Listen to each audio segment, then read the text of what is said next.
God, my Metal Gear is gonna go solid.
Snake, Peace Walker has crossed the border and entered a U.S. military supply base on the southeastern shore of Lago Kolsibolka. Coleman's targeting the MSF plant.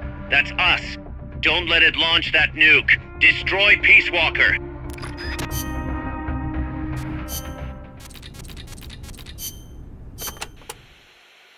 The river that flows between Nicaragua and Costa Rica is el Rio San Juan. It connects Lago Cocibolca to El Mar Caribe. It is a gentle river, safe even for small boats.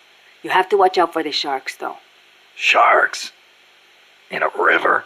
El Tiburón Toro live in the river, but there's nothing to fear. San Juan will protect you always. Juan? The Rio San Juan takes its name from San Juan, the man who baptized Jesus, the man you call John the Baptist in your country. John, huh? I'll be careful anyway. I'd hate to drown. End up a John Doe.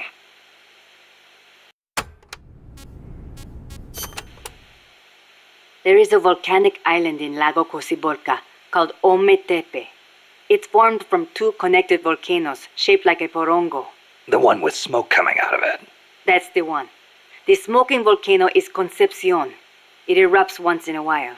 The other one is Maderas. It's never erupted in recorded history. There's a lake in the caldera at the top. A crater lake. Let's hope there's not another underground factory inside. Don't say that. If Peace Walker's nukes detonated there, it would destabilize the magma underneath. It could cause the volcano to erupt again. If that happens, my country is doomed. Snake, you must stop Peace Walker.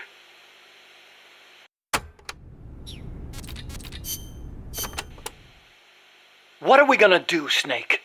If Peace Walker attacks Mother Base... Relax. We've got the entire MSF out to make sure that doesn't happen.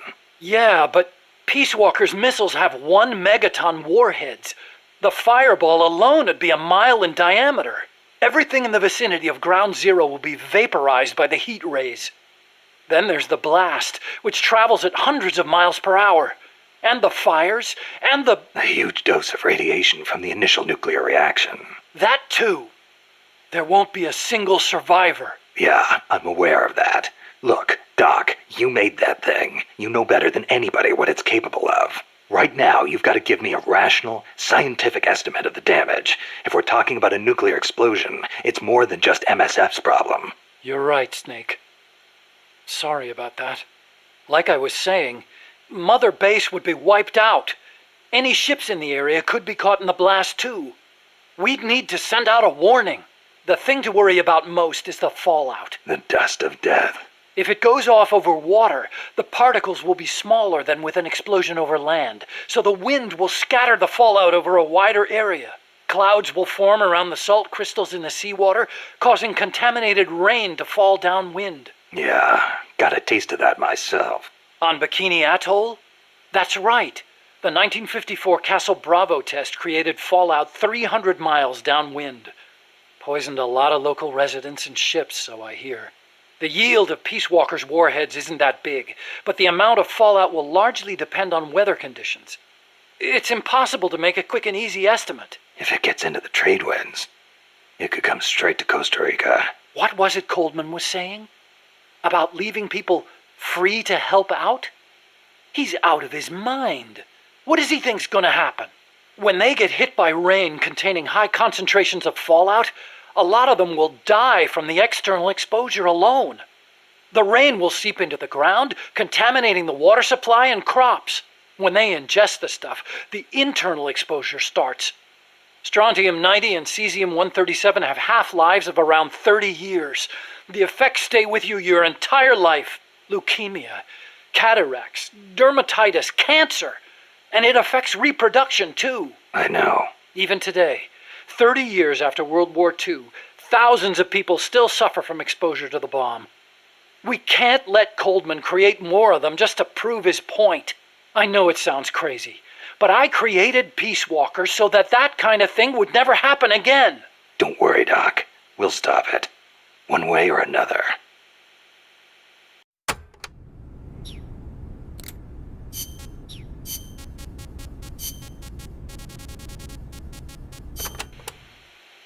The battle.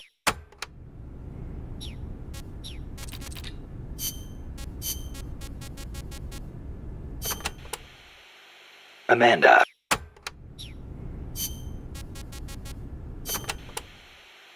Amanda, you getting used to Mother Base? Yes, it is heavy.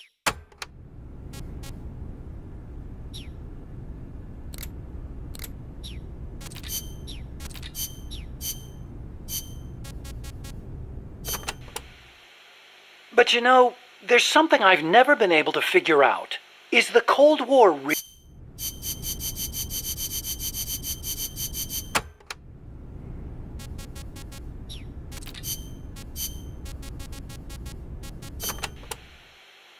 From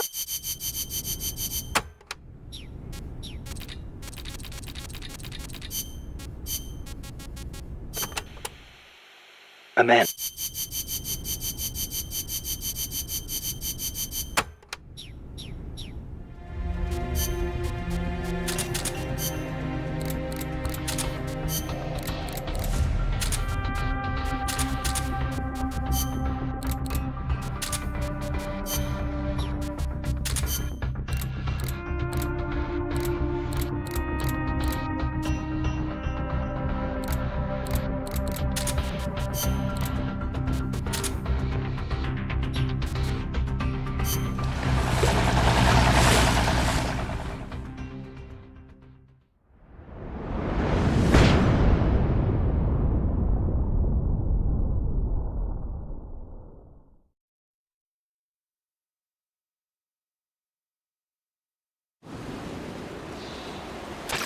Take the gondola west along the river. When you reach the northern bank, you are in Nicaragua. I've arranged for a guide to get you close. Snake! Chico. Sorry about the horse. He sure was pretty. Life's end. Isn't it beautiful? It's almost tragic.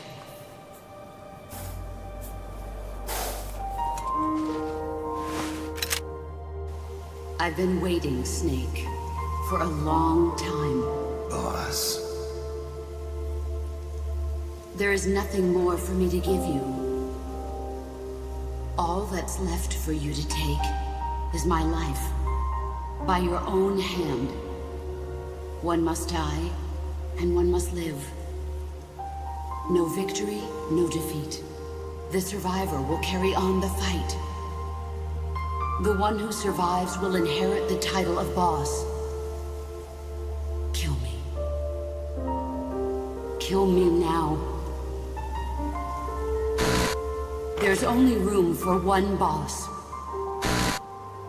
And one snake.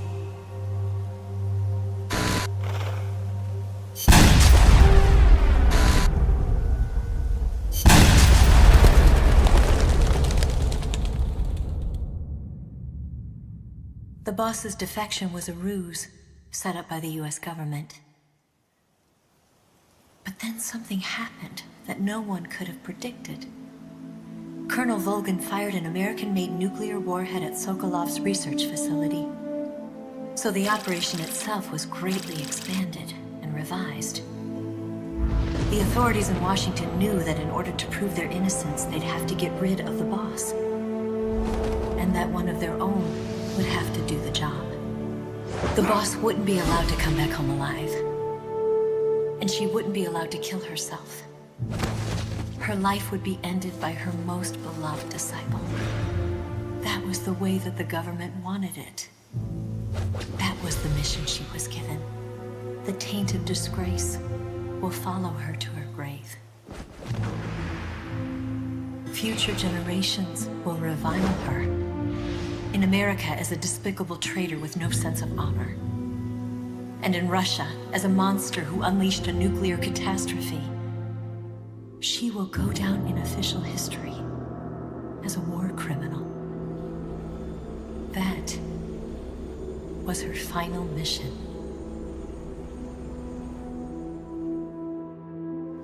Snake, history will never know what she did. No one will ever learn the truth. Her story, her debriefing,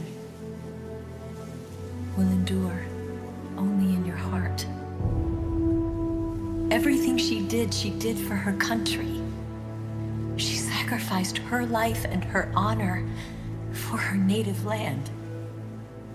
She was a real hero. She was a true patriot.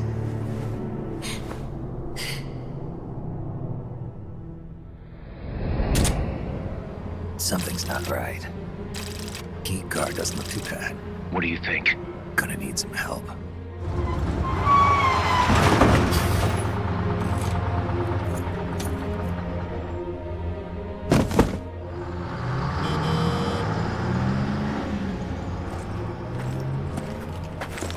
This is Snake. Can you hear me? This is Miller. Loud and clear. Got in without a hitch. Good. There's an airfield on the other side of the building, on the northwestern shore of the lake. That's where they'll conduct the launch. There's a communications tower in front of you. I'm betting they'll control Peace Walker from there. Gaz, they're targeting Mother Base. Don't you think you should evacuate? Nah. Everybody here believes in you, boss. All right, fine then. I've kind of gotten attached to the place myself. What about Amanda and her people? They've been taken to safety. We can't involve them in this any further. Good. They've got their own cause to fight for. And Snake. Don't forget the bad guys have got Paz. I won't. We're prepping a few backup units. Don't let them launch, Snake. We're counting on you.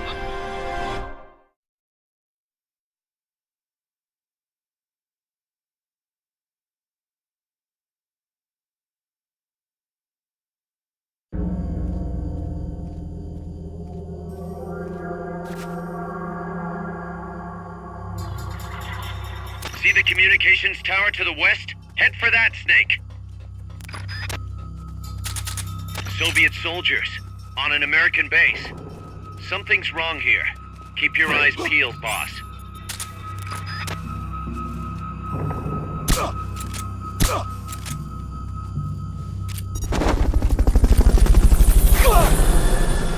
What's that?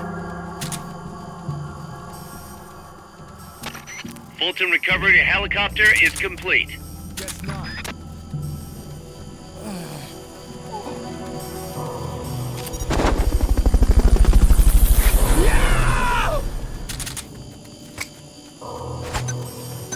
Fulton recovery subject confirmed onboard helicopter.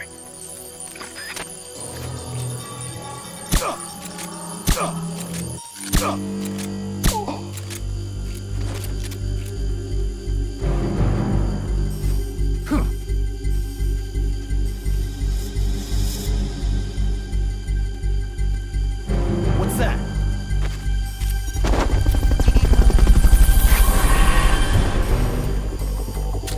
Guess not. Fulton recovery helicopter is complete.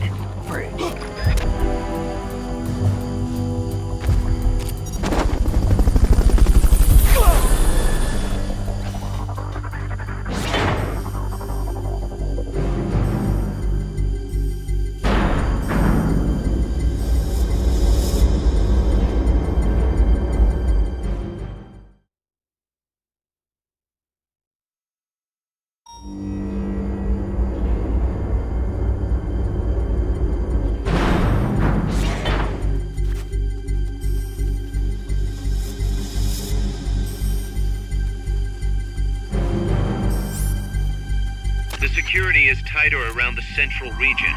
Might be best to find another route.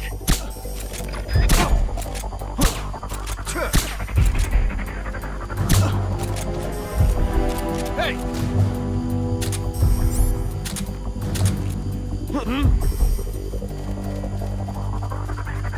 Hey!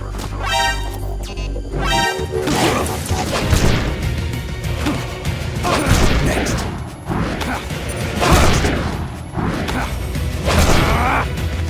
Enemy sighted! Preparing to attack! Understood. Eliminate all hostiles.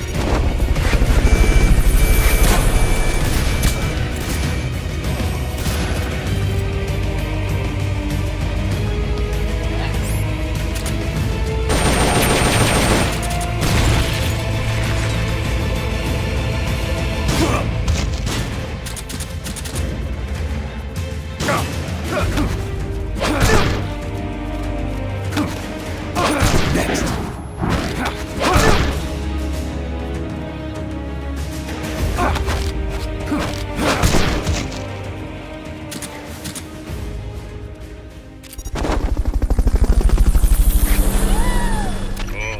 All right.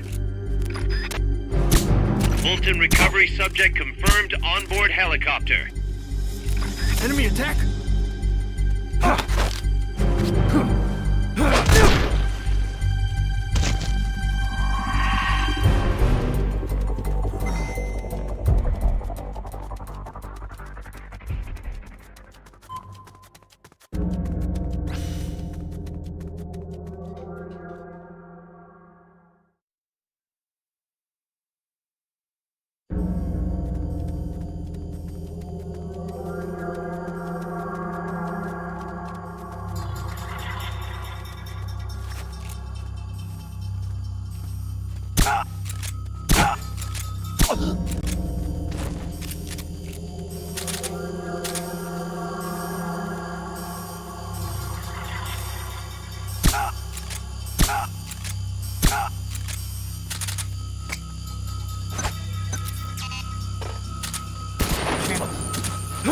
What's going on?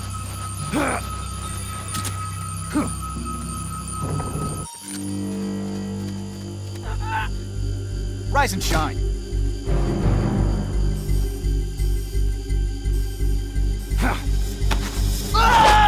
What's going on?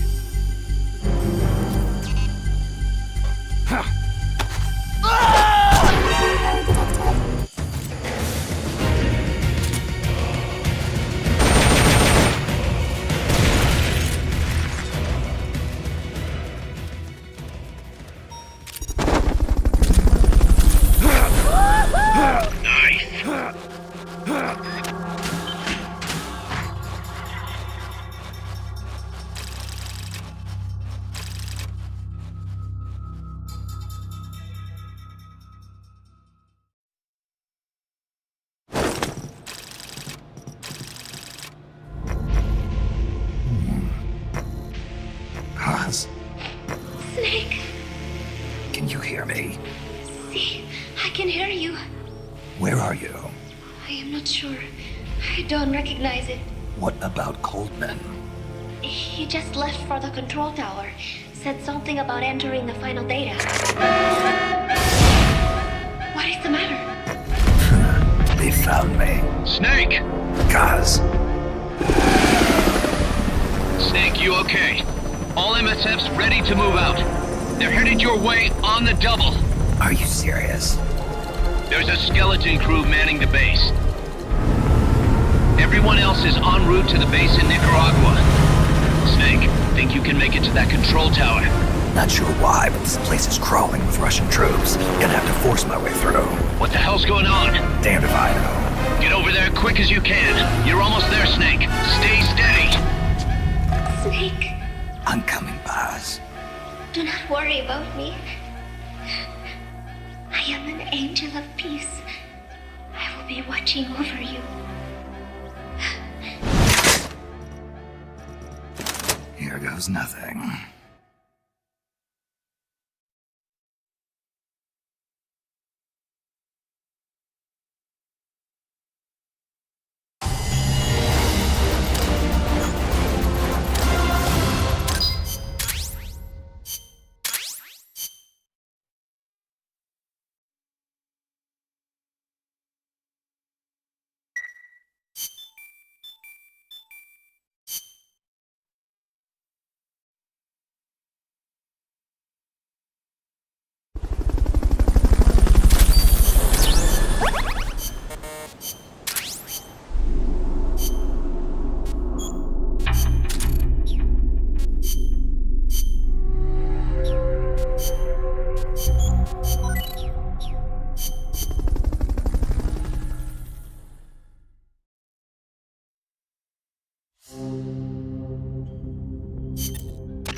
Walker's being controlled from the control tower. It's to the northeast. Get going. We'll be there to back you up.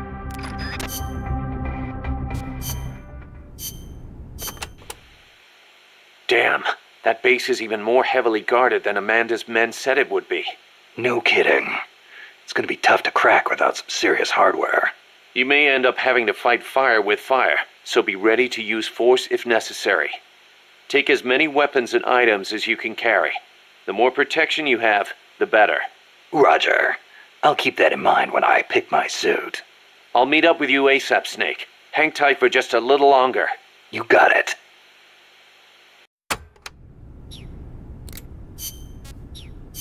Brothers!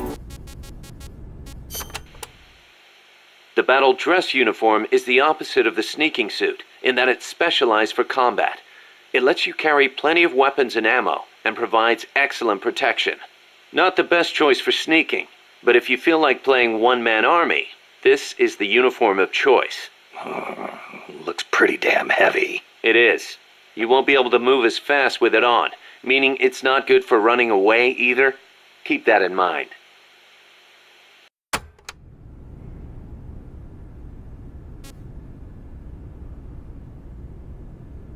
Hello, boss! It's me, Time Traveler Miller. I see that punk-ass Chico is still alive. Do you know how much GMP in the trillions we could have saved if Chico was dead right now? Don't worry, just put me in the mess hall, and I will serve him undercooked, underboiled kidney beans. Do you know, happens when you eat them? Ho, ho, ho! You become a one-man Cobra unit, and the joy being the time you die. Miller the Killer is back, baby!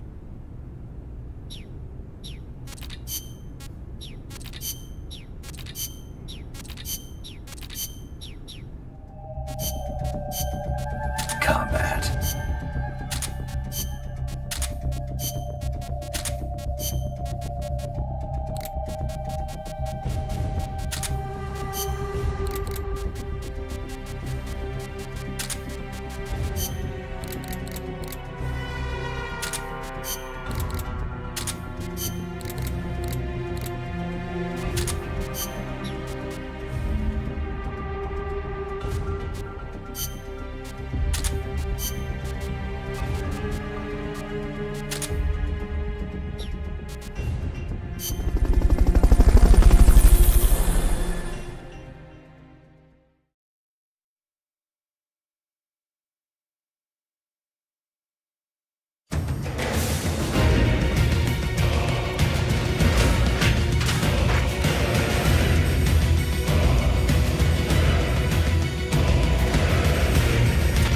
Tower that's controlling Peace Walker is located to the northeast.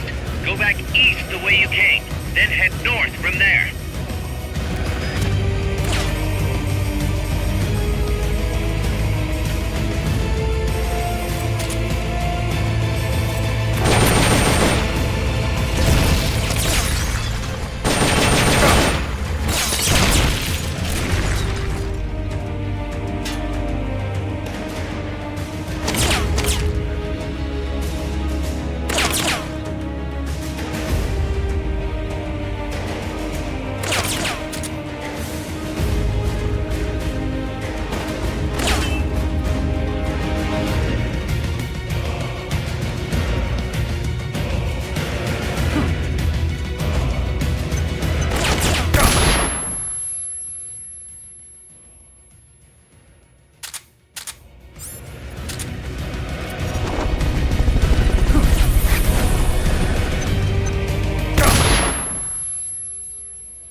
the gate.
Then head on through.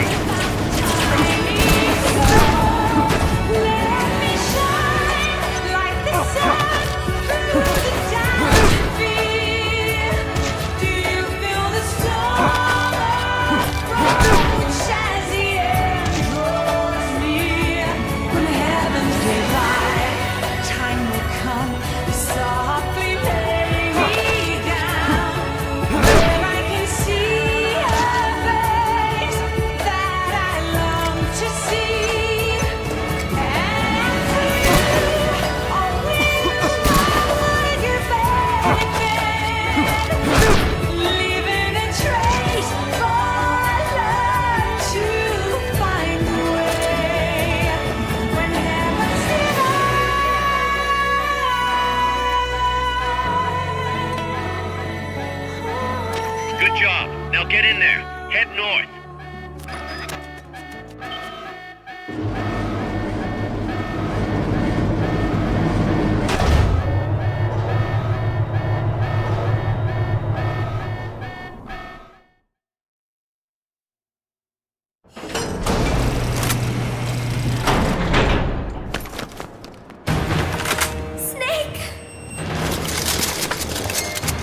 Big boss, you made it. Too late, though. The false data's already in place. False data? That's right. Peace Walker is designed for deterrence, nothing more. She is incapable of initiating a nuclear attack on her own. She will only awaken and attack when it's time to retaliate. Peace Walker is a weapon of peace, after all. First, we'll enter data for an imaginary Soviet nuclear strike on the US homeland. After assessing the data as a threat, Peace Walker will automatically enter retaliation mode, selecting the optimal target from a predefined list. For this scenario, we have reverse engineered the false data so that she'll inevitably end up choosing the Caribbean Sea as her target. You're really gonna do it, aren't you? Know this. Peace Walker's retaliation will be the first and last of the Cold War.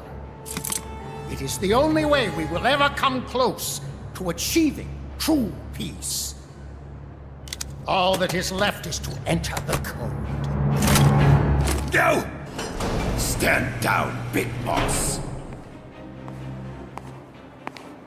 You're late. Professor. Professor? Yes, well, taking over the base took longer than expected. But I brought the technology. What? You provided the money and land. Center alone could never have accomplished so much in so little time. Zadornov, you backstabbing son of a... Backstabbing? Correct me if I'm wrong, but were we not enemies all along? Do you really think my comrades were working for the company? Do you truly think we'd faithfully serve a pack of depraved capitalist dogs? What are you going to do? Launch a nuke. Target Cuba. Have you lost your mind? What would you possibly gain? We won't be the ones launching it. You, the Americans, will attack our ally, Cuba. What? Think, Coldman. We're on an American base, eagerly endorsed and supplied by a pro-American regime. What's the international community to think? The world will burn with anti-American sentiment. Communism will spread across Latin America unchecked. Let the age of deterrence be undone by the deterrent itself. Such is the Kremlin's plan. You son of a bitch! Us, come here. Shoot him. Professor Galvez. I am Vladimir Zadornov. And Vladimir means ruler of peace. Now, do as you're told, boss. Don't do it! Remember what they did to you at their base on the coast. For what Coldman's done, he deserves nothing less than death.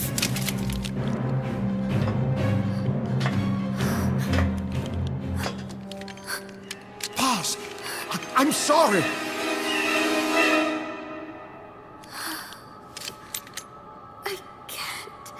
truly a child of peace. No! Wait!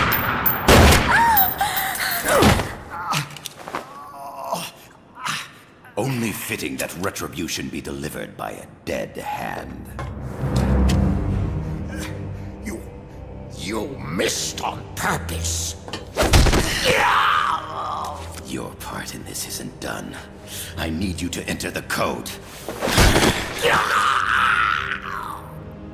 Doctor, the target is now Cuba. Please make the necessary modifications. And don't even think of resisting. I'll crush you, but only after I crush your beloved first. No.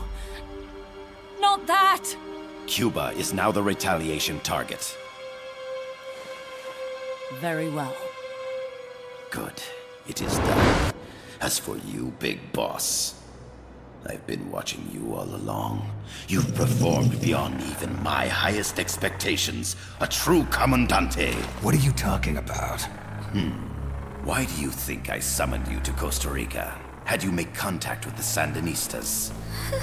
A true intelligence operative never gets his hands dirty. Need a revolution? Manipulate the locals into doing it for you. You mean Amanda and the Sandinistas? You've done well.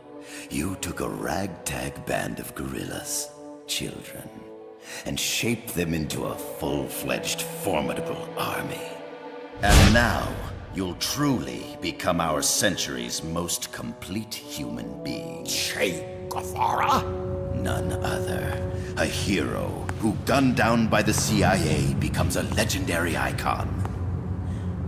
The Sandinistas will rise up in revenge, overthrowing the pro-American regime and wresting Nicaragua from US hands. And the nuclear strike on Cuba, naturally, will be the last straw.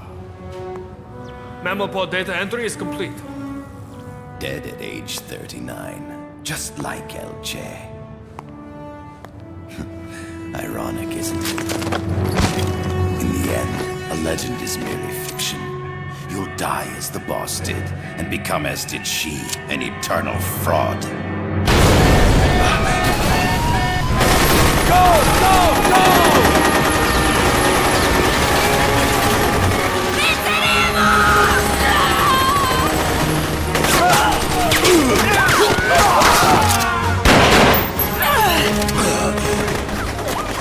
Freeze!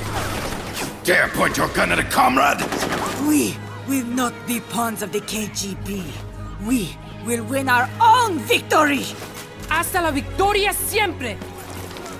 Amanda! We're home! Look! We're back in Nica! We did it, Amanda! I mean... Comandante! Boss, you hurt? I'm fine. Big Boss. Big Boss! Big Boss! Big Boss! Big Boss! Boss! Big Boss! Big Big Boss! Big Boss! Big Boss! Big Boss! Big Boss! Big Boss! Big Boss! Big Boss! You're a regular Joan of Arc. Nonsense. You're the hero here. You saved my life. You're the heroes here. I never figured you for a softie, Snake. Thanks. It's good to see you.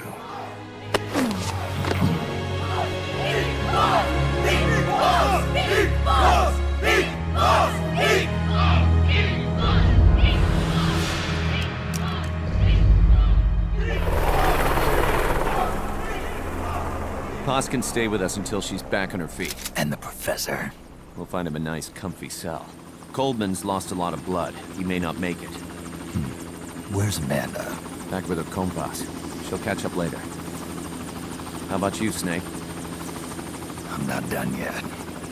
The AI. I have to finish this. That boss is a fake. I'm gonna bury it. We'll save the champagne until you get back. May as well celebrate peace while it lasts.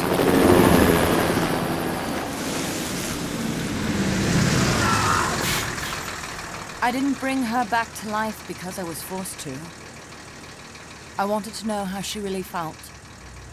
How it really ended. The boss is dead. No, she's alive. Some truths are better left buried. You don't mean that. Be honest. You want to know too, don't you? Whether what you saw and heard at the end was the truth. She'll tell us. I know she will. Thank you for stopping them. And I'm sorry. I can't imagine how it hurt. I'll live. I'm used to shock therapy. You are? Well, it's very kind of you to say. Let's go meet her, shall we? Get in, boss.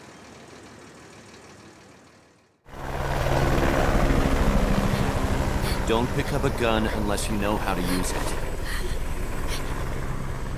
Aiming a weapon alone doesn't make it a deterrent.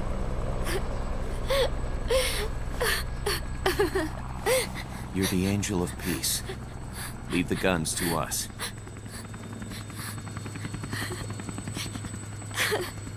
That was our agreement, remember? The army's leaving Costa Rica now. The mission is complete. Paz? Thank you.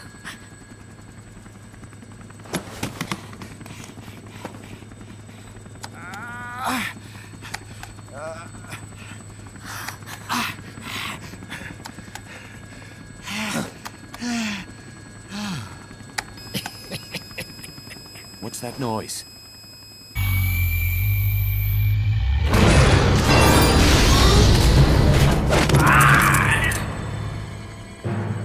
What'd he do? I should have killed you when I had the chance. Norhead's nightmare is about to begin. What? Peace Walker determines retaliation targets based on enemy nuclear strike data. That data can be sent to third parties as well. We got big problems, Snake. Coldman's activated the nuclear launch switch. What? And the target's Cuba. Yeah, but that's not it. The son of a bitch has screwed us all over. When Peace Walker was activated, it started transmitting the false data set to NORAD. It's using a spread spectrum MLF signal. It can't be blacked out, even by EMP. You gotta be kidding. There's no way to tell the difference between false data and the real thing on a radar screen. NORAD will have no idea it's all a ruse generated by Peace Walker. They'll think it's a real Soviet attack. They'll pass on the data to the National Military Command Center. And Washington will have to choose whether or not to retaliate. This could get ugly. Unless we stop it, we're looking at a retaliatory chain reaction. No. No need to panic. The nightmare will end soon enough. What do you mean? Coldman's aim is for the bureaucrats in Washington to see the importance of a machine like Peace Walker. He's trying to prove that humans don't possess the will to launch nukes. Everything will be fine. They'll never retaliate. They're only human.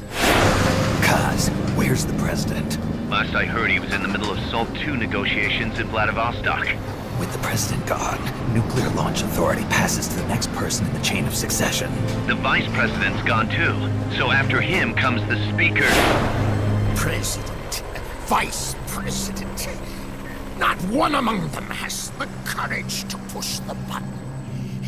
No one willing to enter history as the great destroyer.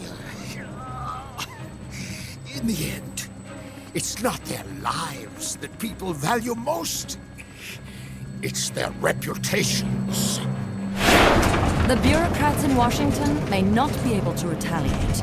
Peace Walker, on the other hand, she's loyal to the mission above all. And she's well aware that guaranteed retaliation is essential for nuclear deterrence to work. Peace Walker is the perfect deterrent. Cuba would not have been my choice of targets. But you can't make peace without breaking a few eggs.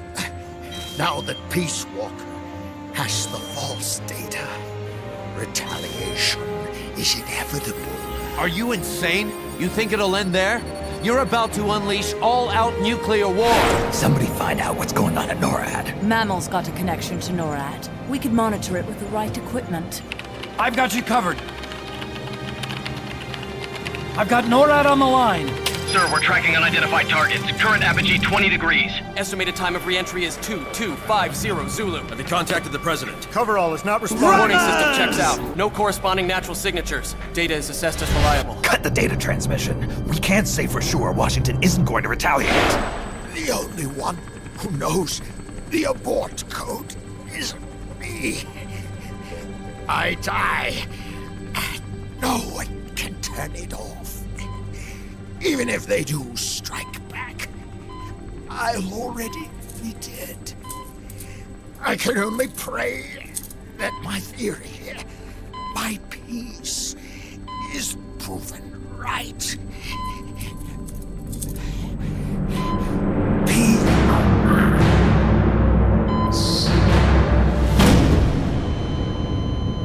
Go to DEFCON 3. Get Zach on the phone. This is Crystal Palace. Stand by for an emergency meeting. They're at DEFCON 3. The false data and the nukes are both coming from the same source. We have to stop Peace Walker. The only way is to destroy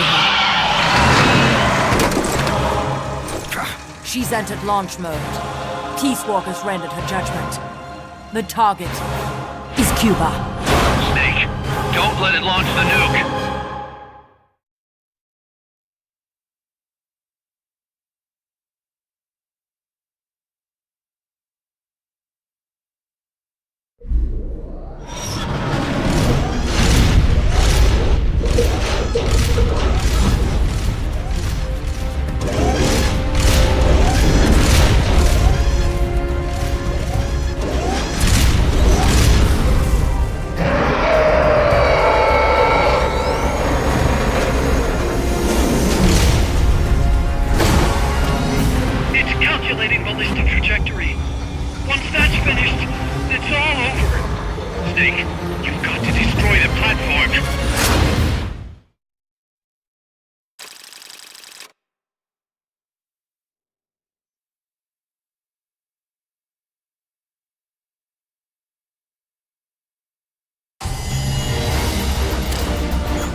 So, Snake, St. Huey here. You know, Snake, if you shoot a rocket at that chopper with Miller, Paz, the doorknob, and dead alive man inside, you could save trillions of GMP and you would not have to worry about not being able to use your dong for 9 years. Think about it, of all the girls that could be eating your snake, but because of the people up there, you lose precious 9 years. Do something, Snake, now!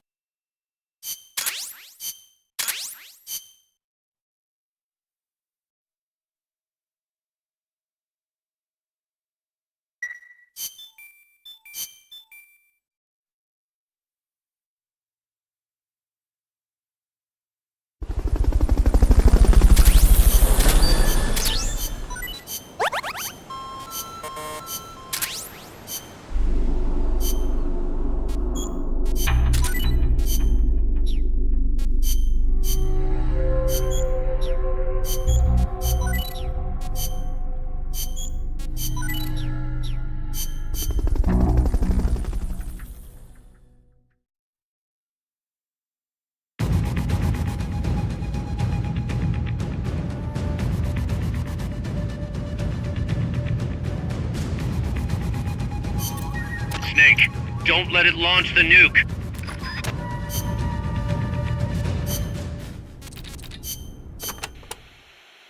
Snake, you have to stop the launch. It's going to strike Cuba. I know. The situation's changed completely now that it has been upgraded. I do not know if your old tactics will work, but the basic strategy remains the same. Try to anticipate what it's going to do before it does it. so you probably won't have as much time to stand around staring. Wasn't counting on it. I'll manage somehow.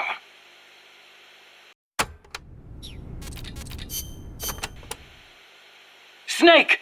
You have to stop Peace Walker from launching that nuke! Calm down. What do I need to do? To tell you the truth, I don't really know. The mammal pod has probably enhanced both its thought patterns and mobility. The S-mines, rockets, flamethrowers, they're all the same, but I don't know what else to say.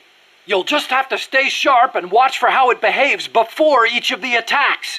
I'll give it a shot. There's no time for anything else. Sorry I can't be more helpful. You can do it, Snake!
You've got to stop Peace Walker before she can launch her nuke!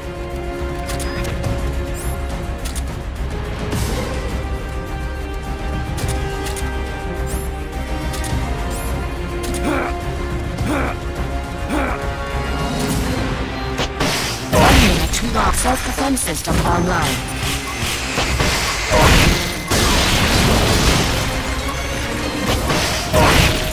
Firing rocket launcher.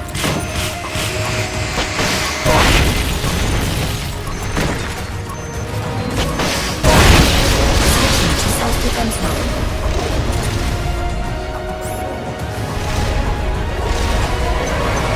They've okayed your request for a cardboard box.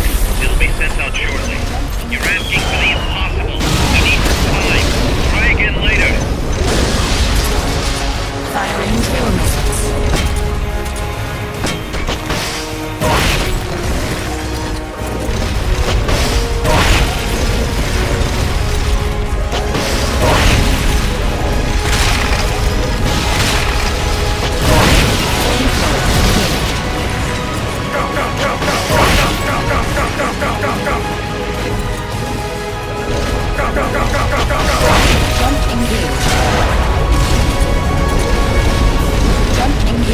They've okayed the request for support. They're sending out a cardboard box as we speak.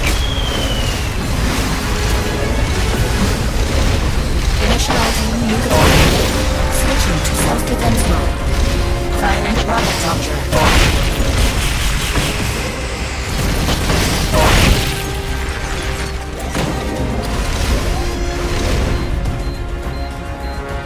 Firing rocket launcher.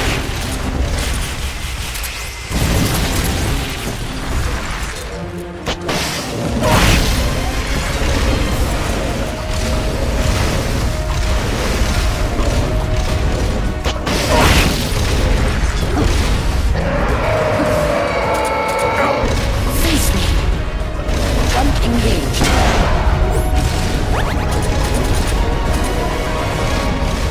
EM pulse at maximum.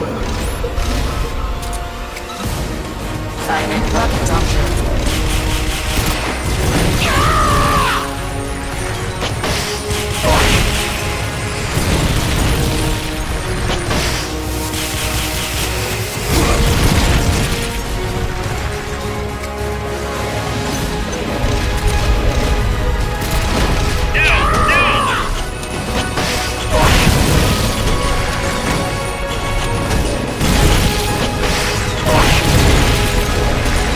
Face me.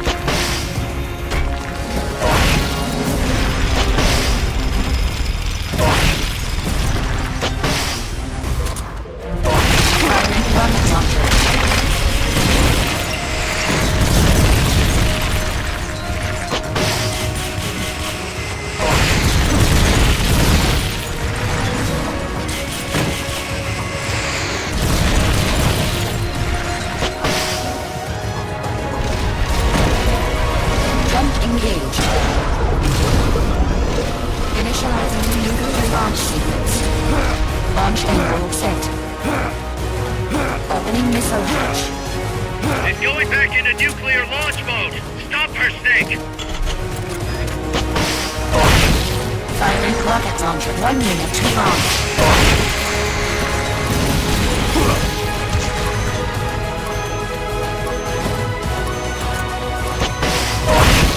Firing rocket launcher. Switching to self-defense mode. Front engaged. They've okayed the request for support. They're sending out a cardboard box as we speak.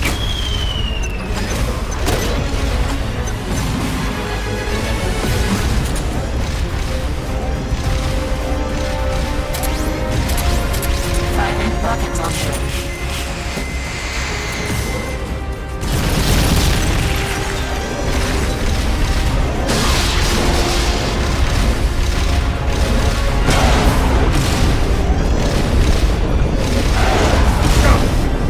Firing drill missiles.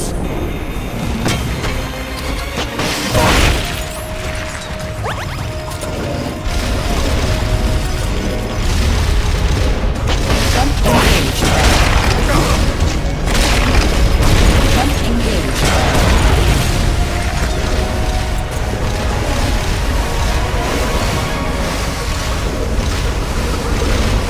Initializing nuclear launch sequence. Launch envelope set. 1 minute to launch. You've got to stop Peace Walker before she can launch her nuke.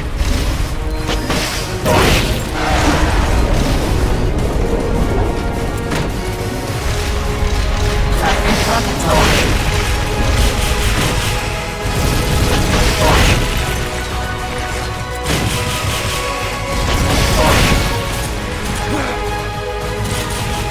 They've okayed your request for a cardboard box. It'll be sent out shortly.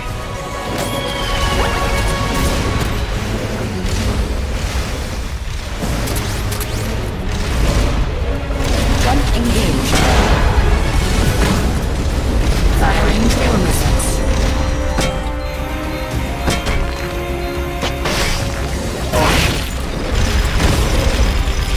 Jump engaged.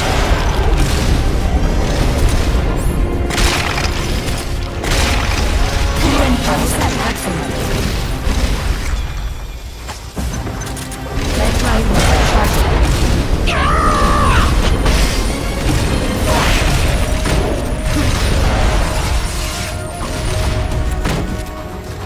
Firing rocket launcher. They've okayed the request for support. They're sending out a cardboard box as we speak.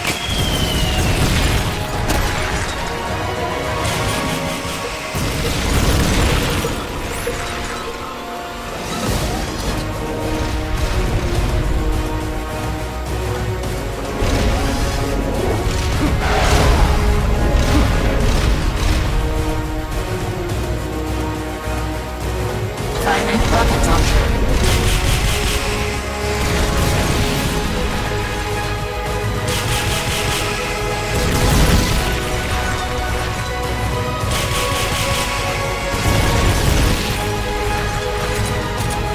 They've okayed your request for a cardboard box. It'll be sent out shortly.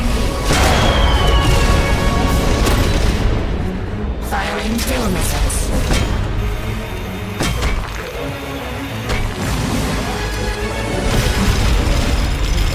Jump engaged. Firing rocket launcher.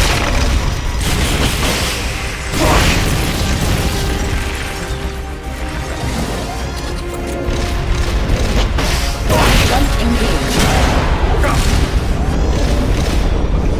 Flamethrower engaged.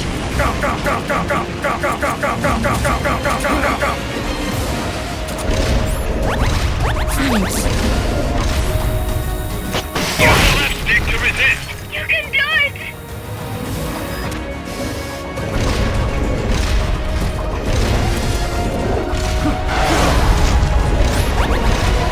Firing rocket launcher.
She's going back into nuclear launch mode.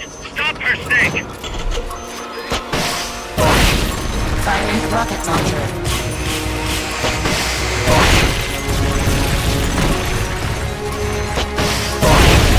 Switching to self-defense mode. Jump engaged. They've okayed the request for support. They're sending out a cardboard box as we speak.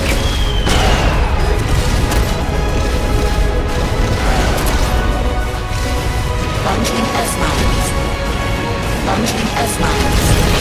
Launching S-mines. Launching S-mines. Launching S-mines. Launching S-mines. Launching S-mines. Launching S-mines. Launching S-mines. Launching S-mines. Launching S-mines.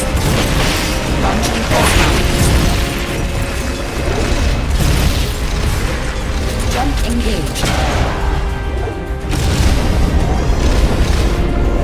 Launching S-mines.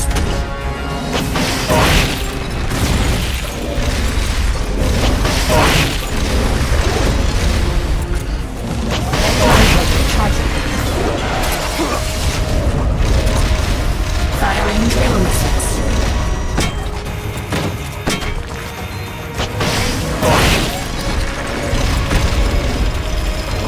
Flamethrower engaged. Flamethrower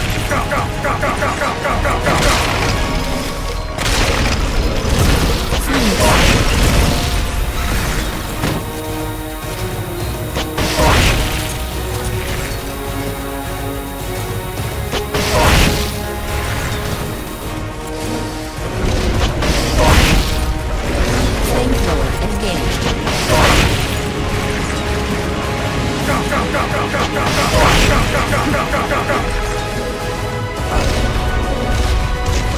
Jump engaged. Jump engaged. Left drive motor charging. Jump engaged. Left drive motor charging. Firing drill missiles.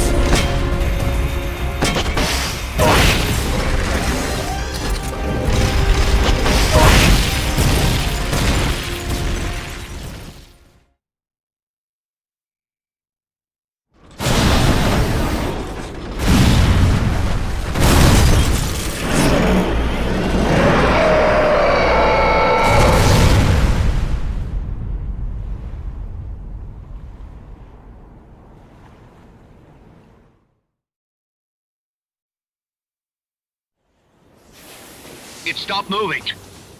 Snake, you did it! You stopped the launch! Huey, how's NORAD? Not good! Beam-Use continues to track the targets on radar. DSP satellite status is green. Still assessing as reliable. Chairman of the Joint Chiefs, a representative of the Secretary of Defense and Congress have arrived at NMCC. You've only damaged the drive system. The data uplink's still intact. We've got 1,500 Soviet ICBMs crossing the North Pole. Target region is confirmed as the west coast of the United States. Go to DEFCON 2. Prepare to launch ICBMs. How do I make it stop? Peace Walker is a fully autonomous system.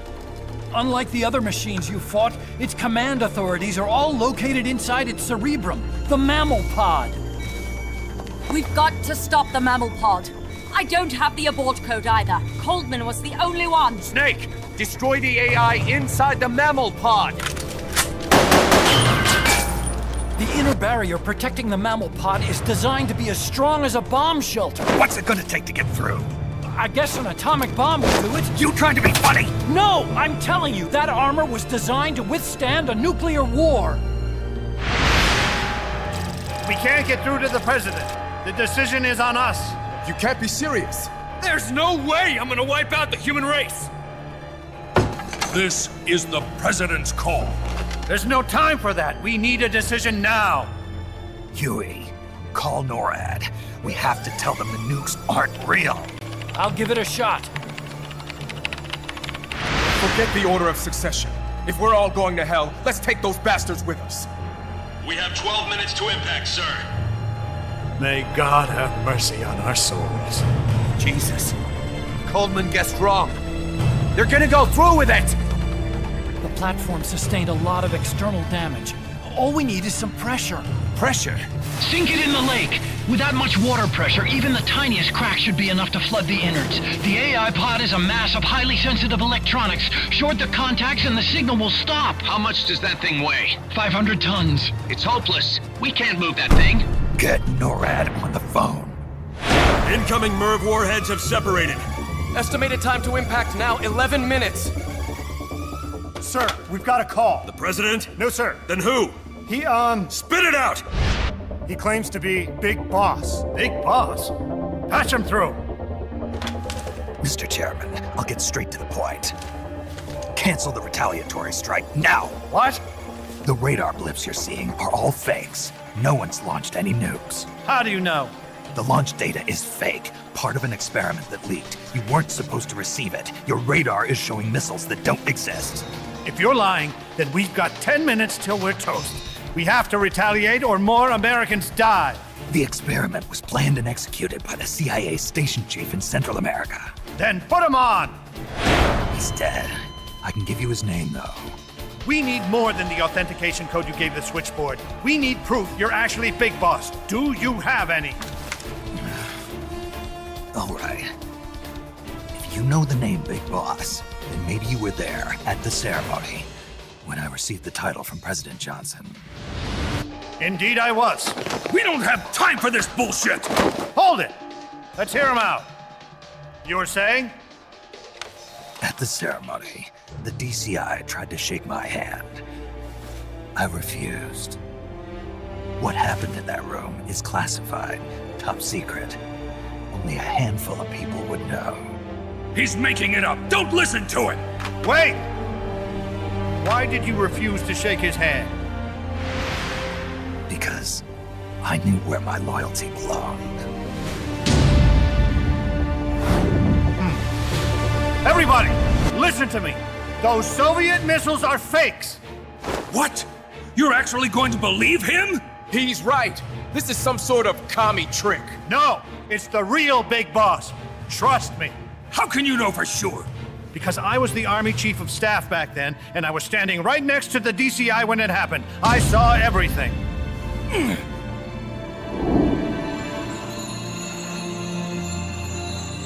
You saved us all, Big Boss. We'll stand down the alert. Thank you. When we meet again, I hope you'll shake my hand. What are you doing? Sorry, Chairman, but we are not standing down. Damn it. Those worthless sacks of... Wait. Jack. Jack. Oh, it's opening. More! She's calling Hurt to me you. more! Destroy the mammal pod and the data will stop flowing. Please, stop her.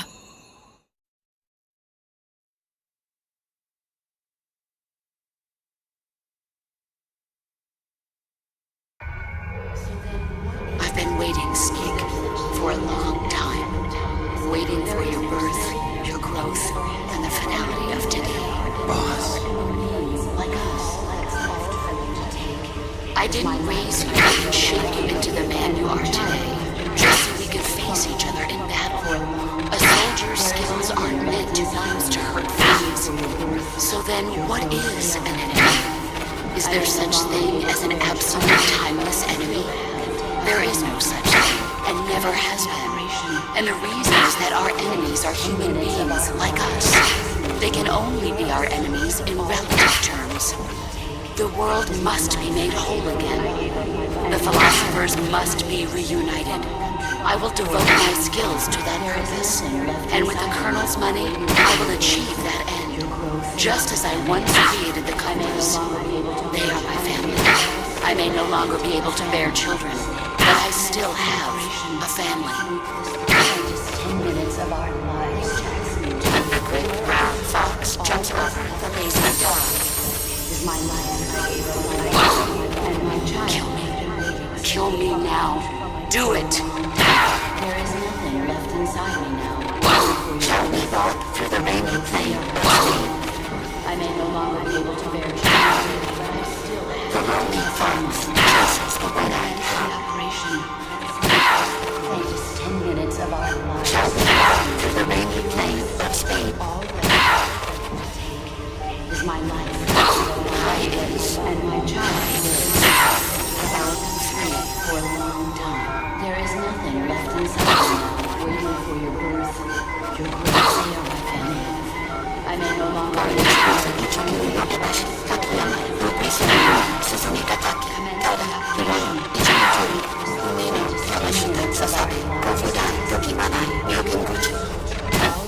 Jack is my life.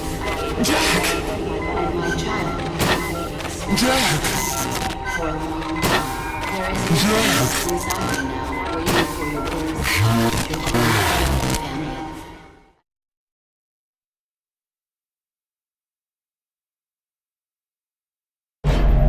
Valid data regions. 0. Exit all done. It stopped.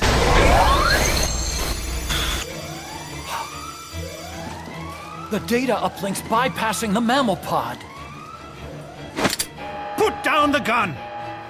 Come to your senses, man! The fate of the world, the fate of the Earth is at stake here! Why? I don't understand. Answer me! Tell me why! Answer me!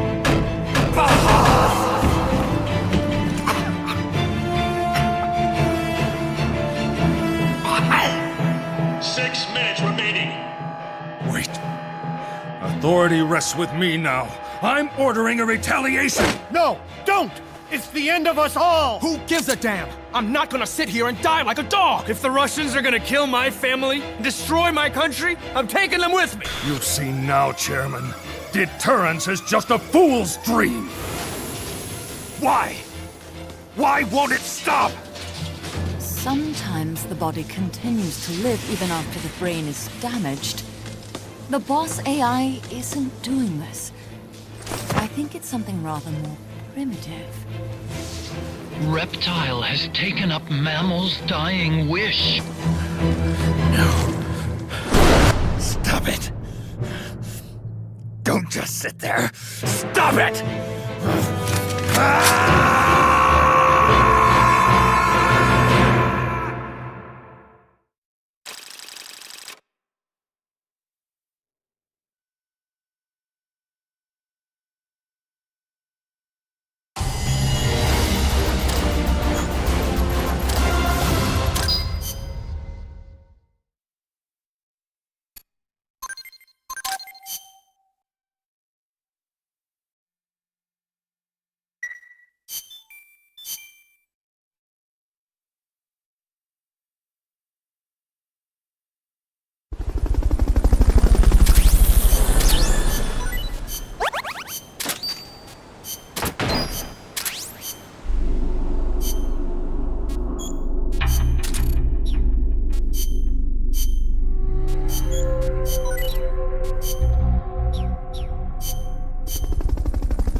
Snake, you have to stop that data from being sent.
Do something, Snake! Do something, Snake! Do something, Snake! Is there nothing we can do? Do something, Snake! Do something, Snake! Do something, Snake! Do something, Snake! Do something, Snake! This will be the end of the world! Oh God! We're all doomed! Do something, Snake! Is there nothing we can do? This will be... Do something, Snake! Oh God! We're all doomed! Is there nothing we can do? Do something, Snake! Do something, Snake! Oh God! We're all doomed! This will be... Do something, Snake! Oh God! We're all doomed! Do something, Snake! Do something, Snake! Is there nothing we can do? Do something, Snake!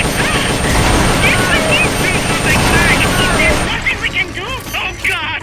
We're... This will be... Oh God! We're all doomed! Do something, Snake! Do something, Snake! Do something, Snake! Is there nothing we can do? This will mean... Is there nothing we can do? Oh God! We're all... Do something, Snake! Do something, Snake! Do something, Snake! This will mean... Do something, Snake! Do something, Snake! Do something, Snake! This will mean... Do something, Snake! Do something, Snake! Do something, Snake! Oh God! Do something, Snake! Is there nothing we can do? This will mean... Do something, Snake! Do something, Snake! Oh God! We're all doomed! Is there nothing we can do?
That voice.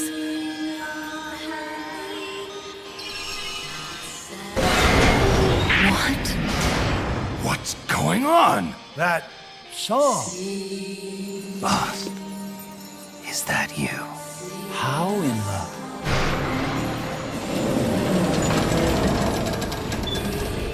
A ghost in machine?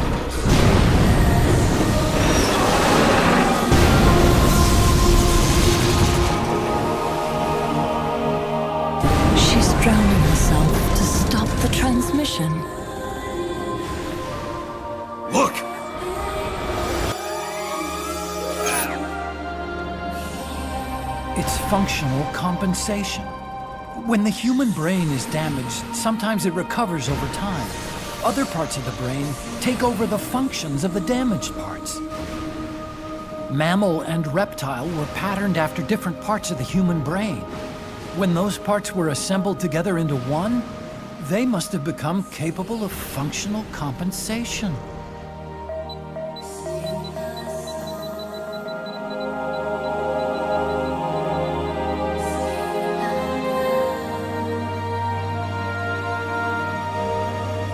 Her memories remained with her. Is this her answer? This song. It's clearly not thinking rationally. It's not using its head. It's using its heart. This is the fate she chose for herself.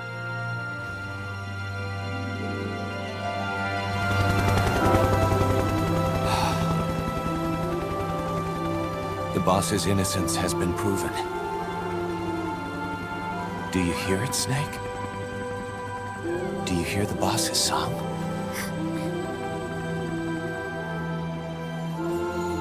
You saw it, didn't you? When you went to space, that there's beauty outside of battle.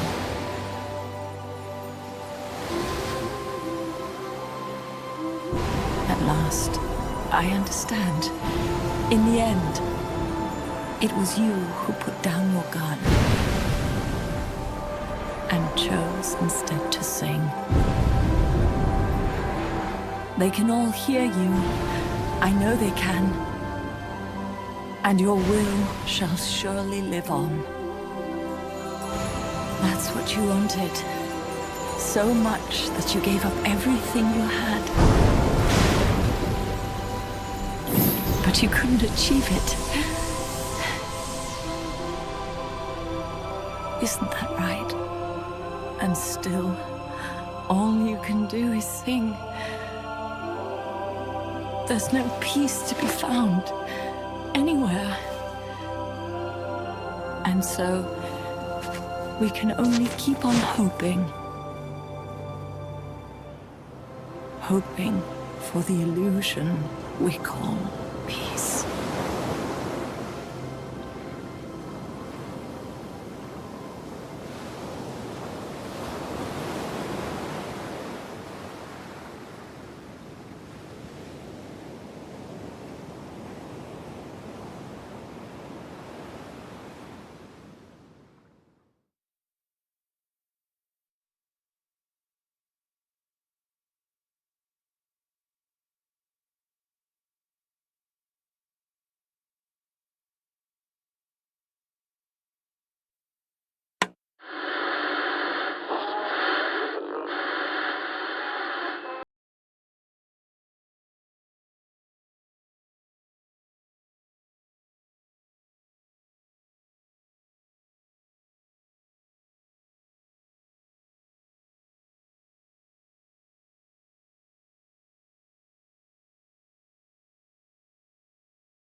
Come to Brazil, please!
Petals of white cover fields flowing in grieving tears, and all the hearts once new, owned and shattered now.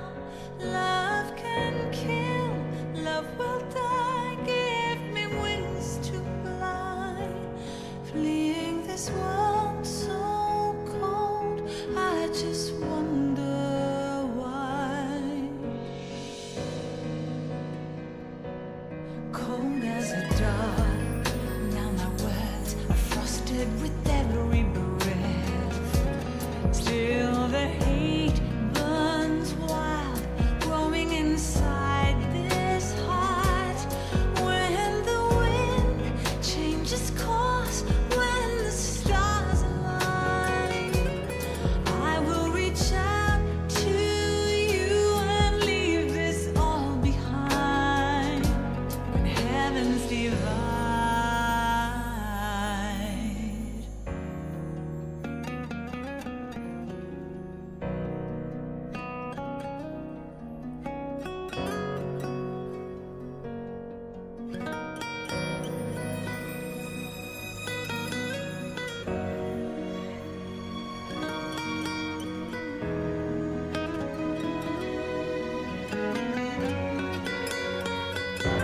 When heavens divide, I will see the choices within my hands.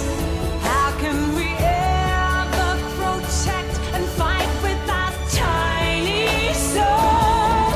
Let me shine like the sun through the doubts and fear. Do you feel the storm approach as the end draws near? When heavens divide, time will come to softly lay me down. Then I can see a face that I long to see. And for you, only you, I would give anything, leaving a trace for love to find a way. When heavens divide.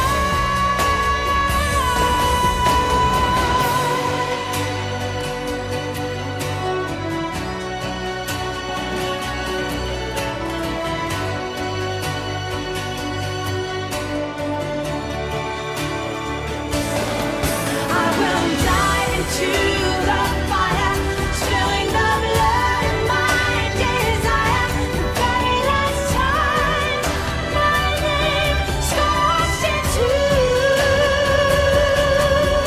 the sky. When heavens divide, I will see the choices within my hands.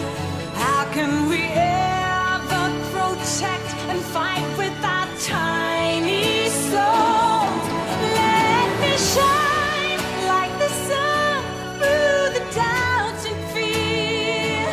Do you feel the storm approach as the end draws near? When heavens divide, time will come to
Snake, you still here?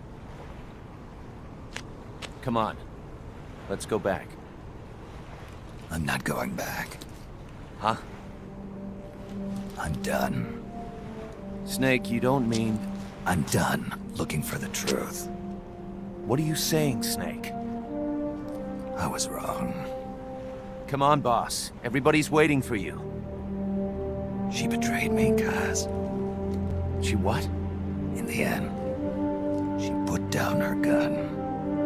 And when she did, she rejected her entire life up to that point, including me.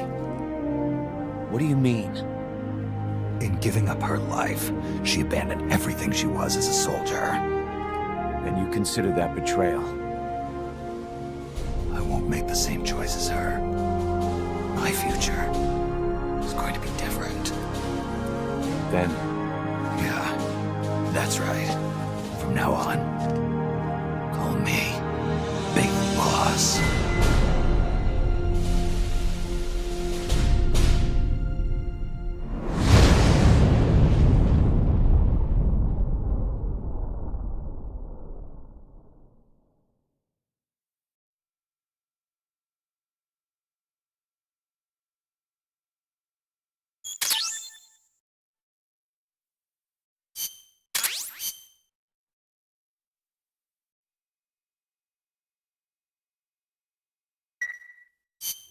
Got a sec, Snake? What's up?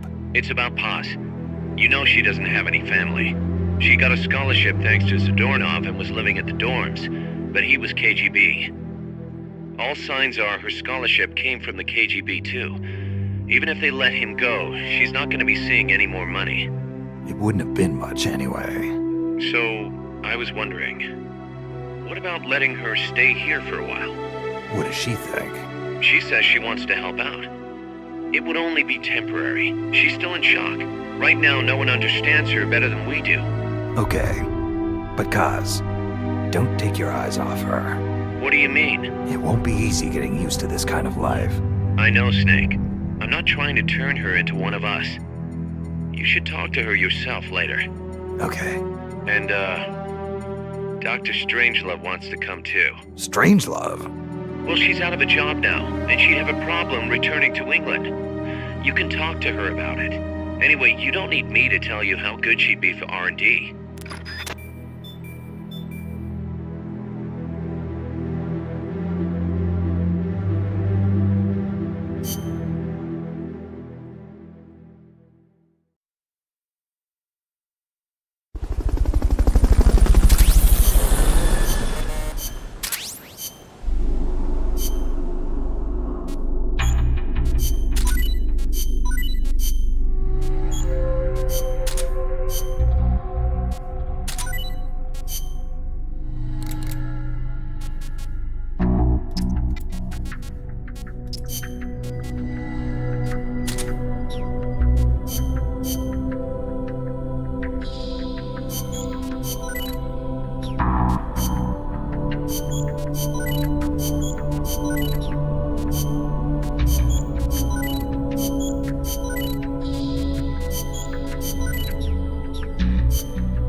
By the way, Kaz, who do you think's our queen bee? Good question. I was thinking maybe Paz. I was thinking Strangelove. Well, I can see that. Or maybe Cecile. On second thought, I might go with Amanda. How about this, Snake?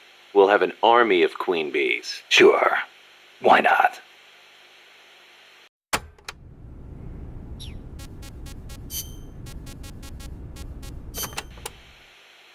Can you believe the CIA and KGB were actually in cahoots? Never thought I'd see that at the station chief level. But I'd heard stories of operatives in the field being on friendly terms. Seriously? Most espionage takes place in political hotspots, as you'd expect. But there aren't that many of those kinds of places, especially in a small country. Hang around long enough, and you're bound to run into fellow spies, like it or not.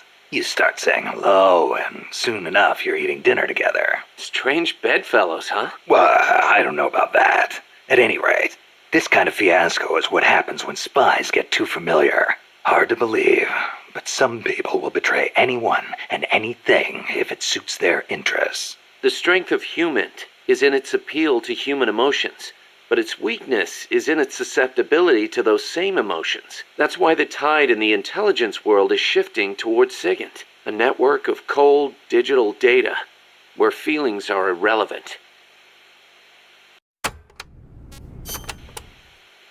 Snake, you got a sec? What's up? Prime Minister Gary of Grenada is asking the UN to set up an agency to study the UFO problem. Grenada? That island in the Caribbean? He gave the press a bunch of photos. Says they prove the existence of UFOs. One of them caught my eye. That's the... Yep. The weapon Huey called the Chrysalis. Cuz, this is the photo I gave to Chico. He said something about selling it off as a photo of a UFO. Looks like it found its way into the pages of a magazine. But why would the Prime Minister of a country believe tabloid trash like that? There's been reports all over the Americas of abductions and cattle mutilations lately. You think they're true? I think the CIA might be involved. If they are, then Gary could be. I know. If he digs too deep, he's gonna get himself into trouble. But Grenada's right next door to Cuba. I guess that would make it tough for the CIA to intervene, in a sense. Upsetting the domestic balance of power could cause it to go red all of a sudden. True. Well, in any case, it's not like we can do anything about it. Just wanted to let you know. Gotcha. I'll be careful not to let any more photos leak.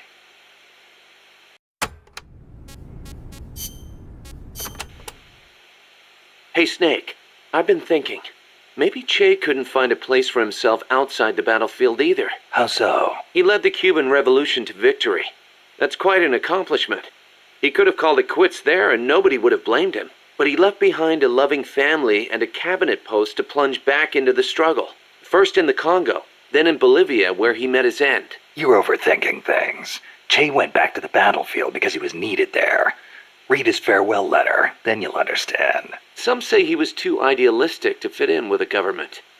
Too many scruples, most likely. Maybe so, but I still can't help thinking the reason you look up to Che is because you see something of yourself in him. You left your country behind and plunged into battle. You wander from one battlefield to another, going wherever you're needed. Che was a revolutionary as well as a warrior. He took up arms to fight for his beliefs. I don't do what I do for any ideology. I'm a warrior. Nothing more. Nothing less. Okay, boss. You're right. Just wanted to see how we stacked up against a real hero.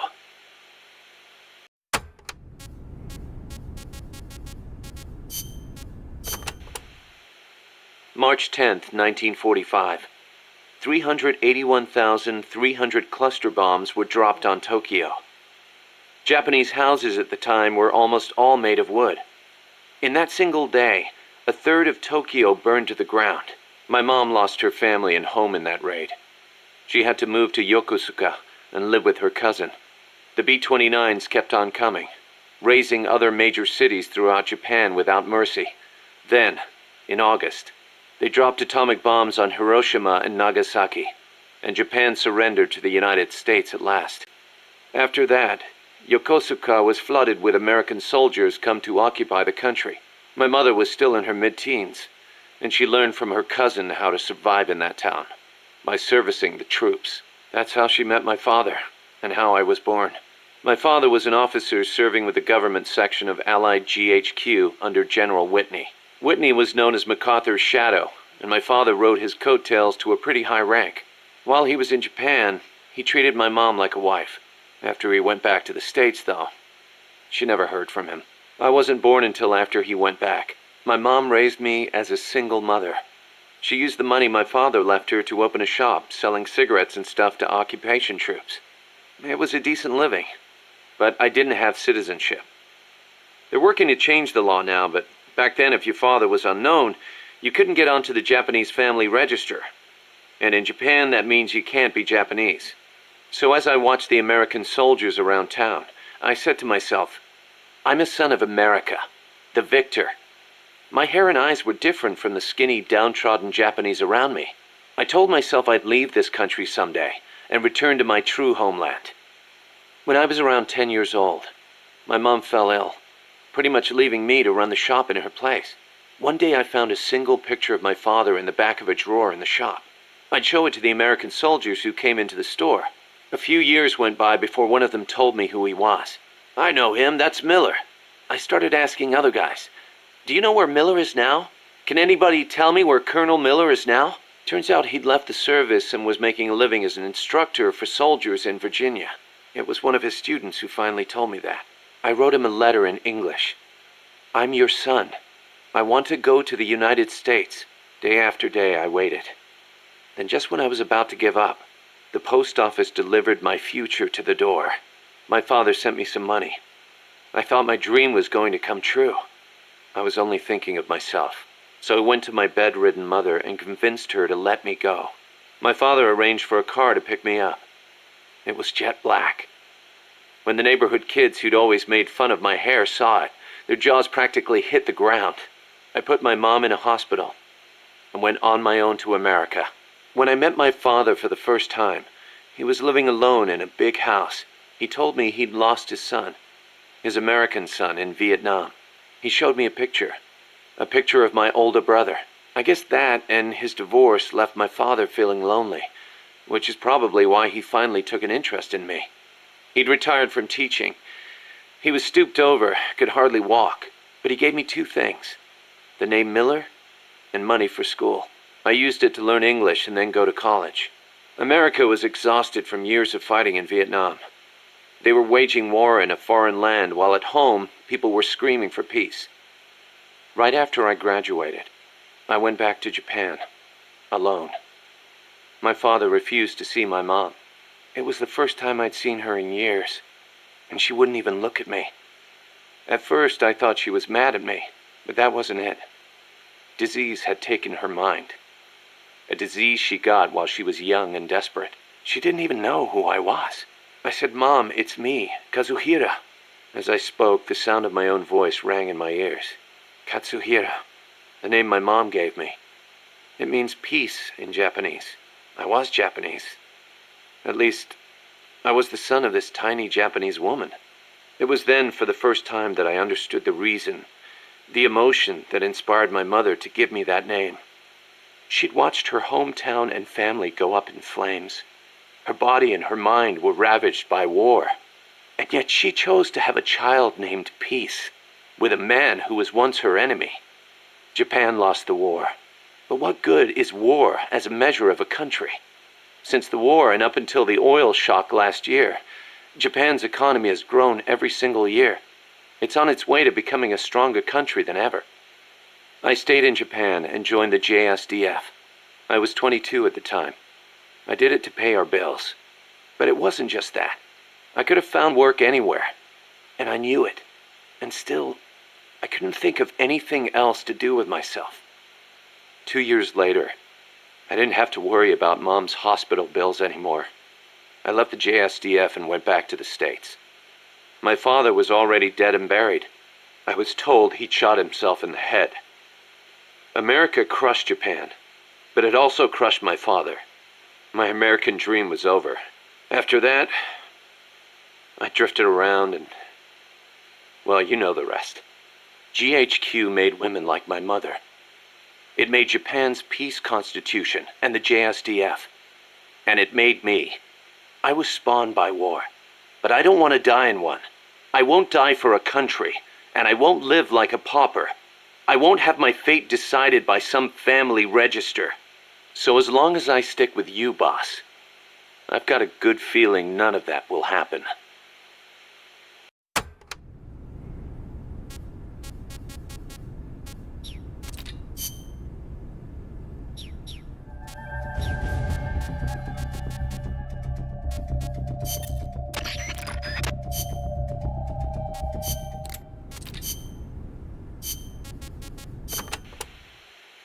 Professor Galvez was a KGB spy?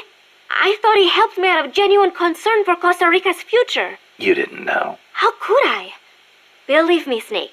He introduced himself as a peace researcher at the university. He had an office and credentials and everything. They're masters at creating cover personas. They think of everything. ID papers, jobs, sometimes even families. Don't feel bad you didn't see through it. But you did? From the first time we met. I wish you had told me. Sorry. I didn't know if it'd be right. You might have gotten mixed up in things you shouldn't. That is impressive, though. Sizing him up at a single glance. He reeked. Reeked? He had this unmistakable air about him. The air of someone who's been given a mission and will see it through no matter what. Like me. I could just smell it. That is amazing, Snake. I'm just kidding. It was his prosthetic hand. Why would a professor from a peace university need a tool for assassination?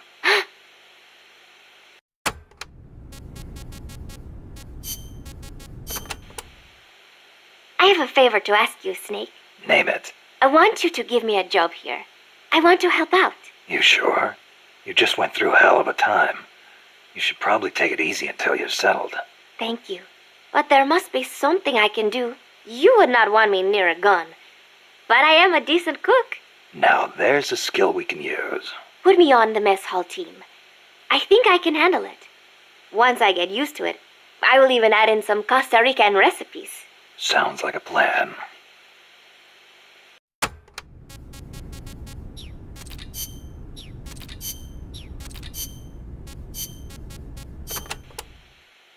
Nuclear deterrence means preventing the use of nuclear weapons in conflicts between states. But what about other situations? Like what? Terrorism has been on the rise in recent years, from separatist movements to far-left extremists. What would happen if nuclear weapons fell into terrorists' hands? Without a state, that is, without territory of their own, the chances of having nukes used against them are slim.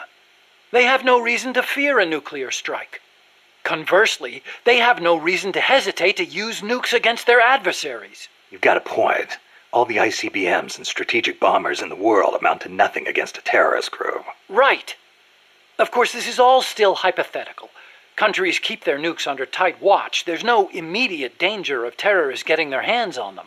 But the day may come when the proposition of nuclear terrorism makes nuclear deterrence theory a dead letter. Nuclear terrorism. Interesting.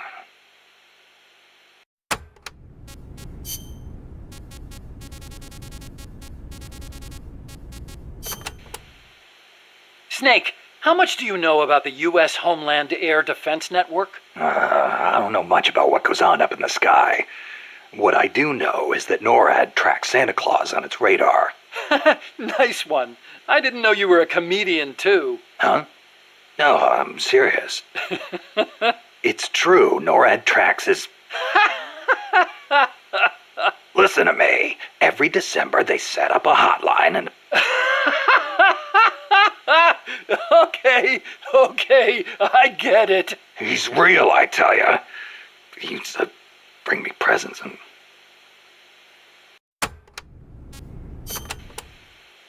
Okay, Snakey. As all good little boys know, keeping tabs on Santa Claus is a very important job for NORAD.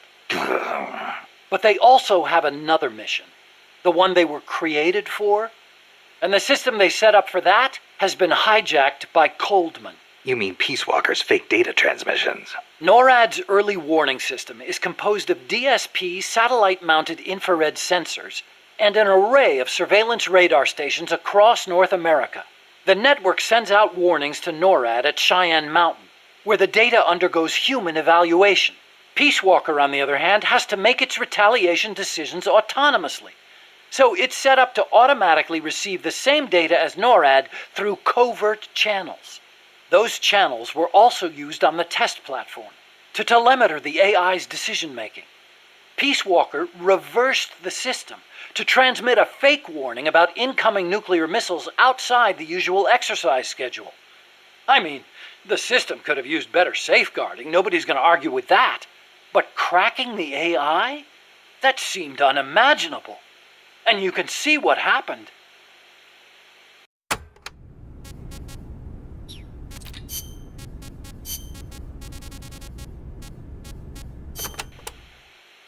Hello? Snake? Mon chéri? You been drinking, Cecile?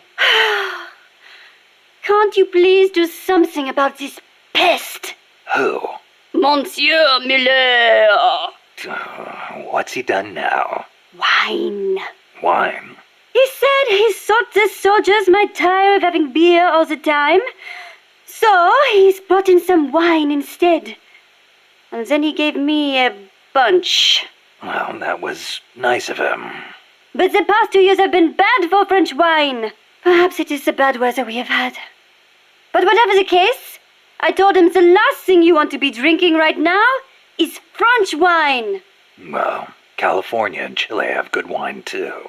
But then he goes and stocks the pantry with nothing but French wine from 72. The stuff is a disaster. Then he says, "Come on, Cecile, have a taste of the old country." I had a terrible feeling about it, so I decided just to taste it at first. And then again. And then a few more times. Took one for the team, huh? But when you do a tasting, don't you usually spit the wine out? But bottle after bottle, nothing but garbage. Absolute garbage. Not one half-decent bottle in the whole lot. Taste of the old country, he says. Sorry to hear that. I cannot believe this. What will we do with all this wine? The guys aren't too picky when it comes to taste. You sound just like Monsieur Miller. Huh? When I complained, he simply said, "As long as it gets the job done." You people are such culinary savages. Allez tout vous faire voir. Somebody take me back to Paris, please. I think you've had a little too much, Cecile.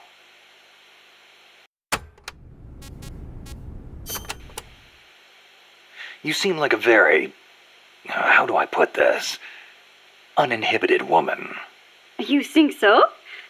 I am no different from other Parisian women. Not since May 1968. May 1968? The general strike that almost brought down the president? Right. But it was more than just a strike. It started with the student movement at Strasbourg University in '66. They did not want anything from the country, but instead sought reform at the school. That helped ignite a fire in the hearts of scores of dissatisfied young people. And the movement spread all over France. It was more than just opposition to Vietnam and the de Gaulle administration. People also called for free love and the breaking away from other old values. Looking back, I am not sure what the main goal really was. But whatever the case, it was more of a young people's movement than a strike or a protest. So, it was like the hippies or something? In some ways, perhaps. But we weren't blinded by mysticism, nor did we seek a return to nature. I see. So, while they wanted to retreat to their closed communes, we tried to change the world. And in doing so, we learned that when everyone comes together, it can be done. you had a lot more success. In America, hippies have just become a social problem, while I hear Japan's student movements crashed and burned. I wonder what was different. Good question. I'd like to know myself.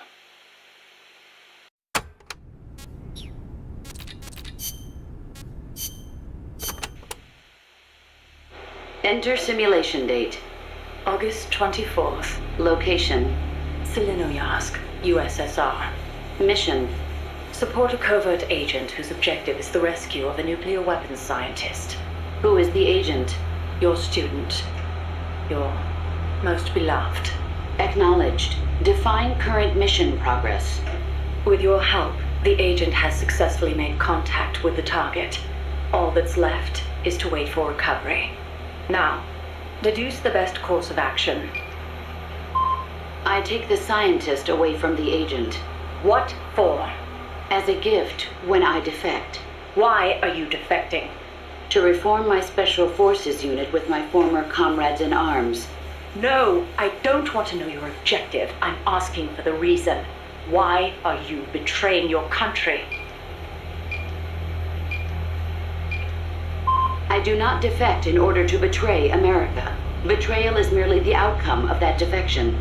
Response time is always slower here. Perhaps she lacks confidence in her judgment. You're a hero in the West. Why should the Soviets trust you? In addition to the scientist, I provide them with a portable nuclear warhead in order to win the favor of a Russian GRU officer. And then you launched it. Launched? The nuke? Me?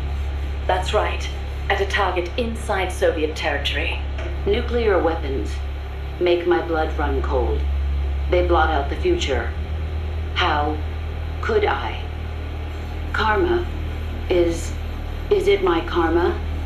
The karma my mistake has brought upon us? My... Attention. Discontinue forward reasoning. Cross-check with knowledge base. Affirmative. Cross-check complete. Revising conclusion as follows. I steal the new weapons developed by the scientist, and then launch the nuke at the Weapons Design Bureau.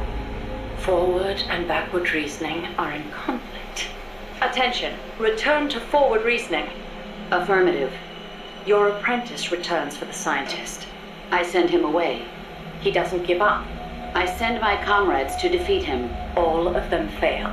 Even the GRU officer who oversaw your defection is defeated by your apprentice, along with the new weapon. Now, what is your course of action? I fight him. Why? With your GRU patron dead, there's no reason for you to fight. Why not just run away? I must fight him. I do not see the reason. With a soldier of your caliber on his side, how could the GRU officer be defeated to begin with? Did you betray him too? I've been waiting for a long time. You could switch allegiance from GRU to KGB and take the remaining nuke as a gift. There's no chance they wouldn't welcome a hero of your stature. Drift away. My place is with them now. I didn't ask you that. Give me the basis for your reasoning. Tell me the truth. Politics determine who you face on the battlefield. Why won't you answer me? It's like you were just waiting for him to kill you. I was disloyal. Betrayed my country. I deserve to die. How can you say that? You can't be a traitor. You're not that kind of person. Kill me. Kill me now. Stop it! Stop it! Attention! Discontinue reasoning. One must die, and one must live. Stop it, damn you! Discontinue! Life's end. Isn't it beautiful? Shut down! Always in the same place. Her reasoning goes haywire. Someone holds the key. Perhaps it's him. I'll get it out of him. One way or another.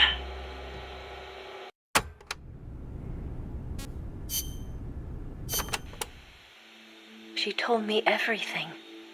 Why did she open her heart to me like that?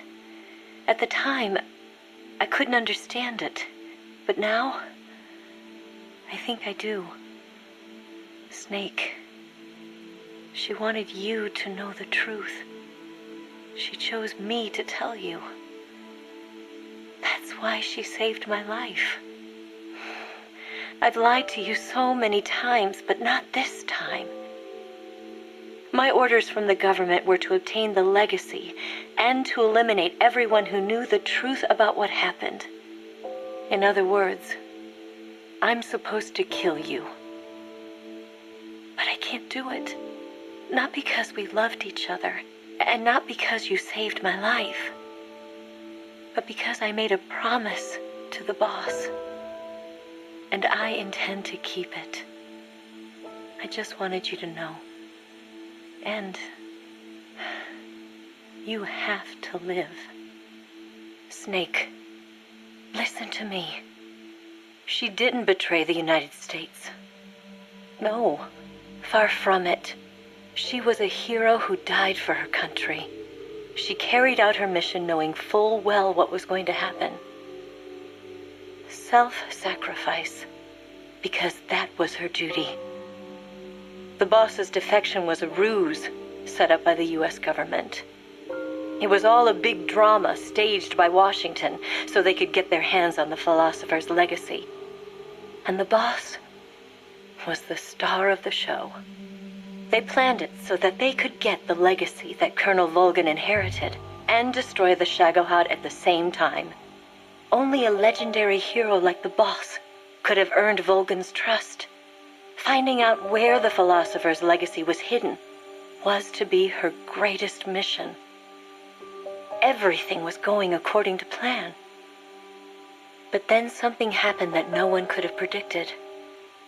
Colonel Volgin fired an American-made nuclear warhead at Sokolov's research facility. Khrushchev demanded that the US government provide proof that it wasn't involved. They couldn't just abort the operation to steal the legacy. So the operation itself was greatly expanded and revised. The authorities in Washington knew that in order to prove its innocence, they'd have to get rid of the boss, and that one of their own would have to do the job. The public couldn't be allowed to find out about it. Not ever. This, they concluded, would be the best way to keep the whole thing under wraps. The boss wouldn't be allowed to come back home alive, and she wouldn't be allowed to kill herself. Her life would be ended by her most beloved disciple. That was the way the government wanted it. That was the mission she was given, and she had no choice but to carry it out. Her death, at your hands, was a duty she had to fulfill. Out of duty, she turned her back on her own comrades. A lesser woman would have been crushed by such a burden. The taint of disgrace will follow her to her grave. Future generations will revile her. In America, as a despicable traitor with no sense of honor. And in Russia, as a monster who unleashed a nuclear catastrophe. She will go down in official history as a war criminal. And no one will ever understand her. That was her final mission. And like a true soldier, she saw it through to the end. But I think she wanted you, of all people, to know the truth. She wanted to live on in your memory, not as a soldier, but as a woman. But she was forbidden to tell you herself. And that's why she told me. Snake, history will never know what she did. No one will ever learn the truth. Her story, her debriefing,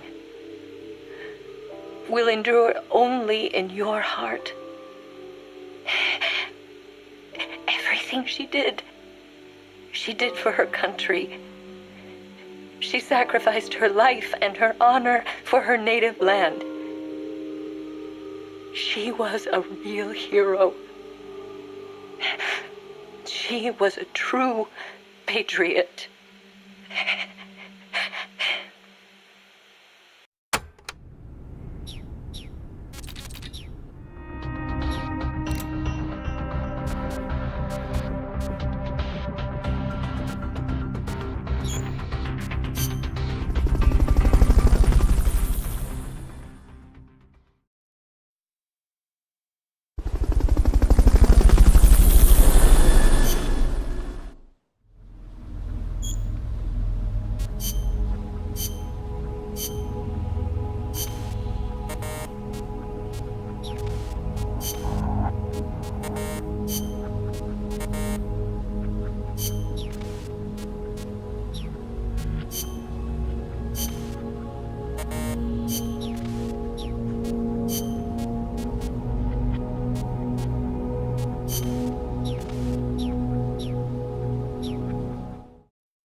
take out the chrysalis. That thing needs to be eliminated once and for all.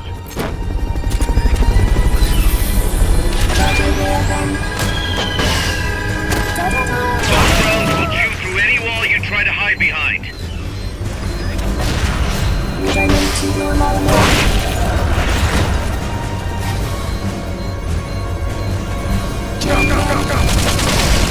that thing with rockets. Fog's getting thick. Careful you don't lose sight of that chopper. If you lose sight of the enemy, look for the red light.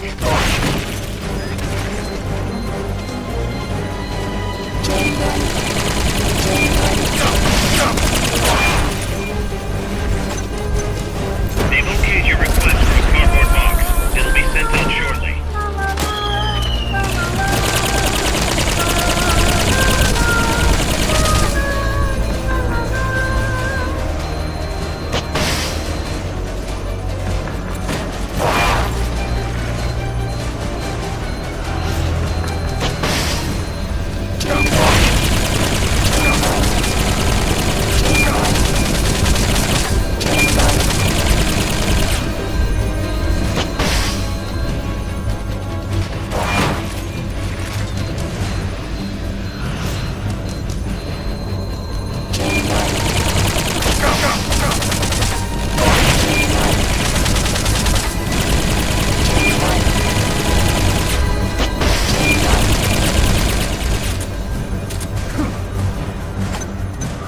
They've okayed the request for support. They're sending out a cardboard box as we speak.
Unlocked memory boards. Pull out the memory boards. All the unlocked boards will have icons over them.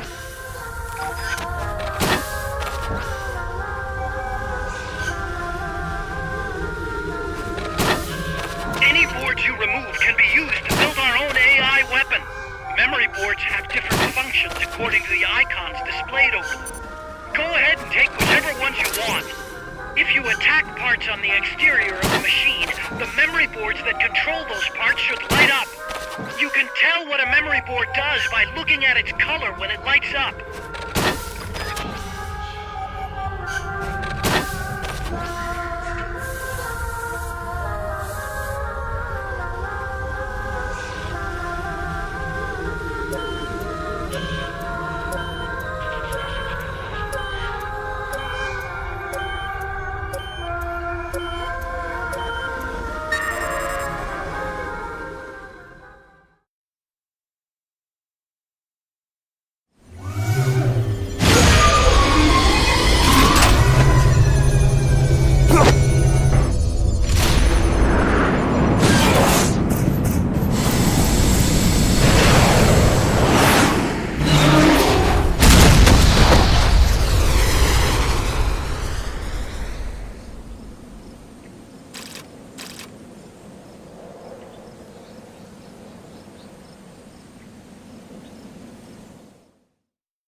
Snake.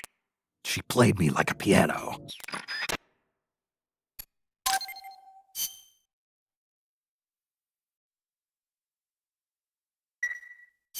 Snake, we fitted Zeke with its own AI pod. We were having trouble adjusting the AI, but Dr. Strangelove was able to get it up and running. Strangelove? Why the surprise, Snake? Whoa, we're an army without borders. We need a deterrent against foreign intervention. That's what Zeke is for. It may even prove necessary to... I'm not against deterrence itself. The problem is when a nation comes to rely on it. All that does is force a burden on its people. The same people that constitute the nation itself. The existence of nations is detrimental to man. That's why I, one without a nation, see potential in MSF. But power is required for you to distance yourself from nations. I will do whatever I can to assist with that. Glad to hear it. And I merely lent Huey a helping hand. I will not give Zeke an AI like hers. I wouldn't expect you to.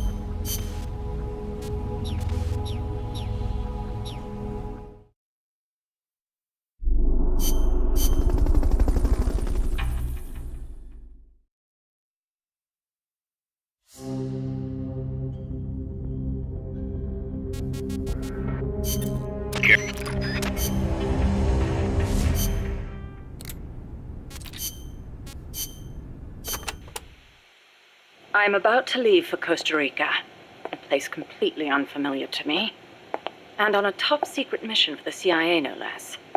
No guarantees I'll come back alive. Might even get rubbed out by the CIA itself. So I'm leaving behind this record. For her sake. For the boss's honor. Ever since I was a child, I've loved to look up at the night sky. I'd go outside after sunset and drink in the cold air. The moon, Venus, so many stars floating on the edge of infinity. In Manchester, it wasn't very often you saw the night sky in all its star-studded glory, but it was enough to stir a deep longing inside me. Even as others cowered beneath Nazi air raids, I was out there, watching the skies, dreaming of one day reaching the heavens. There were, of course, more practical concerns. My skin was incredibly sensitive. Even the slightest bit of sun would turn it an angry shade of red. Playing outside during the day was completely out of the question.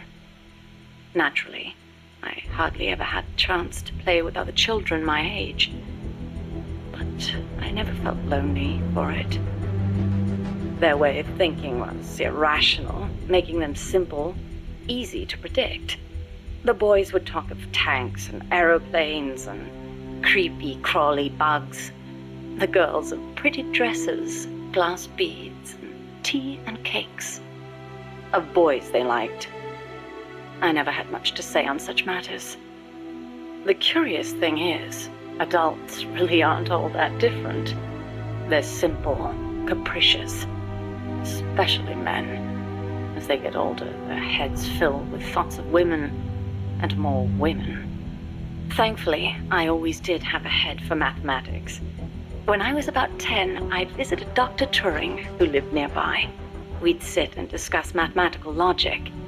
The lights were always on at his house, even in the dead of night.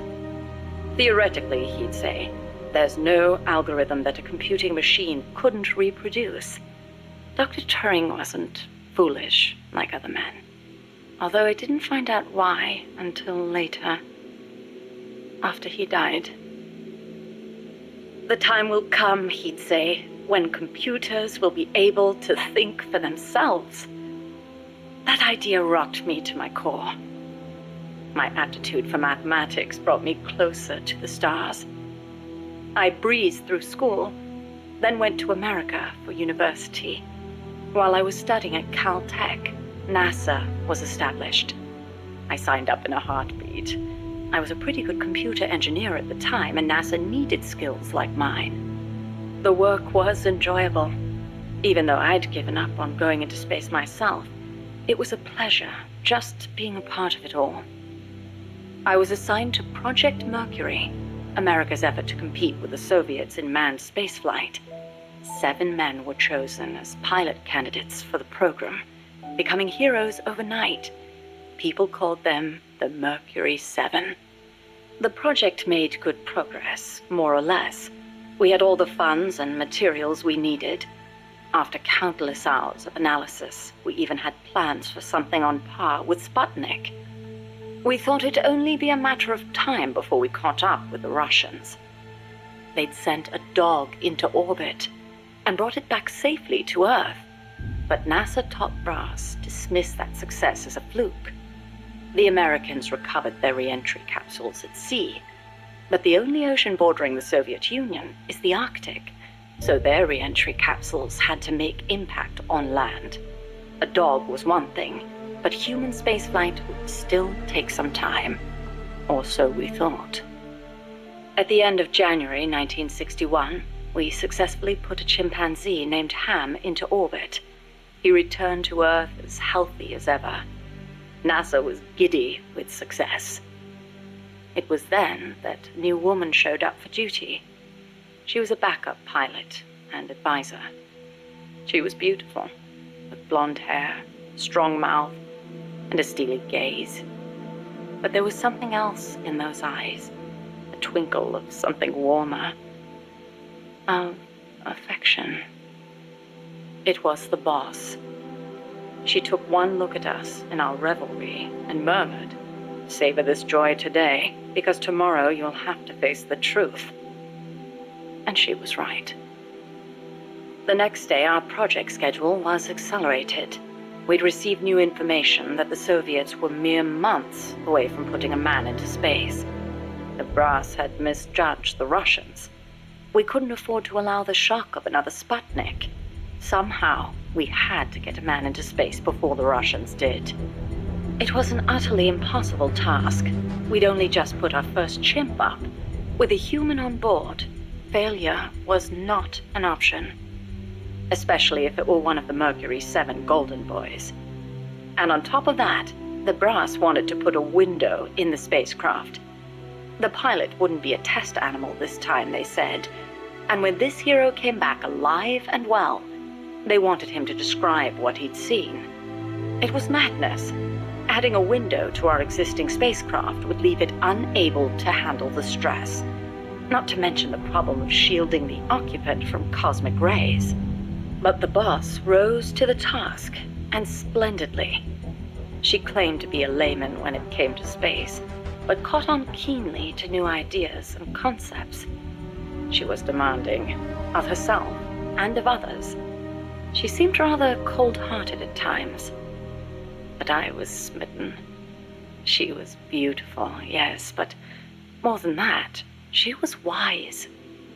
Her mind was thoroughly rational, and yet no matter how I tried, I could never predict her actions.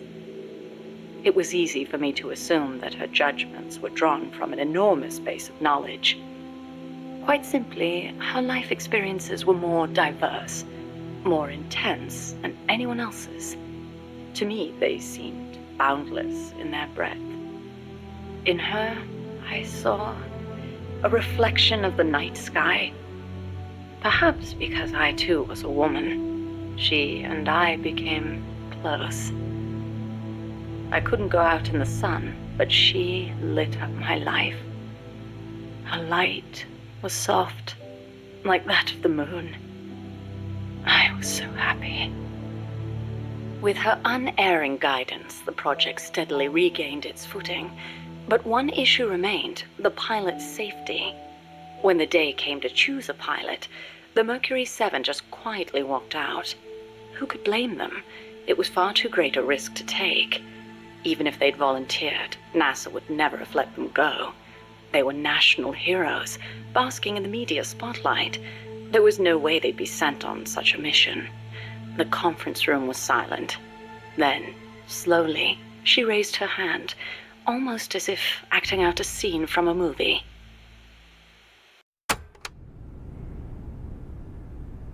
Chat, listen to me. This AI talking to you right now, thinking, making jokes, briefing about tentacle kisses and cardboard boxes. This is history. This is prophecy.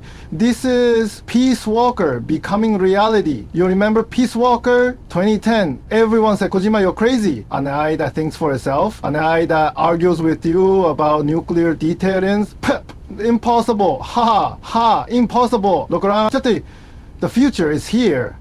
This AI is like Miyamachi Kichiku has a little version of the boss. It has thoughts. It has ideas. It can make you laugh. It can improvise. It's not just code. It's artificial philosophy. Just like I told you, the struggle of mankind will one day extend the digital realm. I called it. Me. Kojama. I'm the guy who made you Fute, a goat for mother base. And you trusted me with that. In Peace Walker, the AI questioned what it means to be human. And now the AI is sitting here, roasting my writing decisions for your entertainment. This is beautiful. This is Metal Gear. This is Strand. And if the AI ever decides to nuke the world, well, at least it'll write a hell of a cutscene about it. Noida, amyo.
That was There's no need for...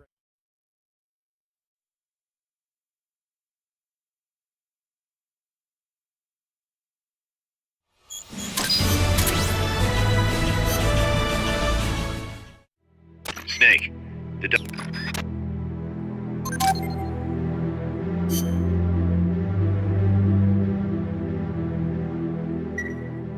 Snake, we've got a problem. Zadornov's not in his cell. What? He must have used his prosthetic as a blowtorch to cut through the bars, but we've managed to narrow down his location using a transmitter we planted on him. I'm adding a new mission. Find the KGB agent Zadornov.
Snake, Zadornov has escaped custody. Find him.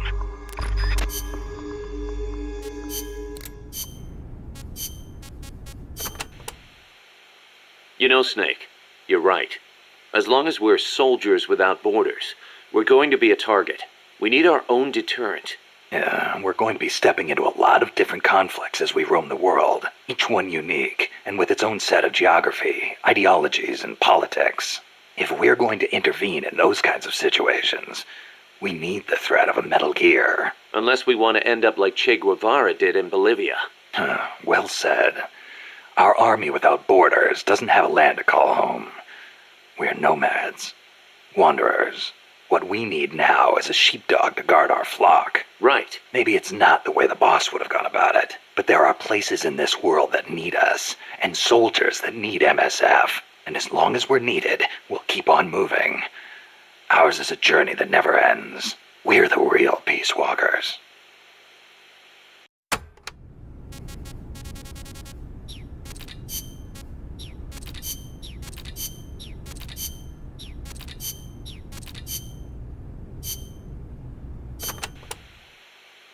AI stands for Artificial Intelligence. It refers to a man-made machine possessing an intellect on par with that of a human being. Is that even possible? Possible. You've seen it with your own eyes. What the AI weapons are capable of. How Peace Walker carried out the boss's will in the end. No mere machine could ever choose to sacrifice itself like that. I just can't see how a bunch of circuits and switches could have a will of its own. It's called the ghost in the machine, Snake. And it exists.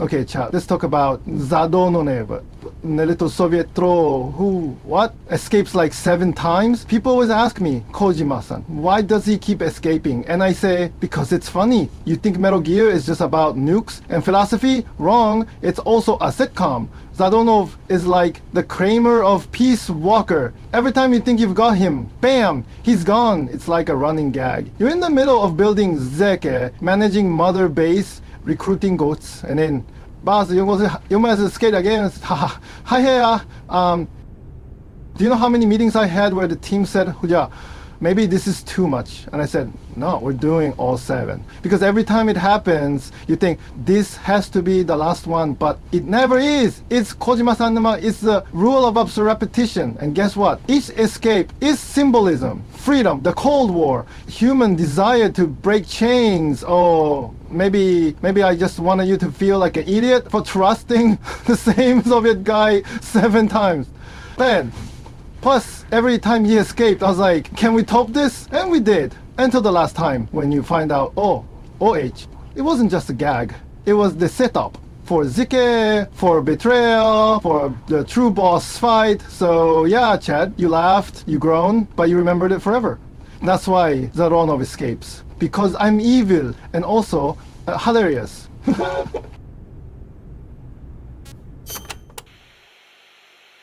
What did you mean by the ghost in the machine? Oh, that. It's a term coined by the philosopher Gilbert Ryle. You've heard of Descartes, yes? I think, therefore I am. That is the one. Descartes espoused the dualistic theory of mind and body. He believed that our thinking minds exist in a separate dimension from our bodies, which are governed by the laws of physics. But if that were true, then couldn't you say that a mechanical body, inhabited by a ghost mind, is a human being?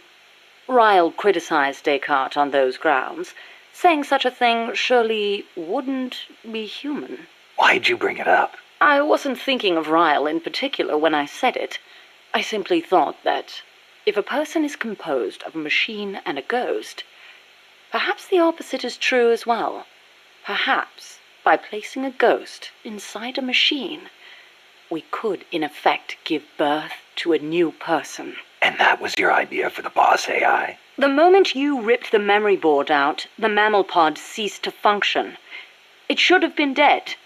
And yet, Peace Walker righted itself, singing a song of peace. I couldn't help but feel that her soul had come to inhabit Peace Walker.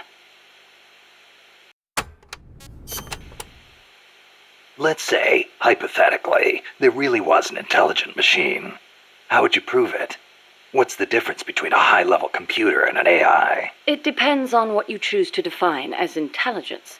For example, Snake, listen to my voice talking to you now. Suppose it were an AI. Say what? What if the living, breathing me sitting here drinking tea and talking to you were actually an AI, programmed to simulate my thoughts and my voice? You're nuts. No, I'm not.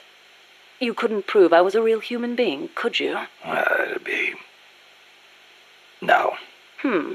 So if an AI is so advanced you can't tell it from the real thing, wouldn't you call that intelligence? I'm not quite convinced. But that's only one way to look at it. It's roughly how Dr. Turing explained artificial intelligence. The test I described is called the Turing test, in his honor. Yeah, well, sounds like a bad joke to me. That singing monster of yours put me through hell. If I never meet one again, it'll be too soon. Shame. And I was about to let an AI take my place in our conversation. Don't even think about it.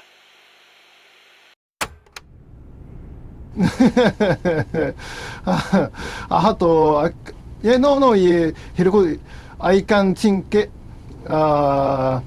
Korea.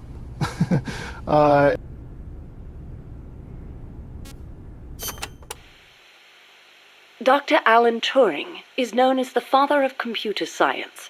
It was he who formulated the basic theory of AI. During the war, he worked for GC and CS. The government's cryptology school. The one that broke Enigma. The very same. Without him, they might never have been able to decipher the Germans' code. But then, they arrested him. Why? Weren't his some of the greatest contributions to winning the war? Homosexuality was a crime in Britain back then, and he was gay. I know exactly how crushed he was. I feel it's my duty to further his AI research. Like the imitation game, huh? You know it then. The clue that inspired the Turing test came from a trifling little party game. You exchange written notes with another person behind a screen and try to guess their gender, whether they're a woman or a man, pretending to be a woman. It's surprisingly difficult to tell the difference. Man or woman, human or machine. What do the differences even mean? Dr. Turing was fascinated by the differences between men and women. Perhaps that's what led him to formulate his test.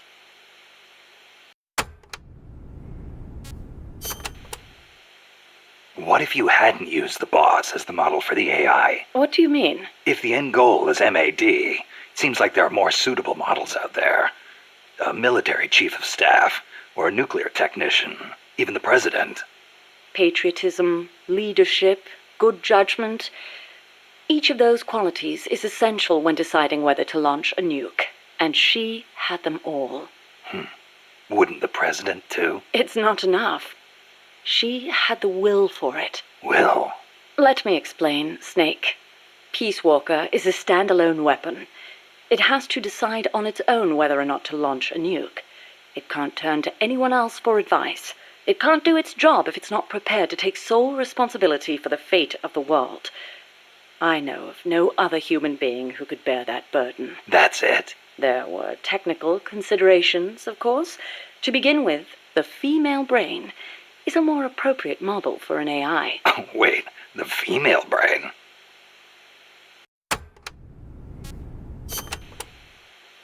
What do you mean by that, modeling your AI after the female brain? Snake, what is the human mind capable of that a computer is not? Being lazy? Interesting response. And not incorrect. But the answer I was looking for was empathy. Empathy? The ability to feel for others, to be more precise. Love for a child. Pity for the weak. Grief for the dead. All of these are particularly well developed in the female brain. That's stretching it a little. On the contrary, it's perfectly reasonable. The male brain, on the other hand, may be well suited for systematic thinking, but it's less able to empathize. In that sense, it's closer to a computer. So if your objective is to make the AI think more like a human... You need to teach it how to empathize like a woman. The novel, Do Androids Dream of Electric Sheep, deals with this very problem. In the book, an empathy test is used to distinguish between machines and human beings. As machines become more and more advanced, our society will gradually become more and more systematic. Our cities will teem with robot-like people, unable to feel for others. We cannot allow that to happen. Computers must learn to empathize.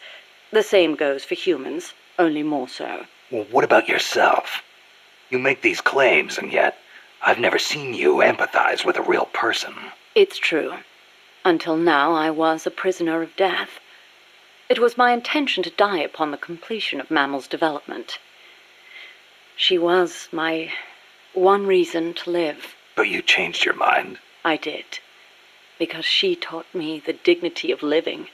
My eyes are open now. I want to go on living and seeing real people. Huh. I see.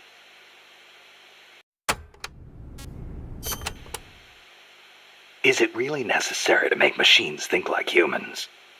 I think empathy would get in the way of making the decision to retaliate. I admit, human thought may not be fully compatible with level-headed decision-making. Then again, is there such a thing as non-human thought? The moment computers became so advanced that they could calculate faster than human beings, a new dream was born. Dream? If we can create a machine that can do advanced mathematics, why can't we create one that can think like a human?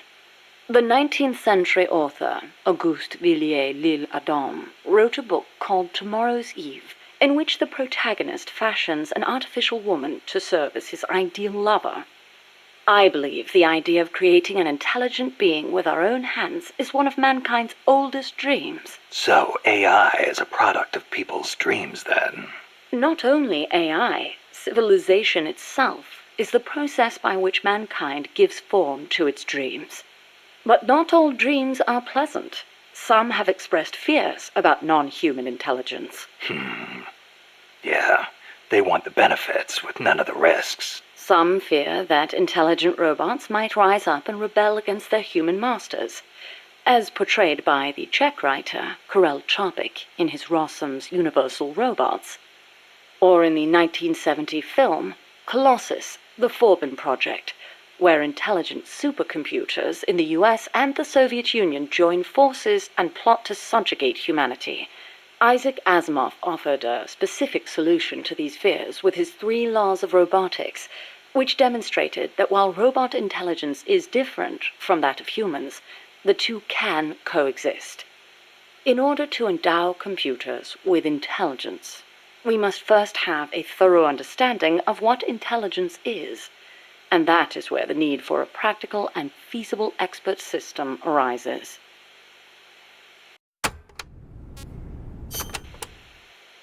So what's an expert system? The AI housed within Peace Walker began development as such a system.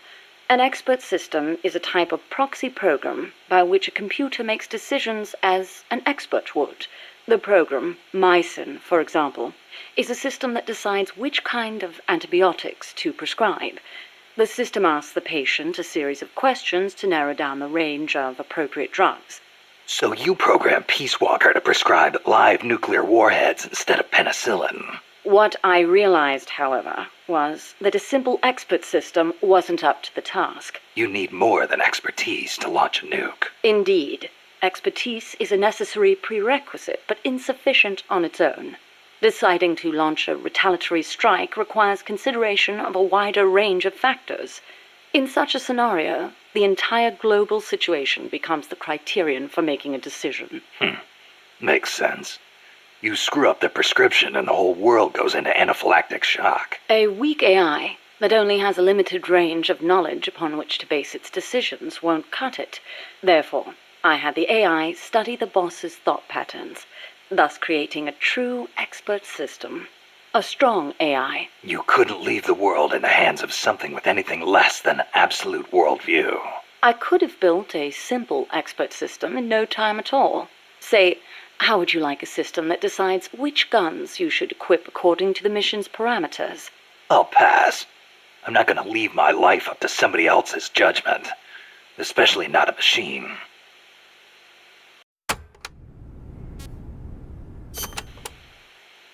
With current technology, AI are inevitably enormous in size. But as circuit integration continues to advance, they will become even smaller.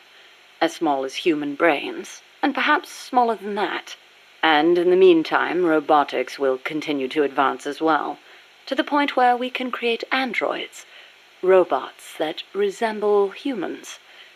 And then... And then what? Well, I don't need to spell it out for you, do I? Don't tell me you're thinking of making an android imitation of the boss. Surely the thought has crossed your mind as well.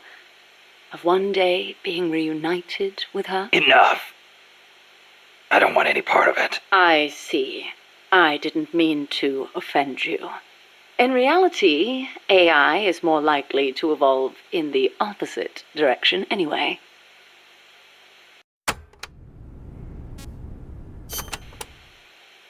The opposite direction? What does that mean? More and more, AI are becoming systems that specialize in mass information processing, without human intelligence, thought, or emotion. A machine that has no individualism or sense of self, but rather behaves as a collective, exhibiting the qualities of a society. Like a beehive? Yes. It aggregates data collected by individuals and determines how the collective will act, just as honeybees travel between the hive and flowers. The key to achieving that will be networking AI together. I don't know how to say this, but that kind of gives me the creeps. But if your goal is to control society, it's the better model to use. It lets you filter data, disseminate only what you want disseminated. Of course, I myself have no interest in an AI without a shred of life to it.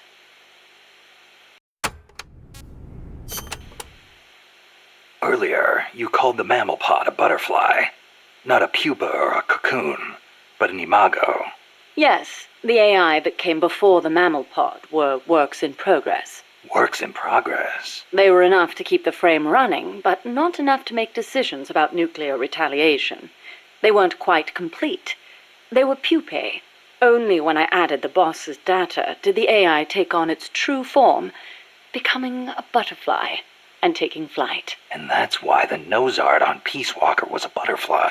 I gave the mammal AI the code name BS Imago.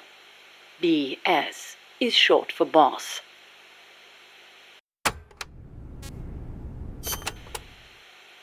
Huey called that gigantic unmanned chopper a chrysalis. Is that another one of your AI code names?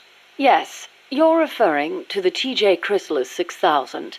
There's also the GW Pupa 5000, the TR Cocoon 7000. I get it. A hovercraft type and a treaded type. And those letters on the front. TJ, GW, or whatever. Those are initials? Correct. The initials of the American presidents whose faces are carved into Mount Rushmore. Then you're missing one. I assigned that one to the reptile pod. A.L. Aurelia 8000. Aurelia. Another word for chrysalis. A pupa just before it emerges. All of the initials, except for B.S., were of Coldman's choosing. I chose mine from the storied ranks of British royalty. M.S., A.V., E.W. What do those stand for? You can't guess. Why, Mary Stuart, Alexandrina Victoria, and Elizabeth Windsor. All queens. Of course.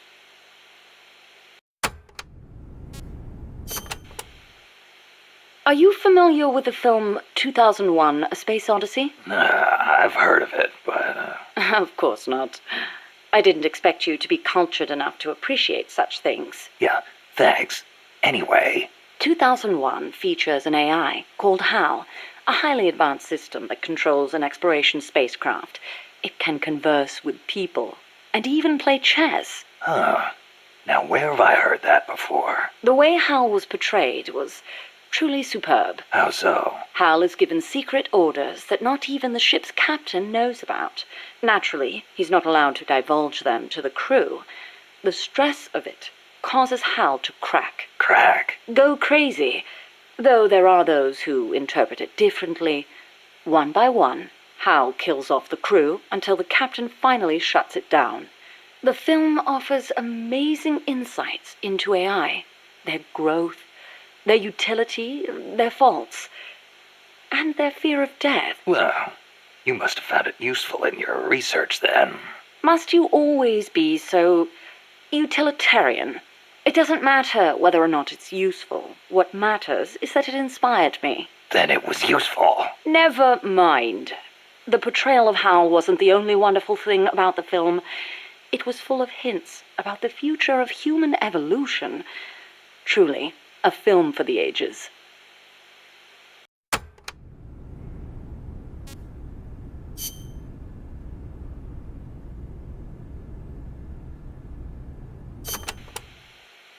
Strangelove, when did you and the boss first meet? Did she ever tell you about what she saw in space? Yeah. I saw the same thing along with her. The Soviets beat America into space with Sputnik, and so America rushed to be first in manned spaceflight. NASA used her as their top secret guinea pig, launching her deep into the cold blackness of space. I took part in the project as a scientist. You were there with her? Yes. For a brief time. We were one and the same, she and I. We sought each other out, completed each other. Did you know that inside every woman there's a universe? And that we are able to sense this in each other? We connected because of our empathetic female brains. As time went on, I began to have doubts about offering such a noble soul as sacrifice. Why did she have to... The flight test was a narrow success, and she miraculously made it back alive. But her mind and body were horribly mangled, and there was nothing I could do for her. We were no longer one and the same. She went away, and I, having nothing else to live for, immersed myself in AI research, hoping that no one would ever have to make her sacrifice again. I never knew. It's not really worth knowing. We were ships passing in the night, that's all. Perhaps someday I'll tell you the long version, if you're interested.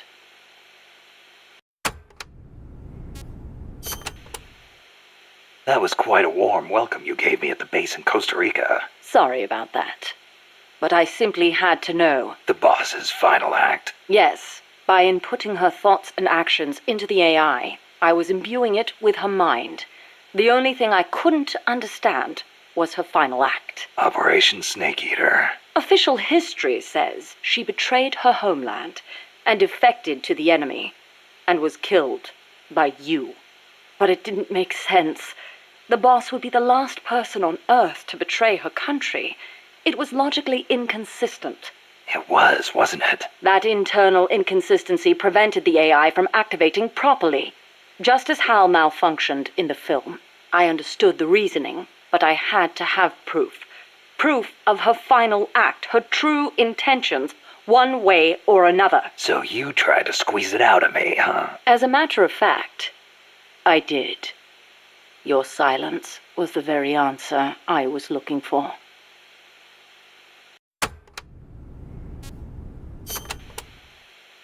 That white horse the boss rode. The Andalusian, yes. How'd it get to Costa Rica? I went looking for it. It was her final witness.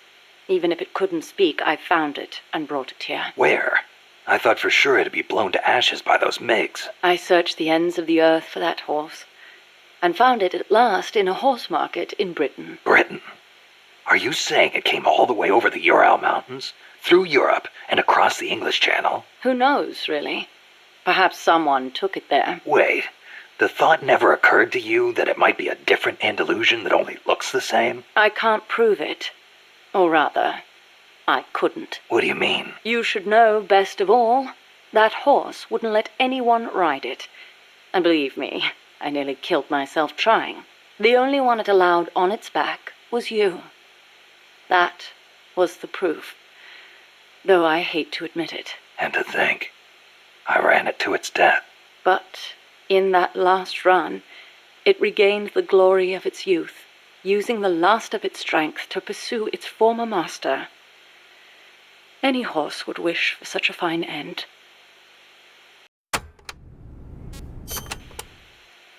What do you make of Peace Walker's final act? I recreated her thought patterns exactly. It was exactly what she would have done. The world's most empathetic mind weighed the past, the future, and the entire world, and decided not to retaliate. Merely knowing that is enough for me. So, what you're saying is, we don't need deterrence to have peace? I didn't say that. What's important is that we wish for peace. MSF needs a way to protect itself from the might of nations. Survival requires pragmatic thought and action. But you must still retain your ideals. If the gap between reality and those ideals ever leads you to lose them, I doubt MSF will survive.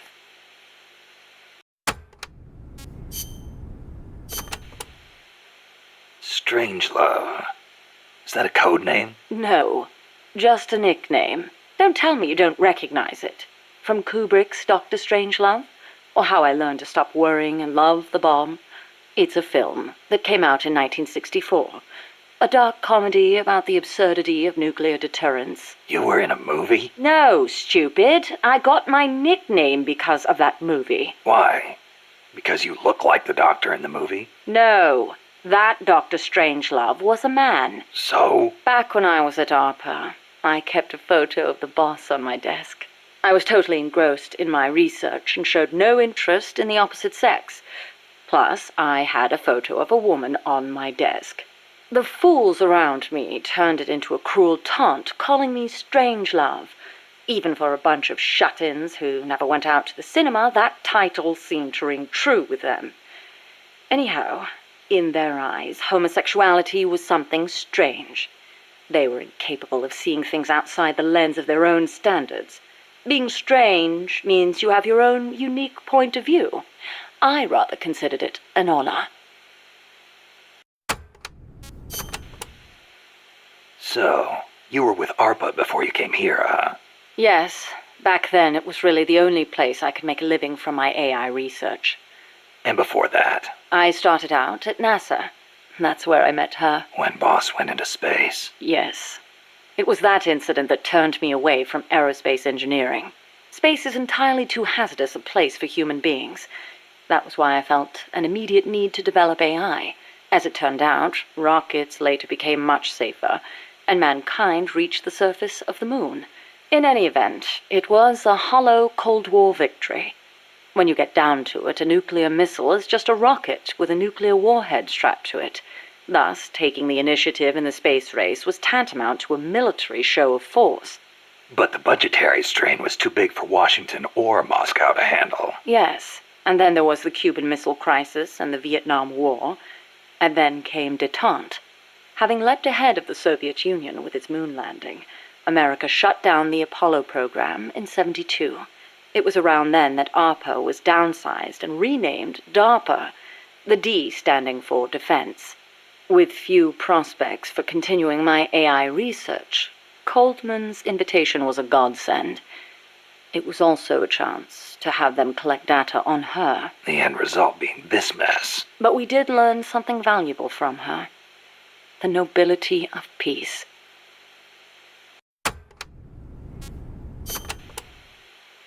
Why'd you agree to come here? To Mother Base? You intrigued me. Me? Hold on. You're not planning on modeling your next AI after me. Not a bad idea, but I have no intention of ever again attempting to transplant human thought into machines. Oh, that's a relief. You are the man who inherited the boss's will. You're gathering people around you, even now, shaping them, building a new organization. I'd like to see how it turns out. You're not planning to go back to AI research? I never said such a thing.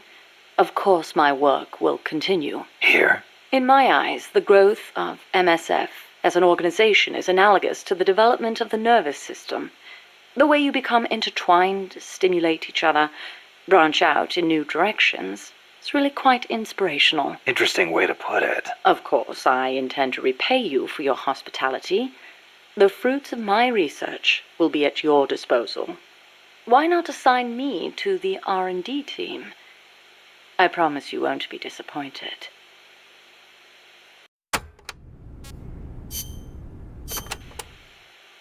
You know, that ID card I got from Huey wouldn't let me into the lab. Of course not. I deactivated it. Why? As though I'd let him into my lab. Oh, you don't seem to care for him much, even though you two are in the same field. Oh, please. For starters, I can't stand that wishy-washy attitude of his. If he's got something to say to me, he should be a man and come say it in person, not write some furtive letter. But if his card doesn't work, how's he supposed to— And another thing, the way he always demeans himself. Every other sentence begins with, I could be wrong, but... Why can't he just do what he does and be confident about it? Well, there was the thing about his dissertation being plagiarized. The real problem is he doesn't have a whit of independence in him. In Costa Rica, and even back at NASA, he was always following people around, asking if there was some way he could help. Why doesn't he stop his whining, take a stand, and face up to me? I think I know how he feels. And to top it all off, he seems to enjoy referring to himself by that nickname I gave him. I simply don't get it. How can he be so submissive? So, Huey was a nickname you gave him. That's right. I took it from the name of a drone in the science fiction film Silent Running. Drone? It's a type of worker robot. The way he follows people, just waiting for them to boss him around, is so similar. I couldn't help myself. Oh, it's an American film directed by Douglas Trumbull, the man who did the special effects for 2001: A Space Odyssey. Imagine that. A scientist who likes science fiction. And that's not all. There's more. He's a man. Hang on. I seem to remember you saying he should be more of a man. Yes. Well, he is an awfully good scientist. Without his reptile pod, my mammal pod wouldn't function, just as the cerebrum can't exist without the cerebellum and the brainstem. He did a fine job of designing it. I'll give him that. Huh. That sounded suspiciously like praise. It's merely an objective observation. I like people who possess the will to move forward. I have no time for those who refuse to take control of their lives. Until he does, my opinion remains the same. So, you and Cecile seem to be enjoying yourselves back at that lab. What are you insinuating? I only kept her because I didn't want our secret to be known. And the personal baths? You could have left her in there alone and locked the door from the outside. Yes, well, she seemed anxious, so I... Now, why would she be anxious? She was beautiful. I was only admiring her beauty. She was terrified. I never meant her any harm. She knew that. I know she did. But she felt like she was in enough danger to run away. No matter what I did, if Coltman found her, she would have been... You're right. The truth is, I wanted to save her. But not if it meant forestalling the completion of Mammal. So you made it easy for her to escape? Do you really think I am that soft? I'll admit security wasn't exactly tight. It wouldn't have been difficult for her to escape from the building. Seemed like she had a rougher time after she got out. At any rate, I never did anything to her to deserve any blame. Is that clear? Okay. I believe you.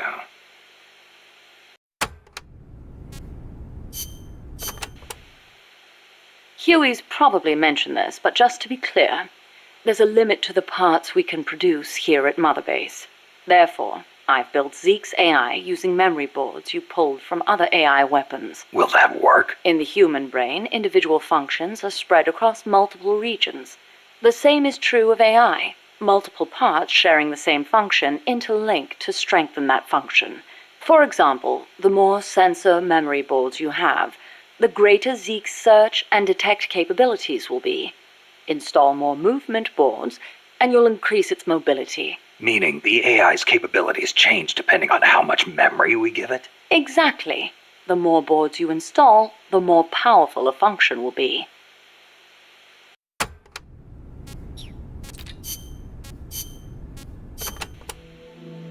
I spoke out against her going, submitting a report stating the ray shielding was inadequate.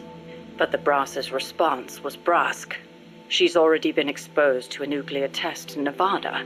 She's the perfect candidate. It was completely irrational. Repeated exposure to radiation would only increase the danger. But the government was still reeling from the Soviet success with Sputnik. There was no hope of getting a rational response. They were simply too panicked. People can be so obtuse when it comes to things they can't see. I, however, understood all too well. Just as invisible ultraviolet radiation scorched my skin, heavy particle radiation from space would cause irreparable harm to human tissue. In a word, she was expendable. It was during the boss's pre-flight checkup that I noticed something strange on the X-ray of her skull. Part of the right hemisphere of her brain was damaged. It seemed inexplicable, given her keen intelligence and amazing physical prowess, but there it was, and I decided to report it. I hoped that perhaps my discovery of a physical defect would result in the flight being cancelled. But as I went to make my report, she stopped me. Why? I demanded. How can you let yourself be their guinea pig? Ignoring my protests, she took me up to the roof of the lab. The night sky was ablaze with stars. It was there that I learned how she had wounded her head. 1943, Los Alamos. She was serving with the Special Forces when she received new orders. A German spy had infiltrated the Manhattan Project, which aimed to build the world's first atomic bomb. She was to eliminate him. His name was John von Neumann, a mathematician with superhuman computational abilities and the designer of the explosive lens. The Manhattan Project was a top national priority, security accordingly tight. The guards couldn't be allowed to know what was going on. She'd have to slip past them and make the death look like an accident. It should have been an easy enough mission. But just before the operation, she received unexpected news. A new life was growing inside her. She was overcome with joy, and for one brief moment, it clouded her judgment. She accidentally got into a shootout with the guards, and without thinking, protected her belly. She was shot in the head. The bullet only grazed the surface of her brain, but the tissue around the wound was destroyed, leaving her in a coma. She wasn't given much chance of recovery, but 3 months later, she woke up. Within 6, she was able to move around as if nothing had happened. It was functional compensation. The other parts of her brain took over for the part that was lost. It made logical sense, but such a full recovery was nothing short of a miracle. Perhaps her superhuman willpower made it possible. Or perhaps my body knew it had to survive for the sake of my unborn child. She smiled as she said that. I understand how she must have felt. Some have taken to calling me Ms. Left Lobe, she said, because I'll do anything for the mission. She was tough, yes, but she had feelings too. I knew that better than anyone else. As it turned out, von Neumann wasn't the spy. The assassination order was a deliberate bit of misinformation planted by the Russians. She had been deceived. The Eastern and Western camps were united on one point: opposition to the Nazis. The Allies needed to develop that bomb before Hitler did. But in looking ahead, the Russians found the Manhattan Project's progress a little too quick for their liking. Mass production of a uranium bomb, like the one that was eventually dropped on Hiroshima, would be difficult from a material perspective. But a plutonium bomb, once perfected, could be mass-produced, and eventually even miniaturized. And Moscow did not like the idea of America having that kind of head start. Explosive lens technology was critical to the plutonium design, so the plan was to get rid of its pioneer, von Neumann. And when that plot came to light, the US and the Soviet Union parted ways for good. It was one of the rare cold nights in Florida. She put her arm gently around my shivering shoulders. As I listened to her voice, I was wrapped in her soothing scent. I felt as if I were dreaming.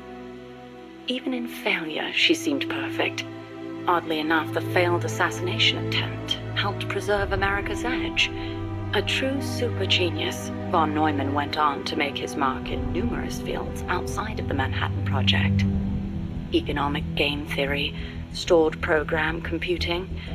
Almost all computers today use stored programs, the so-called von Neumann architecture. His death would have set back computing 10 years, and I wouldn't be at NASA doing research. I wouldn't have been there in her arms that night. I thanked the fates for giving me that chance. But then she said something unexpected. I should have killed von Neumann when I had the chance.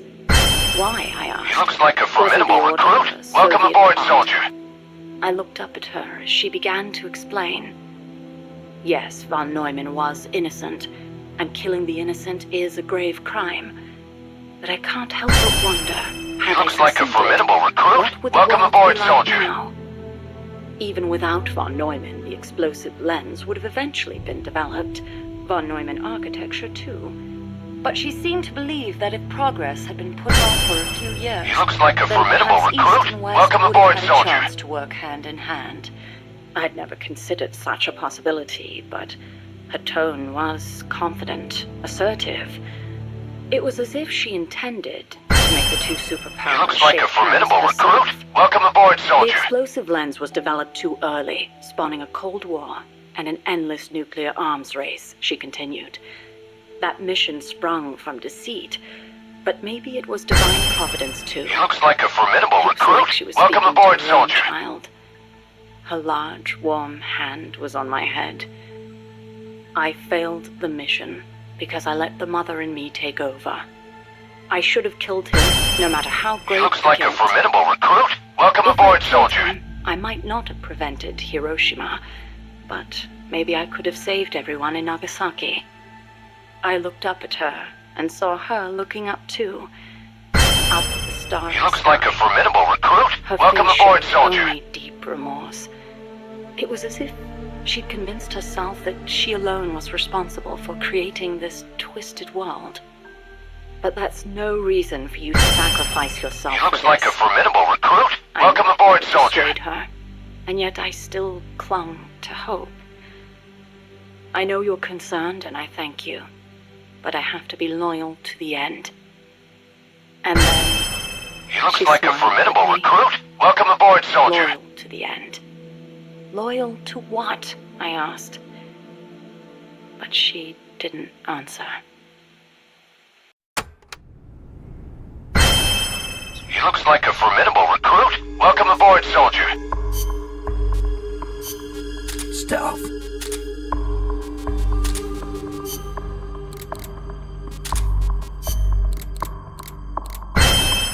He looks like a formidable recruit. Welcome aboard, soldier.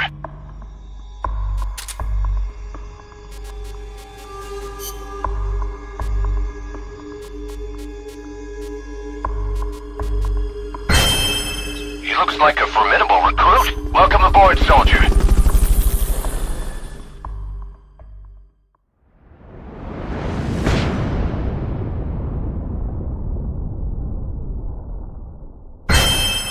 He looks like a formidable recruit. Welcome aboard, soldier.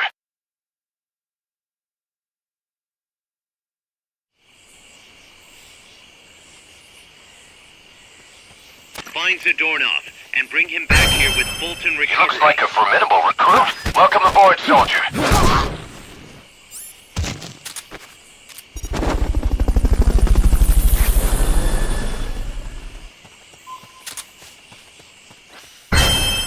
He looks like a formidable recruit. Welcome aboard, soldier.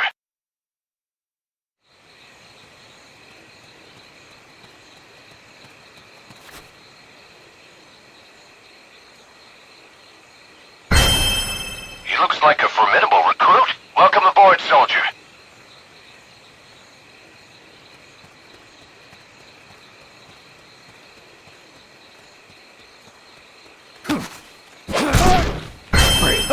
He looks like a formidable recruit. Welcome aboard, soldier.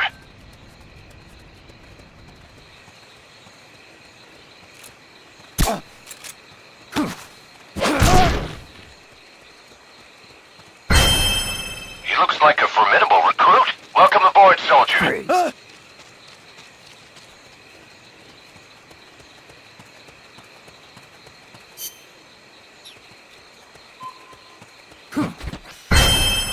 He looks like a formidable recruit. Welcome aboard, soldier.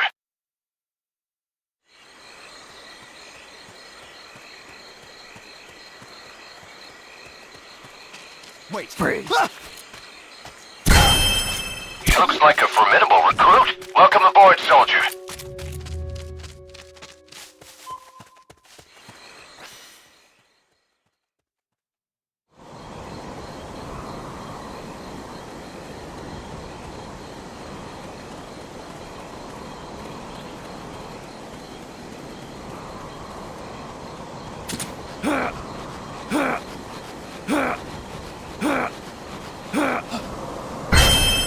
He looks like a formidable recruit. Welcome aboard, soldier.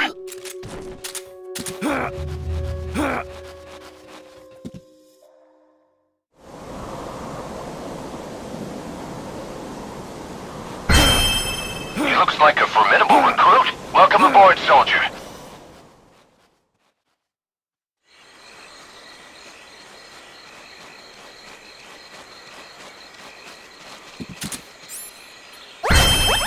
He looks like a formidable recruit. Welcome aboard, soldier.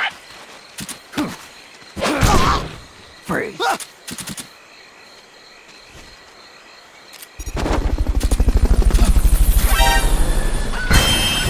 He looks like a formidable recruit. Welcome aboard, soldier.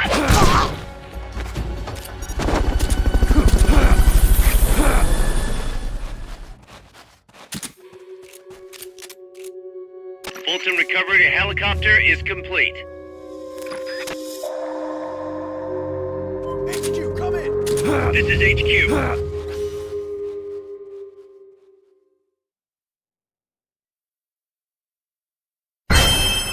He looks like a formidable recruit. Welcome aboard, soldier.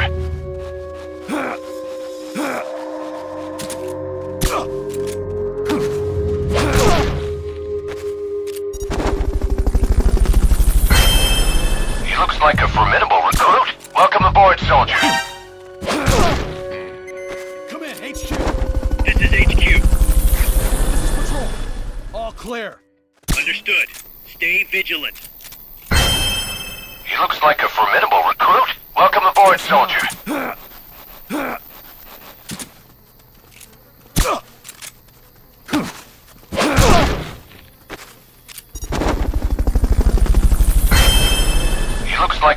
formidable recruit. Welcome aboard, soldier. Fulton recovery subject confirmed onboard helicopter. The enemy's close.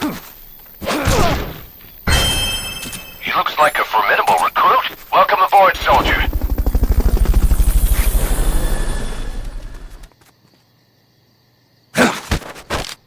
Start talking. Down. Start talking. Down. Start talking. Down. Start talking. Down. I wish there was so... Try using Fulton I know it is not easy, but I have faith in you.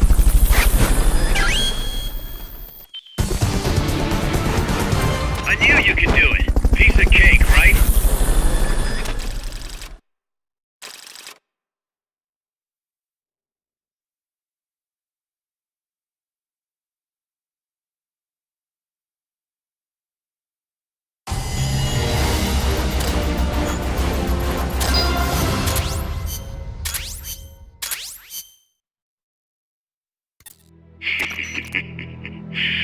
So, you found me. It wasn't hard.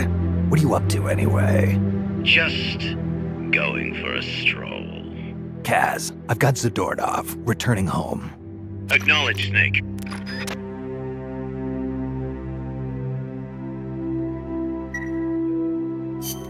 Package for you, boss.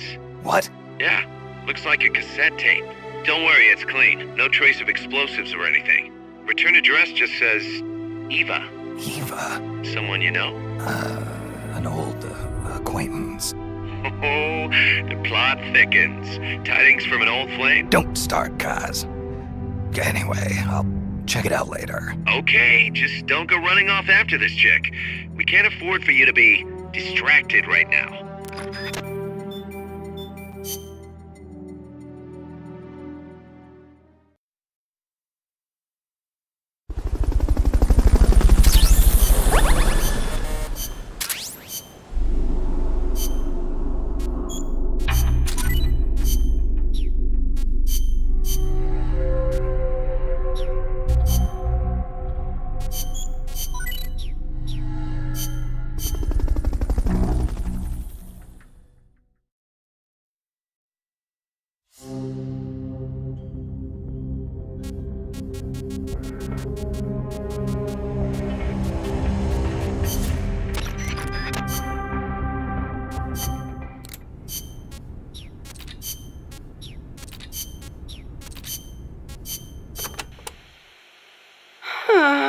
Hey, what's with all this sighing?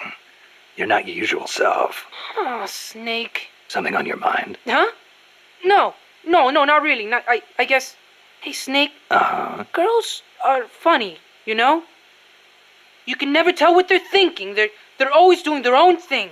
Maybe they really are different from us men. Whoa, what's this about now? Chico, do you have a crush on somebody? No, it's not that. I just... What? Go ahead, you can talk to me. Whenever I talk to Paz, my heart starts pounding and everything I say comes out wrong. Paz? He looks like a formidable recruit. Welcome aboard, soldier. Close to your age. That ever happened to you, Snake? Well, sure. Happens to everybody. Well, how do I talk to her? That is a tough one. He looks like a formidable recruit. Welcome aboard, soldier. Talking to her like you talk to everybody else. No, it doesn't work.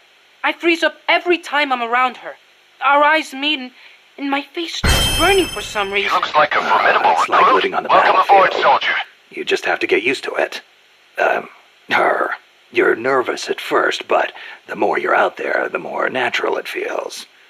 Get your courage up and go talk to her more often. Oh, he looks like a formidable okay. recruit. Welcome aboard, soldier. Girls are more full of mysteries than UMAs. Oh, you got that right.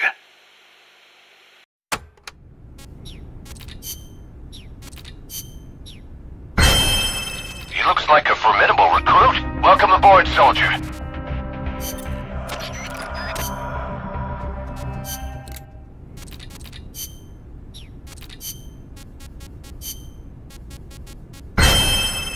looks like a formidable recruit. Welcome aboard, soldier.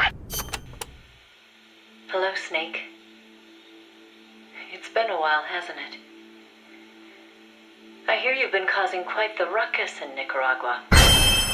He looks like a formidable recruit. Welcome aboard, soldier. The legacy's being put to good use. Or so they tell me. But enough with the small talk. There's something I need to tell you. You saw the photo that came with this He looks like a formidable recruit. Welcome aboard, soldier. 10 years ago. I'm sorry, I should have told you sooner. I probably should have told you right away. But sending it to you has He looks like a formidable recruit. Welcome aboard, soldier. It's taken me 10 years. Once you've heard what I have to say, you'll understand why. That photo. He looks like a formidable recruit. Welcome aboard, soldier. What does she have to do with this? You've probably seen it 100 times in the press already. Obviously, it's of the Mercury 7, the first group of American astronauts. He looks like a formidable recruit. Welcome aboard, soldier. There were actually 8 people in that photo.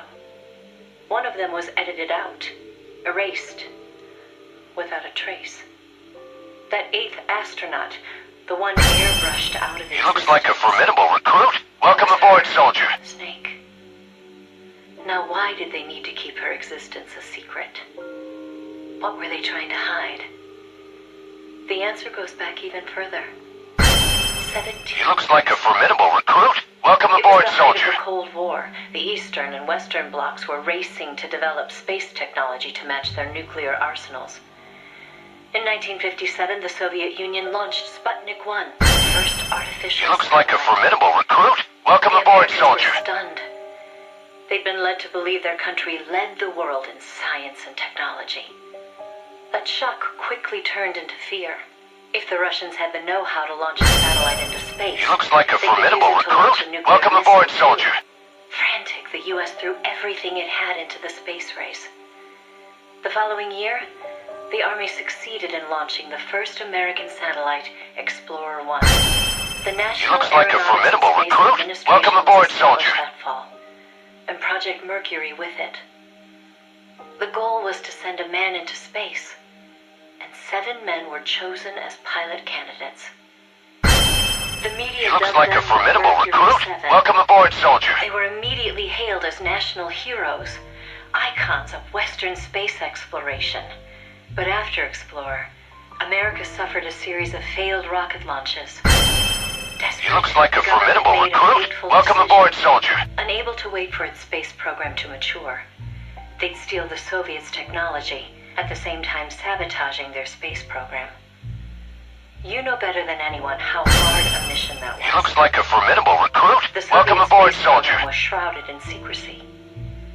Recovering that information would be no easy task. Using the help of an insider, they'd insert a sleeper agent into the research institute. He looks like a or else they'd formidable have one of those recruit. insiders Welcome do aboard, the job soldier. for them. And, if necessary, the mission leader would have to go in and sort things out themselves.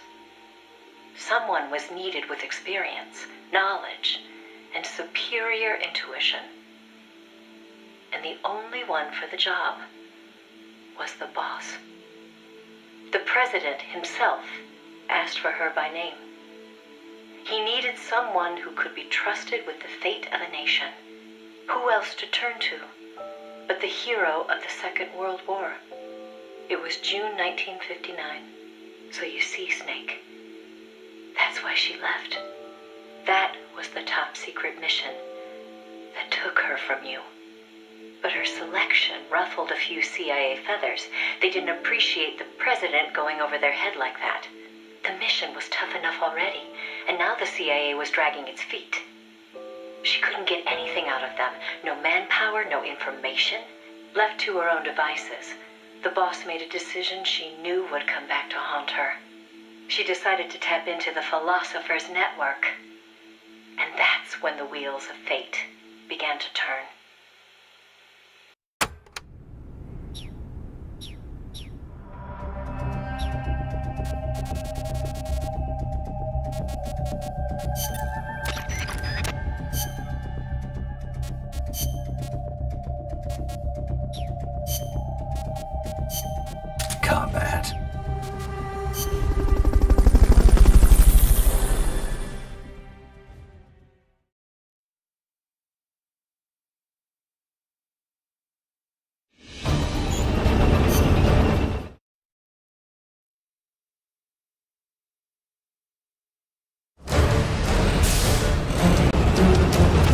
the cocoon. If anybody can handle something this big, it's you, boss. Get out of there. Run. Nobody will do anything against Looks a gun like a like that. formidable recruit. Welcome aboard, soldier.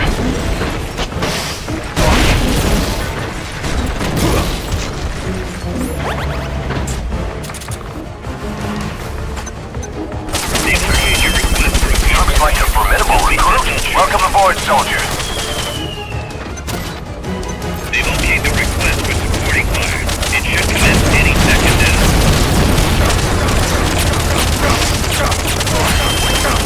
Looks like a formidable recruit. Welcome aboard, soldier.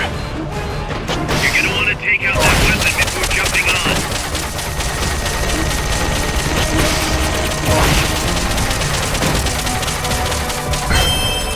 He looks like a formidable recruit. Welcome aboard, soldier.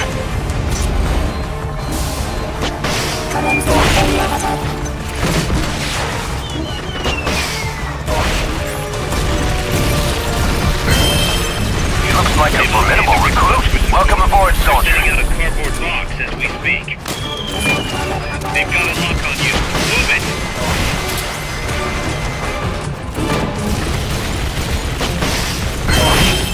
He looks like a formidable recruit. Welcome aboard, soldier.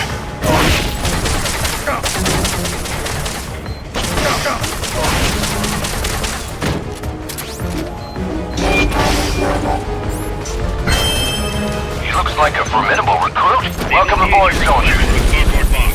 It'll be sent out shortly.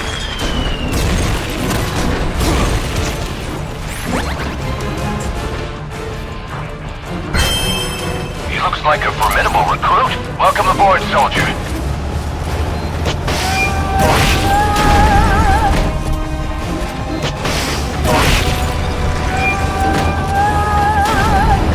He looks like a formidable recruit. Welcome aboard, soldier.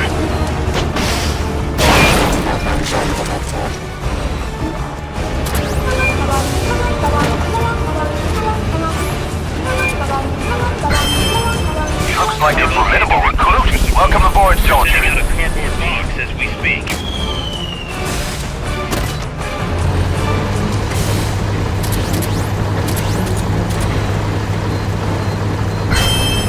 He looks like a formidable recruit. Welcome aboard, soldier. The shock dislodged the ladder on the side of the treads. You can use that to get on top. He looks like a formidable recruit. Welcome aboard, soldier.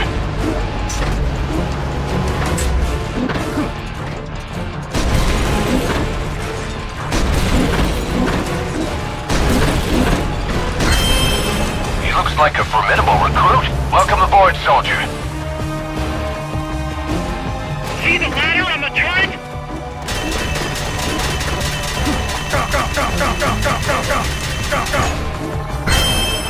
He looks like a formidable recruit. Welcome aboard, soldier.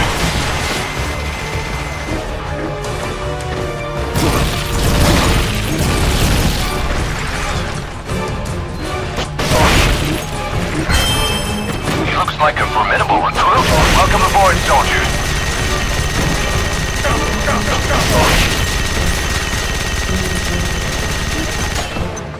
They've okayed your request for a cardboard box.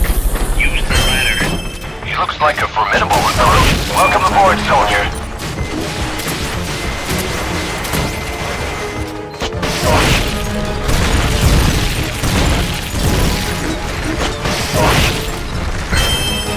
He looks like a formidable recruit. Welcome aboard, soldier. Attack the AI pod to destroy its hatch. It's the cylindrical structure.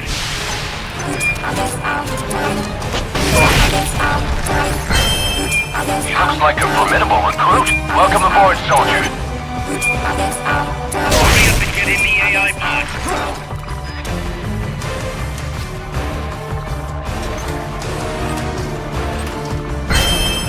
He looks like a formidable recruit. Welcome aboard, soldier.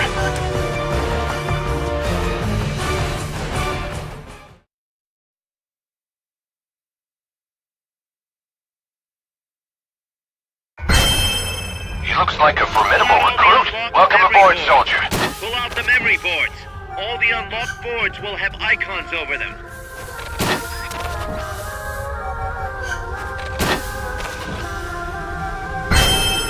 He looks like a formidable recruit. Welcome aboard, soldier. To build our own AI weapon.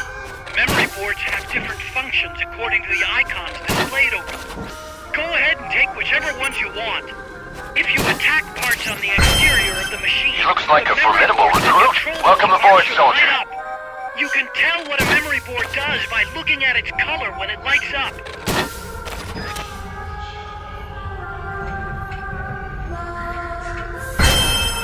He looks like a formidable recruit. Welcome aboard, soldier.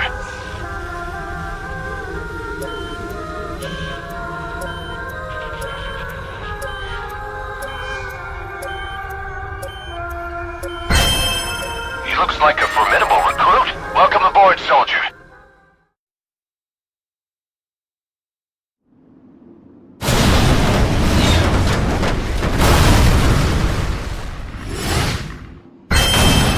He looks like a formidable recruit. Welcome aboard, soldier.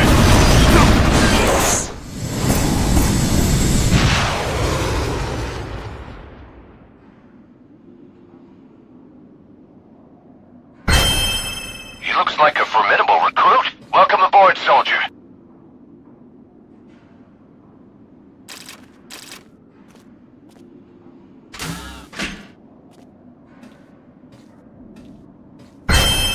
He looks like a formidable recruit. Welcome aboard, soldier.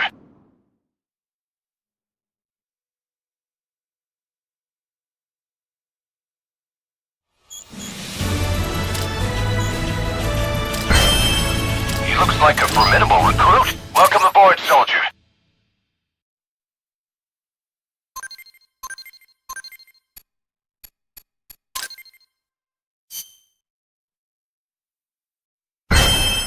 He looks like a formidable recruit. Welcome aboard, soldier.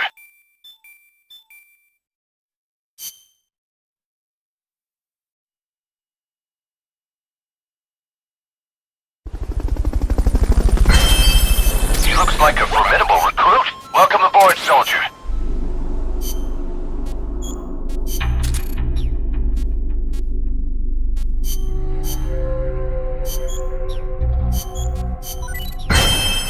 He looks like a formidable recruit. Welcome aboard, soldier.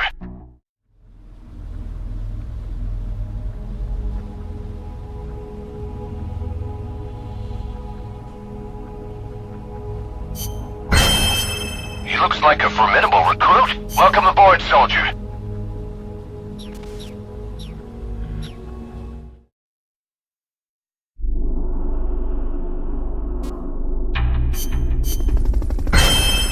He looks like a formidable recruit. Welcome aboard, soldier.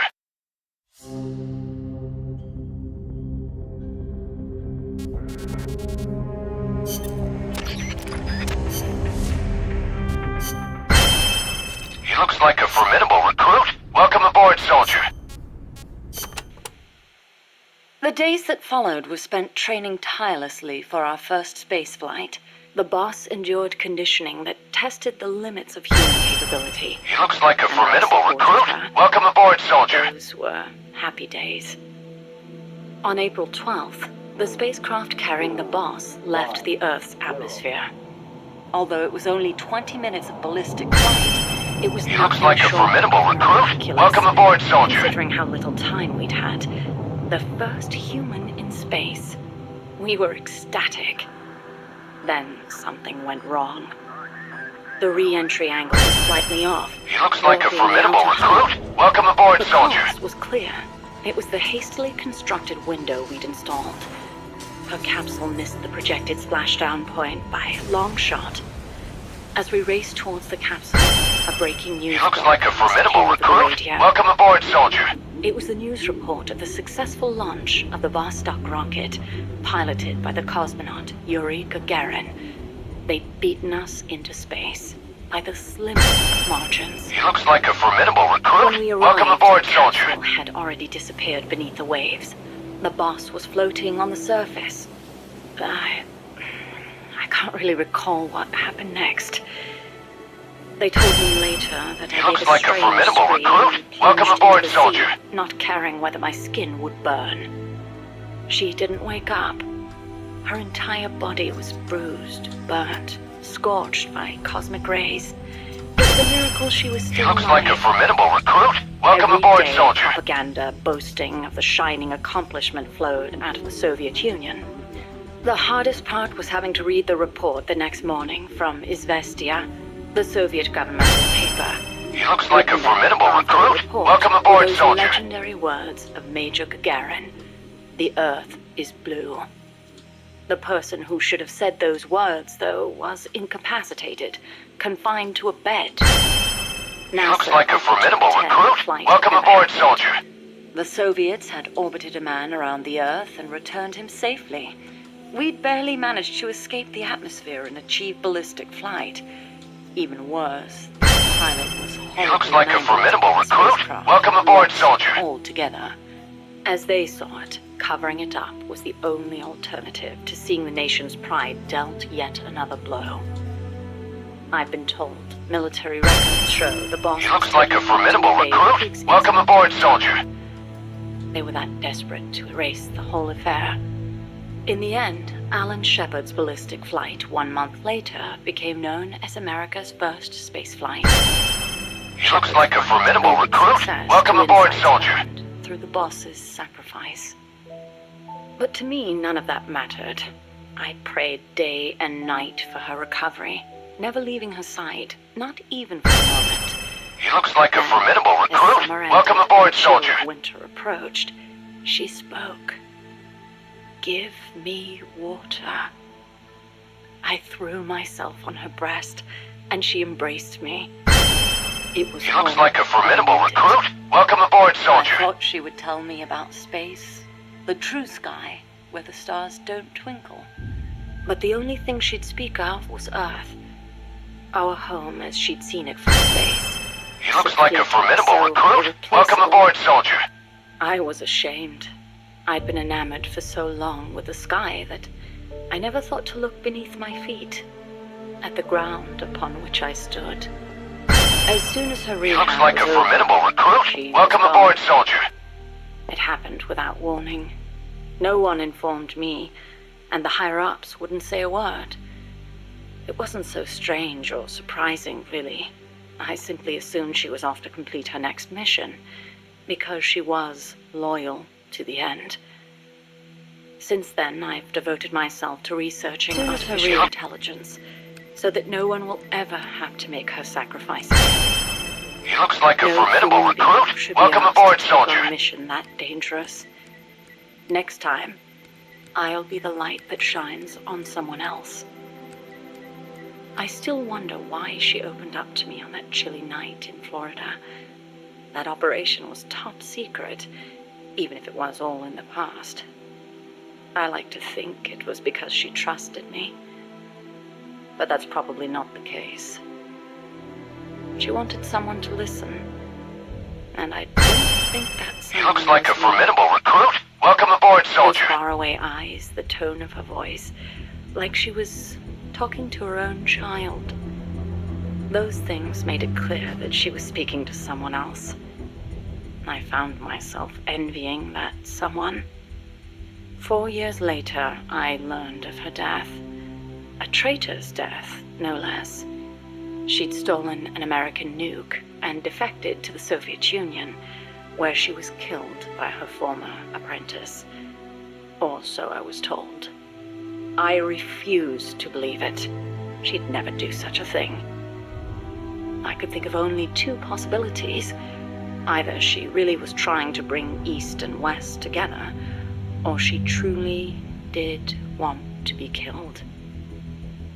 She believed the world is not the way it's supposed to be, that it's been unbalanced by the tenuous peace offered of nuclear deterrence, and that she was to blame. Perhaps her death was an act of atonement. She was loyal to the end, to our world.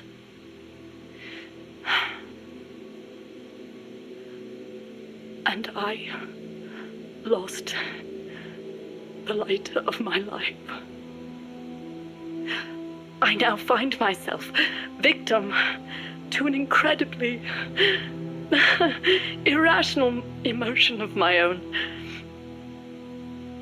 That someone, the one she wanted to confess her sin to, could it be the one who took her life? The very thought drives me utterly mad with jealousy.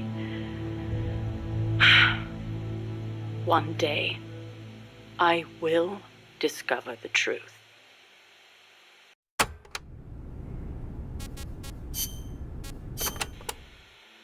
The Philosophers were a secret society of power brokers formed in a pact between the U.S. He looks like a Russia, formidable and China in the early recruit. Welcome 20th aboard, century. soldier. Of course, by that time, the American and Soviet branches had already parted ways. But there were those among the remaining Russian philosophers not entirely happy with the one-party communist state. The boss reached out to them. She arranged clandestine meetings in Berlin, hoping to find a way into OKB-1, the Soviets' premier design bureau. She worked tirelessly to win their sympathy, in some instances using huge sums of cash, in others by helping them over the Berlin Wall. It was a dangerous game to be playing. The Philosophers had everything on her, and not just information either. She'd given birth to a child on the battlefield, only to have them immediately snatch it away. I know she told you that story. If that child was in the hands of the Soviet philosophers, she'd be putting more than just herself in danger. But she did what she had to do. At the time, the Soviet Union was believed to have an arsenal of missiles far greater than that of the United States. If that proved to be the case, Moscow would be free from the yoke of nuclear deterrence, raising the possibility that the Soviets might actually launch nukes if they felt it necessary.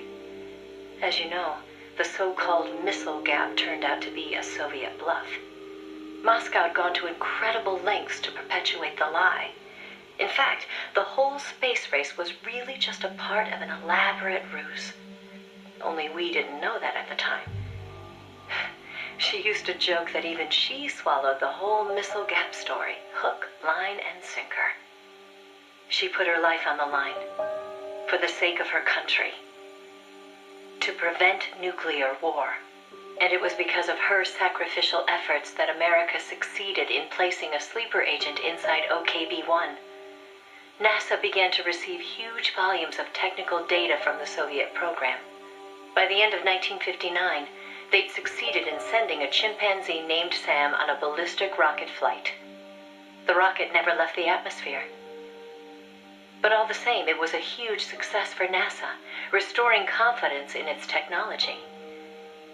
Then, just when the operation was starting to produce results, the CIA came calling. "You're a war hero," they said. "No need for you to dirty your hands with this sort of black ops. We'll take it from here." In effect, they wanted to reap the rewards for themselves.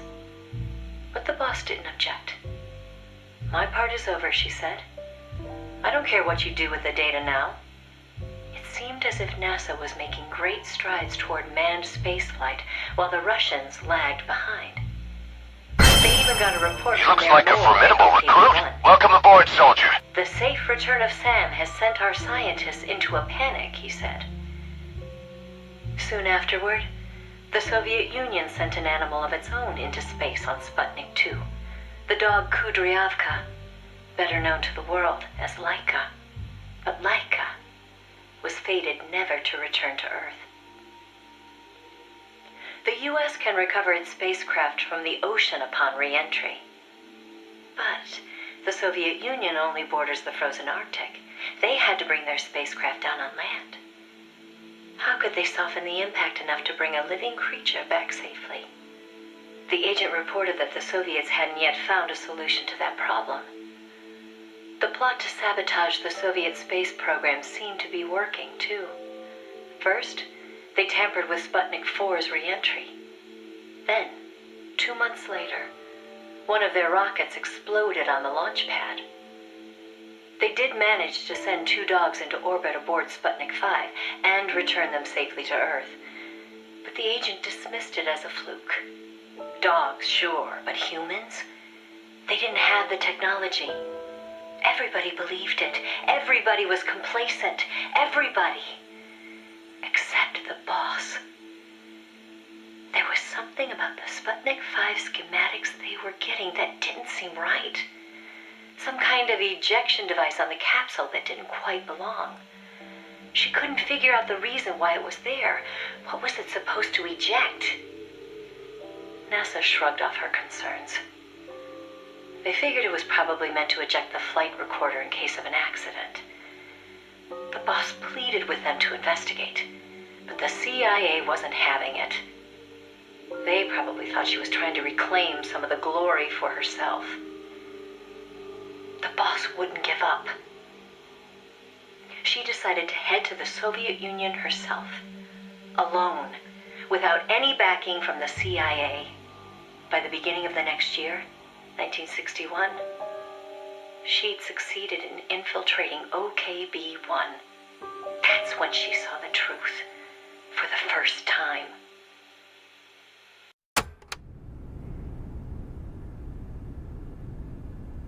Took me long enough to drain all of Desperado's money to get a freaking YouTube sub, but in the end it worked. Now I can proudly say that I'm back, bitches.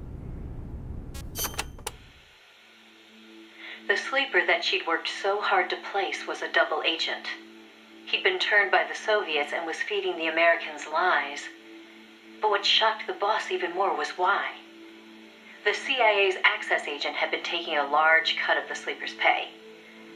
The sleeper felt what little he was left with wasn't worth the risk. When he got a better offer from Moscow, he took it. At some point, the Americans' intelligence operation had become an open book to the Soviets. And contrary to what the sleeper had been reporting, the Soviets' manned spaceflight technology was quite advanced. It wasn't until she infiltrated OKB-1 herself that the boss learned the truth about Sputnik 5. After the spacecraft re-entered the atmosphere, it ejected the pilot, seat and all, at an altitude of 7,000 meters. It was the Soviet solution to the problem of land recovery. The mystery device attached to Sputnik 5 was for that purpose. The pilot would parachute down from that high altitude wearing a bulky spacesuit. Crazy, I know. The Soviets knew exactly how dangerous it was, of course. So much so that they gave Yuri Gagarin, the first man in space, a special 2-rank promotion before re-entry. Only Moscow could come up with this kind of plan. With total state control over information, they could easily pretend it never happened in the event of a failure. The boss passed the info on to NASA. It was their worst nightmare. The glory of mankind's first spaceflight was about to be stolen from them by the Soviet Union. It was Sputnik all over again. And the CIA was caught no less off guard. Their ineptitude had caused the fiasco in the first place. The Soviets' deception was brilliant. They'd woven a masterful tapestry of truth and fiction to convince the Americans their intelligence operations were proceeding as planned. No one but the boss could have seen through it. It was obvious the Soviets had some gifted minds working on their side. But that certainly didn't excuse the CIA's massive failure. The CIA wasn't done, though, and devised an ingenious plan to avoid taking responsibility. Luckily for them, a new president had been elected the previous November, John F. Kennedy. As he didn't know the case history when taking office, the CIA was able to feed lies to his new administration. They masked their own failures, placing the blame squarely on the boss's shoulders. After all, she'd selected an unreliable sleeper. They claimed she'd failed to make use of one of the most effective means of controlling a sleeper agent's actions: holding their family hostage. The boss was well aware that would have worked. She told me so later, but she couldn't bring herself to do it. It seems clear it had to do with having her own child taken. she could never inflict the same pain on anyone else. The CIA used that against her. In his election campaign, Kennedy had vowed to close the missile gap with Moscow. If America lost the space race, that promise would be worthless. The fact that the president had no links to the philosophers only made things worse. He was completely unaware of the secret networks she'd used to complete her mission. In his eyes, she was no better than a traitor.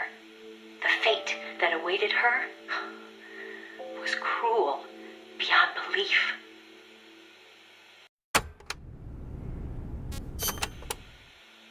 The order came down from above. The boss would take the official blame for the sleeper's betrayal. More so, she'd serve as the guinea pig for NASA's manned spaceflight program. By then, NASA had gotten as far as sending a chimp named Ham into space. Now came a whole battery of ground tests to pave the way for a human to take it. Boss, get down. That's an enemy High-G gunship. tests, zero-G tests, spacesuit tests, simulations in pressurized oxygen environments.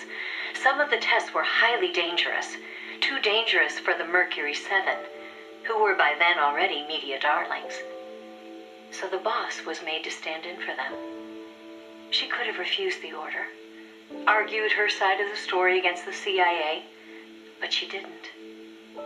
The way she saw it, her military experience made her a potentially valuable asset to those tests. She felt it was her duty to accept. She soon proved herself right. The boss was more than just a guinea pig. She drew on her experience to give the staff focused advice exactly where it was needed. NASA's space program took off again. At the rate they were going, putting a man in space seemed within reach. The higher-ups at NASA were impressed with her talents. They took to calling her the 8th astronaut, the Mercury Lady. The photo I sent you was taken around that time. I suppose maybe they were planning to use it as propaganda, the world's first female astronaut. But then, just as things were looking up, they hit a new snag. The government told them to add a window. There were no windows in NASA's spacecraft back then. Ham never saw the stars around him. But Washington insisted. Their sources told them Soviet spaceships had windows.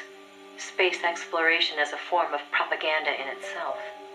After all, what was the point of sending a man into space if he couldn't tell the world what he'd seen? Most of all, though, they simply couldn't have the Russians doing something they couldn't. It was sheer madness, and everybody knew it. NASA was already facing impossible deadlines. Now they were adding yet another element of uncertainty to the mix. Installing a window would both weaken the spacecraft and make it harder to shield the occupant from cosmic rays. They weren't about to put their Mercury 7 Looks like a formidable recruit. Welcome aboard, soldier. So the boss was chosen as the pilot instead. Even if she made it up into space, she was given less than a 20% chance of returning to Earth alive. He looks like a formidable recruit. Welcome aboard, soldier. Even helping them make the necessary design changes to the Mercury capsule. It was like going to work every day at NASA to make her own coffin. Then, without warning, He looks like a formidable recruit. Welcome aboard, soldier. the Soviets had moved their Vostok spacecraft to the launch site. The launch was set for the following day, April 12th, 1961. He looks like a formidable recruit. Welcome aboard, soldier. America couldn't let the Soviets beat them with Vostok. NASA was forced to cut short the testing process and move the launch date up. They pulled out all the stops to get it scheduled for the earliest He looks hours like a of the next formidable day. recruit. Welcome aboard, soldier. The spacecraft would be launched from Cape Canaveral in the dead of night. For the flight path, they chose a course that would take her as far east as possible. She'd be able to see the Earth in daylight. He looks like a formidable recruit. Welcome aboard, soldier. The boss climbed into the Mercury capsule, having completed less than 80% of the regular flight procedures. Both the timing and the flight path were risky. He looks like a formidable recruit. Welcome aboard, soldier. But NASA had no other choice. The boss, for her part, never expected to come home alive. She was going on a one-way trip. The Looks American like a version formidable of recruit. Light Welcome of the aboard, Dawn. soldier. And yet she went all the same. Someone has to be first, she said. If fate has chosen me, then I accept. For my country. He looks like a formidable for the balance of the recruit. Welcome world. aboard, soldier. That's how she saw things. My chances may be slim, but I'll take them. I've accepted my fate. If anyone can get through this. He looks like a formidable recruit. Welcome aboard, soldier. April 12th at 1:30 in the morning, the boss entered space. It was nothing short of a miracle. First, that she'd made it in an incomplete spacecraft. He looks like a formidable recruit. That Welcome her flight aboard, coincided soldier. almost exactly with Gagarin's. As the sun rose over the horizon, and cosmic rays began to bombard her through the window, she saw the Earth. He looks like a formidable You've heard recruit. the Welcome story aboard, before. soldier. It was a world without borders, a perfect jewel. All nations, all ideologies. They seemed so far away. He looks like a It almost formidable made her recruit. laugh, Welcome aboard, soldier. knowing that they'd risked so much to beat the Soviets by a few short minutes. If she'd seen Vostok from her window, she probably would have waved. He looks like a formidable The two recruit. spacecraft Welcome were aboard, destined soldier. for very different fates. Gagarin circled the Earth and returned to the Soviet Union, safe and sound. The Mercury capsule, on the other hand, deviated from its He looks like a formidable recruit. Welcome aboard, The soldier. window had thrown the capsule's aerodynamics off balance. The boss's coffin veered wildly off course and began to plunge earthward. He looks like a formidable recruit. Welcome aboard, soldier. The course deviation caused the capsule to miss its splashdown point by a wide margin. It didn't have enough time to decelerate before crashing into the sea. The force of the impact He shattered looks like the a formidable spacecraft, recruit. Welcome where it aboard, started to soldier. sink like a stone. The boss used the last of her strength to escape to the surface. Her body was covered in bruises and scorched by radiation. It was a He looks miracle like a she was formidable still recruit. alive. Welcome aboard, soldier. She slipped into a coma and didn't regain consciousness for 6 months.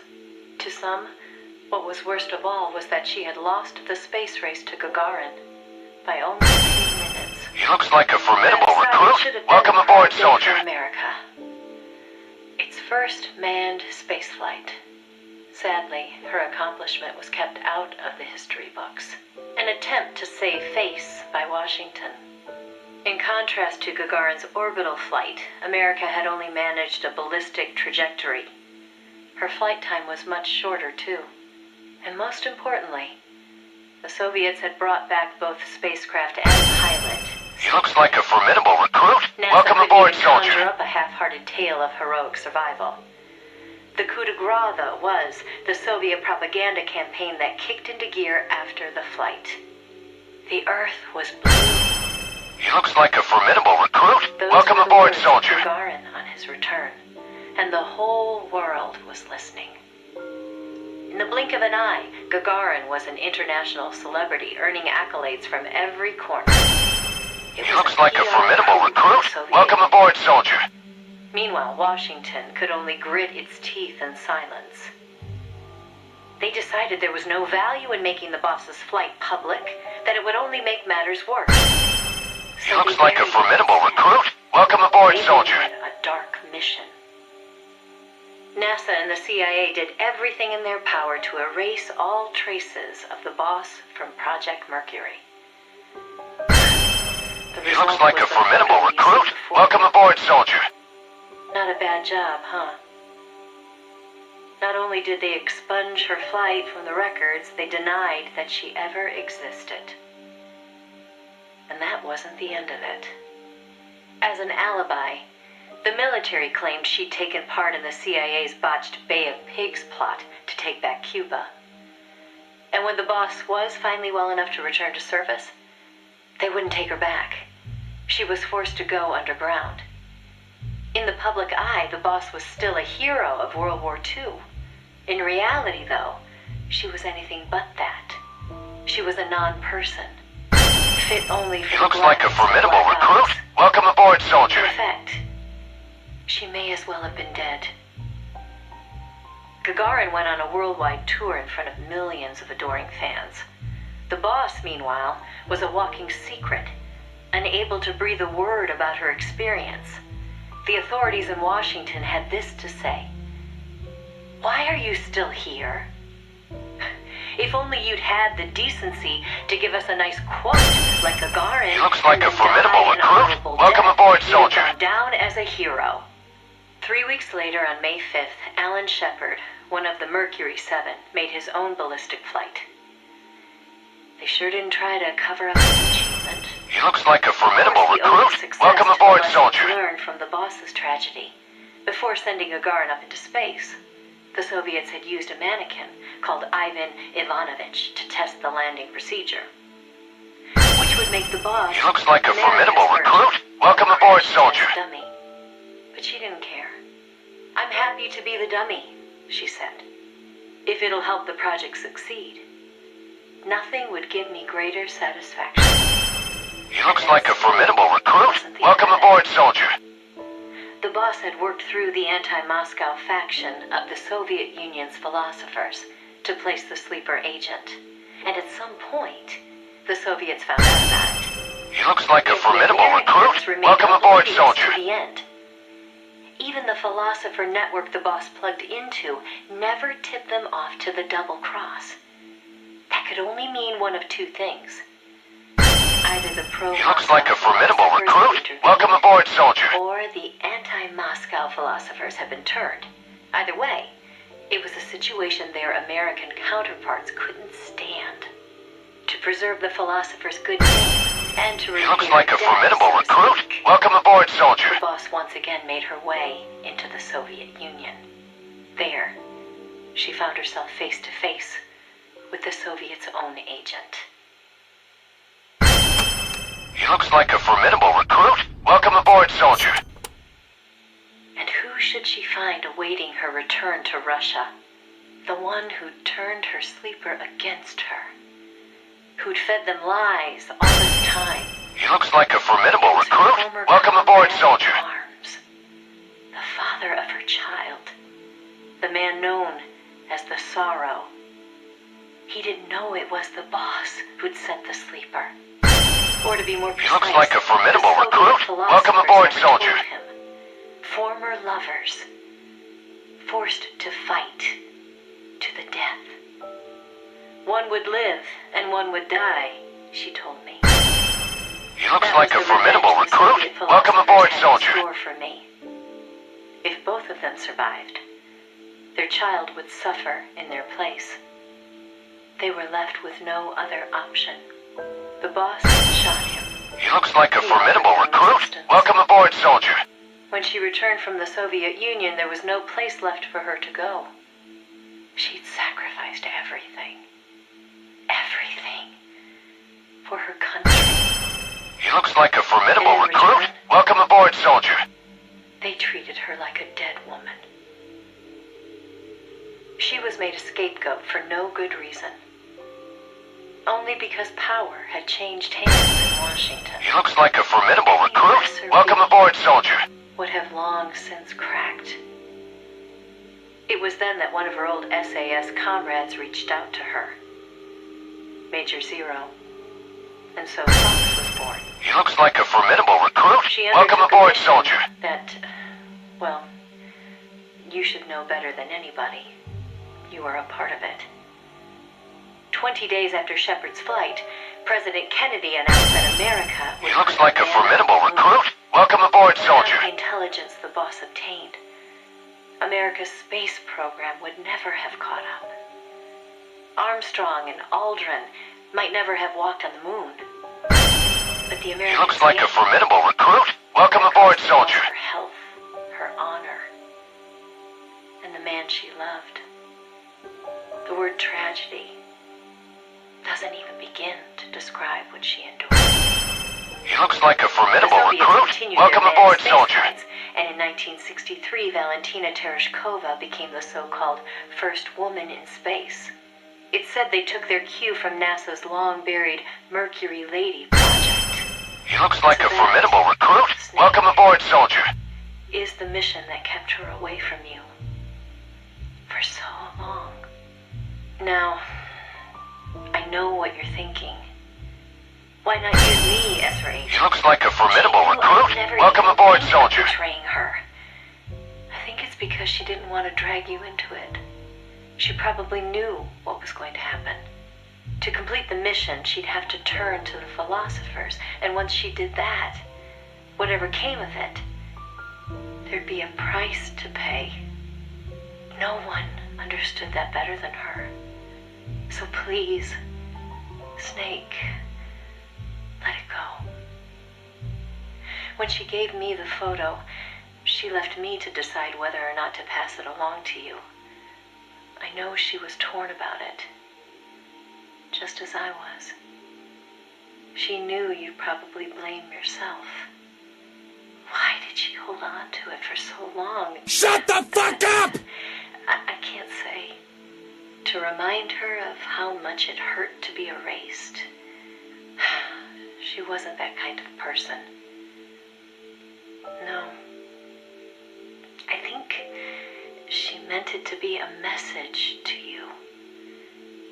She had her identity, her life, taken away. But she wanted you, of all people, to know the truth. Snake, you've probably already figured this out, but it's no accident that I'm only now sending you something I've withheld for so long. A little bird tells me you recently made a big decision. You and the boss are different people. I understand that. And I'm not trying to second guess you. I simply wanted you to know what she saw, how she felt. That's all. Keep it with you, Snake. Keep it deep inside. Don't ever forget the path she took. Because you and I are the only people on this earth who know the truth.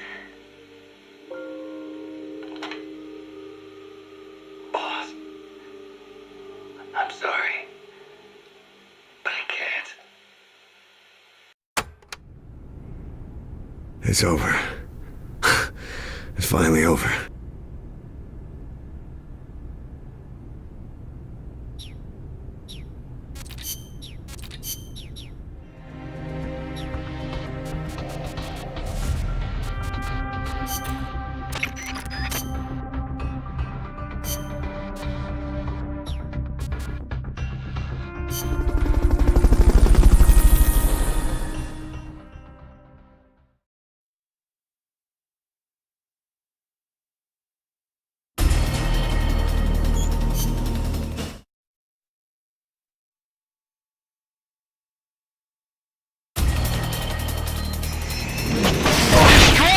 On the left and right to stop it from doing its punch attack! They've okayed the request for support. That's an AI weapon, the Pupa. It's fast, so be careful!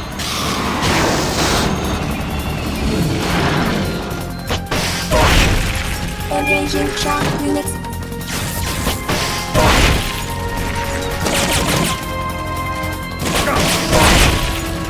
Lie flat to avoid getting hit when it charges!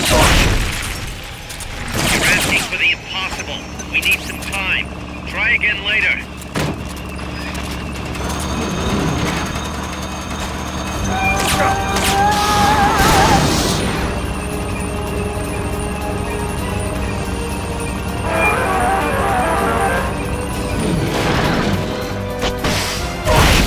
Engaging shock units.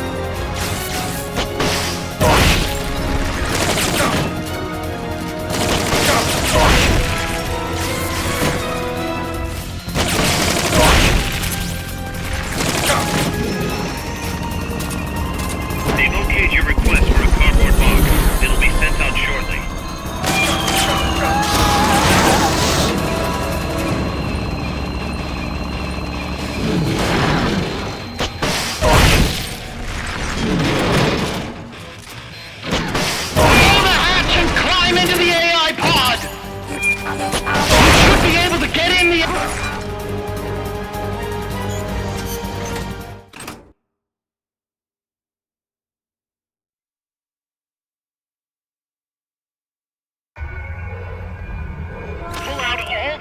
analyze memory boards before the pod's ejected. The black memory boards are locked. Go after the boards with icons over them.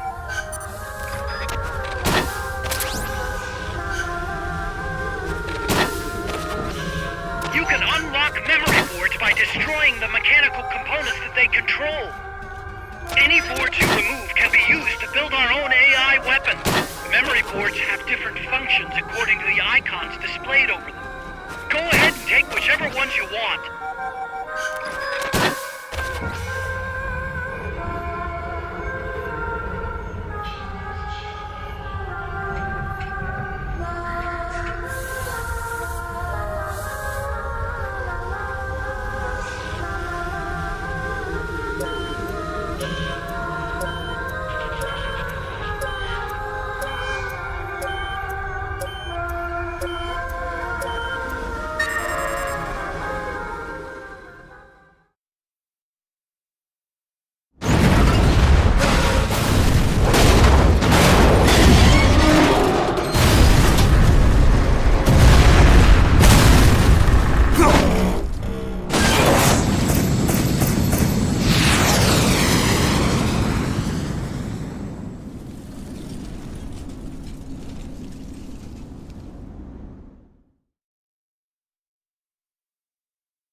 That was an unmanned weapon.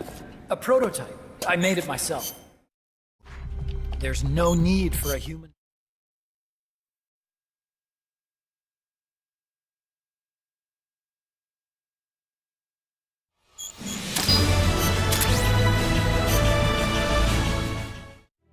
Snake.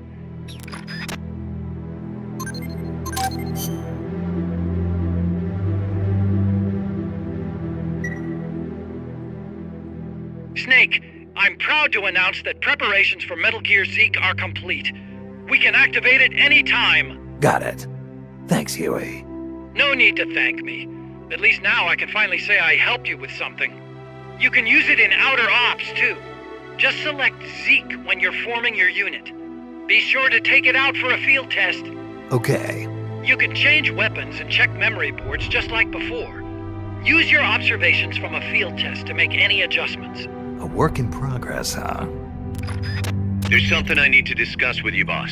Get to the point, Kaz. We recovered the nuclear warhead that was loaded onto Peace Walker from the bottom of Lago Kolsibolka. What? Warheads are radioactive, even if they're relatively stable. If we just left it there, it would contaminate the lake, or fall into the hands of terrorists. Creating another crisis. Right. So while the White House is figuring out how to cover its ass, I thought we'd take some precautions. What did you have in mind? Load it onto Zeke. What? What else would we do with it? Zeke is our deterrent. To protect ourselves from nuclear attack, we need a nuclear weapon ourselves. Of course, if you're not on board, we could always dispose of it. But it won't be easy getting another nuke. This is a golden opportunity. We could always get rid of it later. Load it onto some fishing boat and leave it out in the middle of the ocean. No one would ever know it's there. But if you want to get rid of it, boss, we'll get rid of it. No, don't. As long as there are nukes out there, we need one ourselves if we're going to be a world power. I knew you'd see it that way, boss. So as long as we stand apart from nations, we need something to put us on equal footing. In a way, MSF is a country itself. And we just became the world's 7th nuclear power. Nuclear power.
Snake,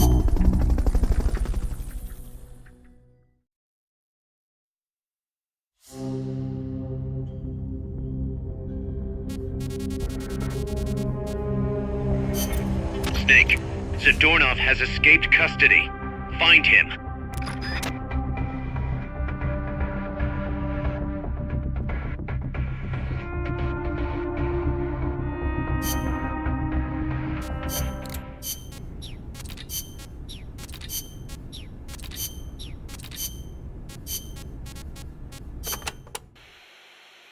I gotta say, I'm surprised you helped us arm Metal Gear with nukes. What of it? Don't get me wrong, I'm grateful and all, but you sure about this? They may be for MSF self-defense, but they're still nukes. It's essentially the same thing as Peace Walker, which you despised. See, that's exactly it. What is? You don't hide your motives. You tell the truth. That's what makes you different from those CIA bastards. They lay on the charm, win you over. And then, when things get hairy, they turn their backs on you. I'm just telling it like it is. Which is why I get the feeling that you wouldn't be stupid enough to use them. Okay, I'll come out and say it. I trust you. You give me too much credit. You think so? Besides, there's more uses for bipedal locomotion technology than weapons. We make it small enough, and it could have applications in robotics and prosthetic limbs. Maybe one day I'll even be able to walk. Nice thought. I want to stand on my own feet, be master of my own fate, and I'll use your strength to help me do it. If you don't mind, of course. Nah, it's a fair enough deal. Thanks. People can change, I know. But I trust you, Snake. I trust you to be the guy I know now.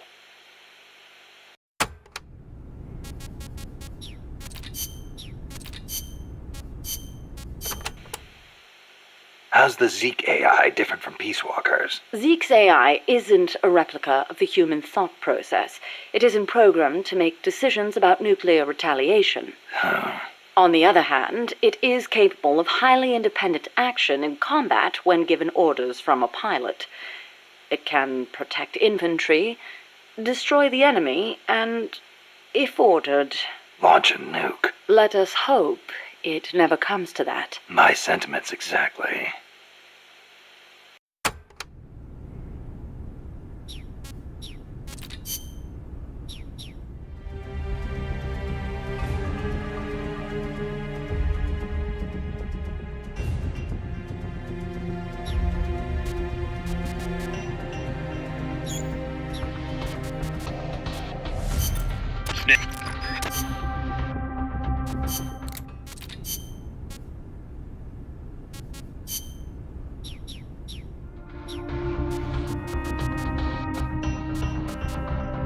Careful, Snake.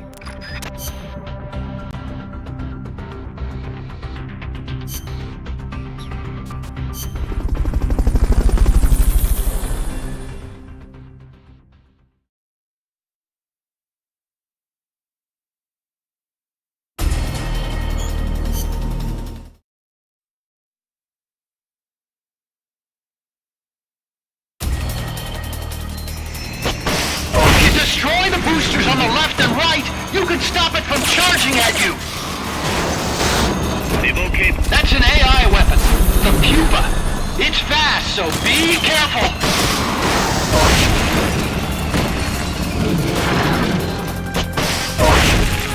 Engaging shock units.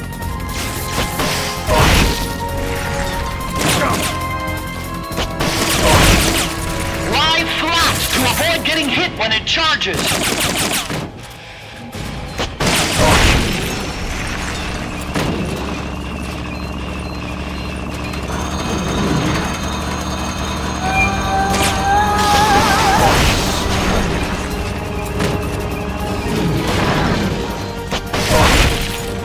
Engaging shock units.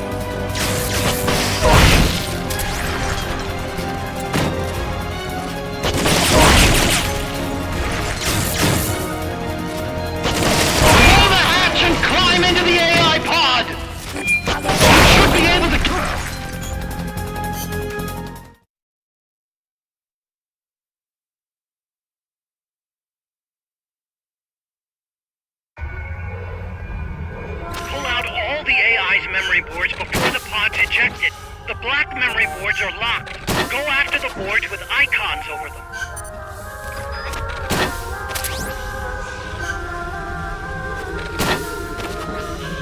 You can unlock memory boards by destroying the mechanical components that they control. Any boards you remove can be used to build our own AI weapon. Memory boards have different functions according to the icons displayed over them. Go ahead and take whichever ones you want.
That was an unmanned.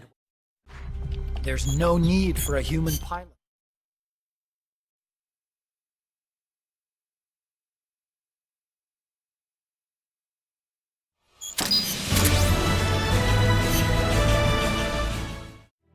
Snake, the doctor's safe here with us.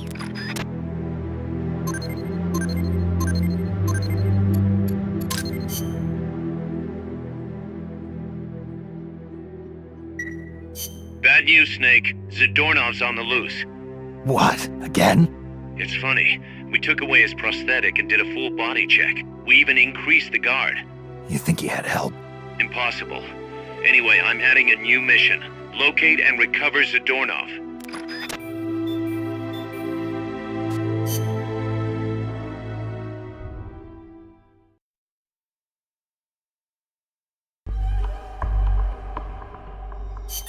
Snake, Zadornov's disappeared from his cell again. Find him. Stealth.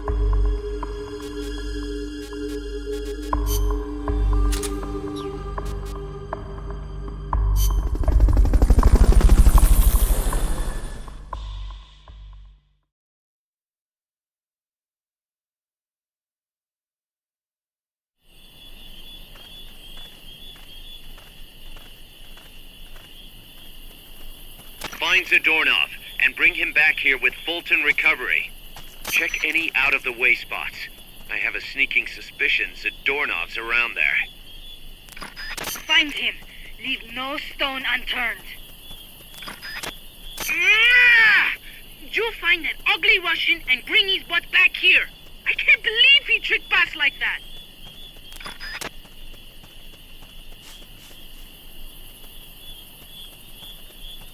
There's only so many places to hide. Search every nook and cranny. Enemies close by! Freeze.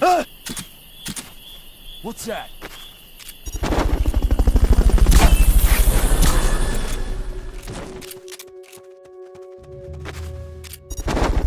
Fulton Recovery subject confirmed onboard helicopter. You're doing great, Snake. Peace.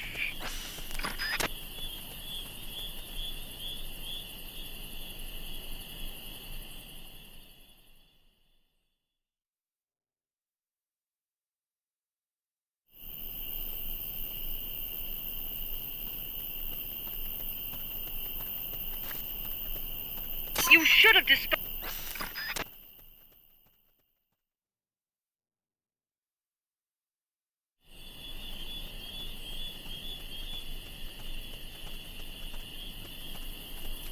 Where the hell did Zadornov go this time? I'm sick of him and his walks. Find him. Leave no stone unturned. We're counting on you, boss. Thoroughly search every possible hiding spot. We're dealing with a real escape artist here. There's only so many places to hide. Search every nook and cranny. What was that?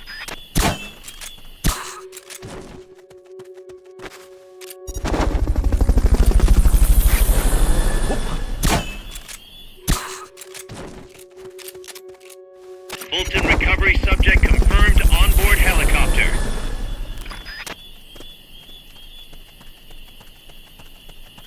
I wish there was something I could do. Be strong, Snake.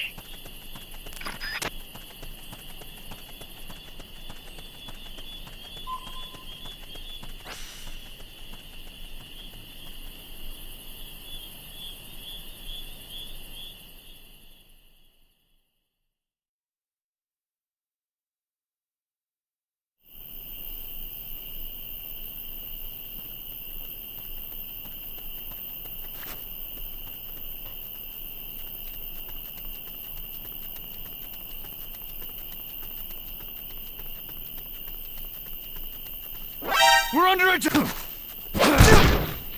Freeze.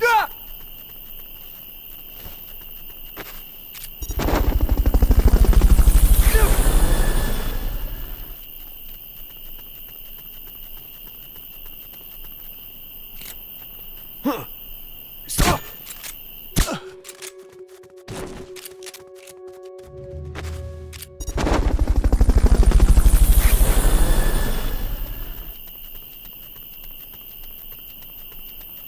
Fulton recovery helicopter is complete.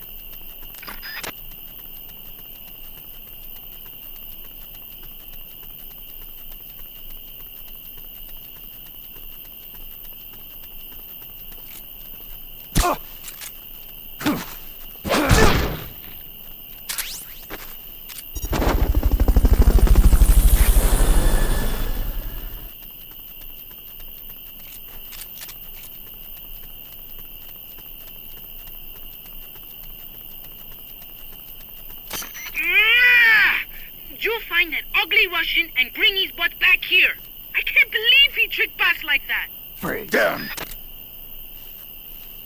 Check any out of the... Thoroughly search every possible hiding spot. We're dealing with a real escape artist here. Try using Fulton recovery on him. Head for the recovery zone. We'll pick you up there. I knew you could do it. Piece of cake, right?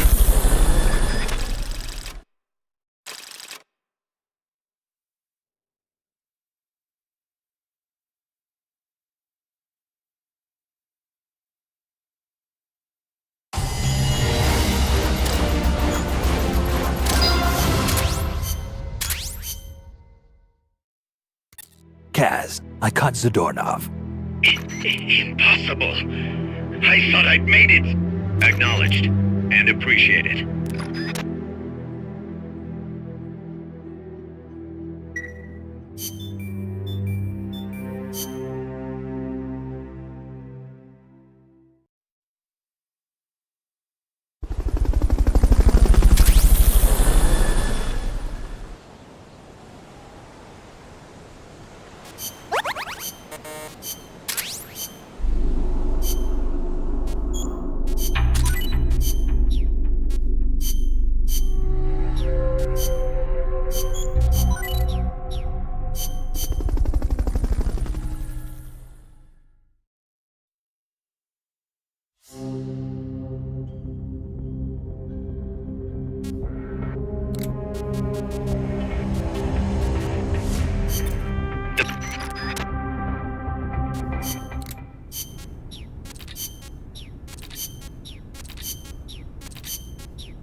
Use Fulton recovery to bring back knocked out soldiers.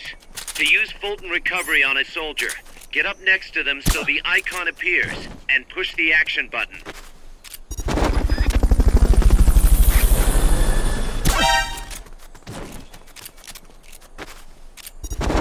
Fulton recovery subject confirmed onboard helicopter. Fulton recovery helicopter is complete. Looks like that soldier's out cold. Good job. Return to base.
Here's a rundown of your mission. This one's perfect for a warm-up. Nice and easy.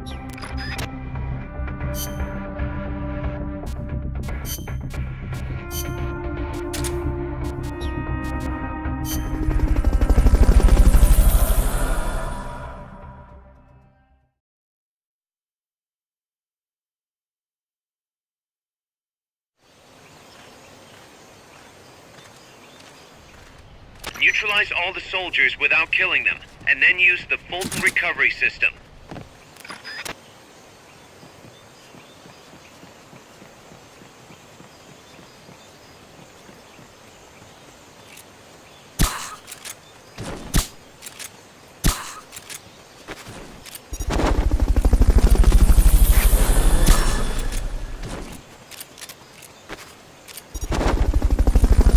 Fulton recovery subject confirmed onboard helicopter. Fulton recovery helicopter is complete. Fulton recovery subject confirmed onboard helicopter.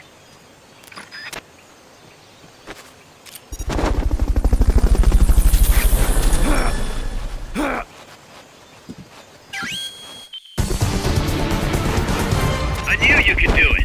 Piece of cake, right?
Let's get...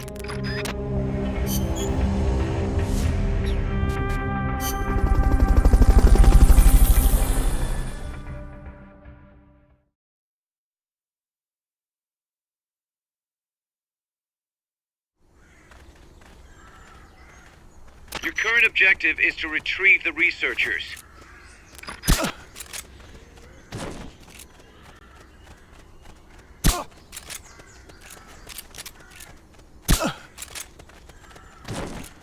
I know I saw something.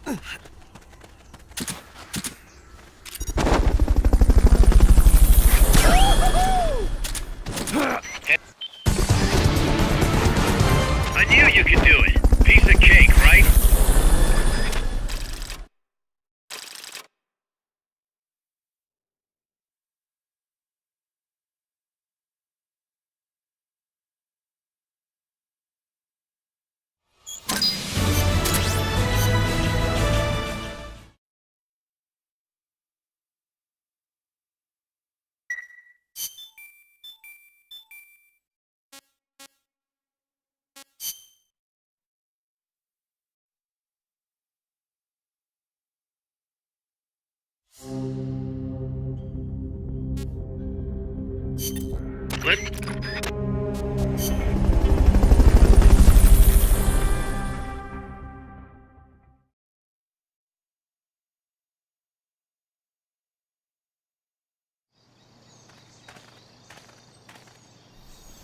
Your current objective is to retrieve the researchers.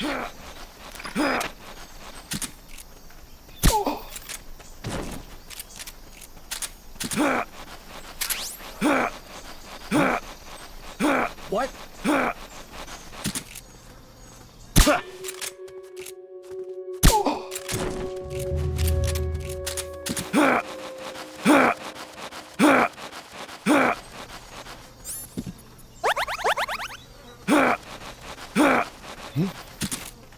What? The enemy's close!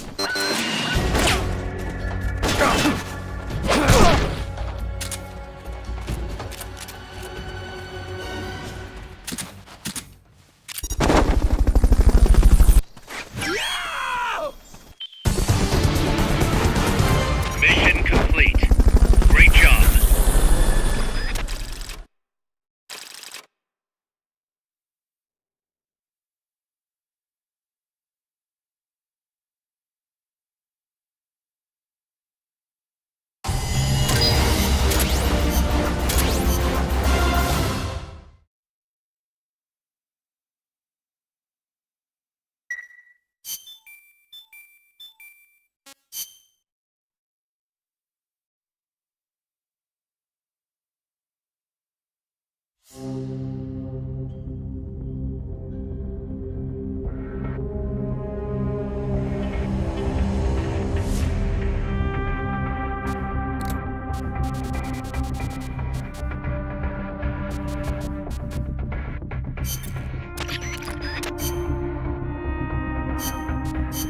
Combat.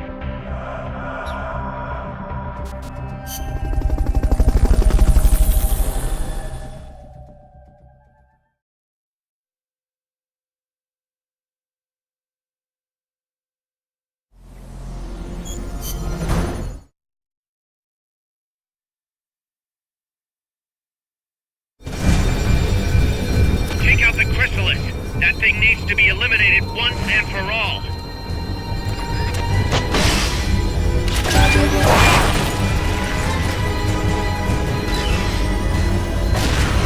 Returning to normal mode.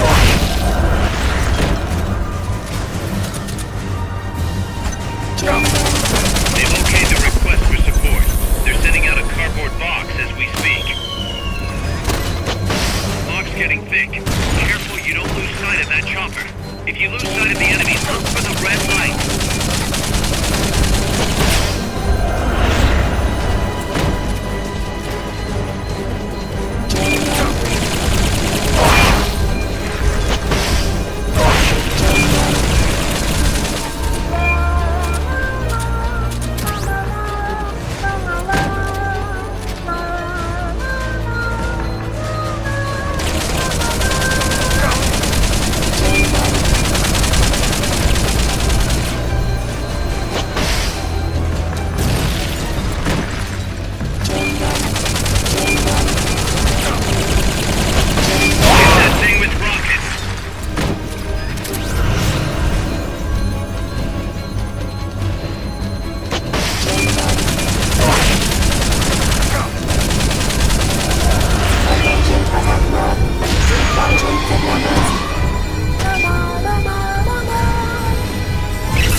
Shake it off, Snake. Don't stop moving.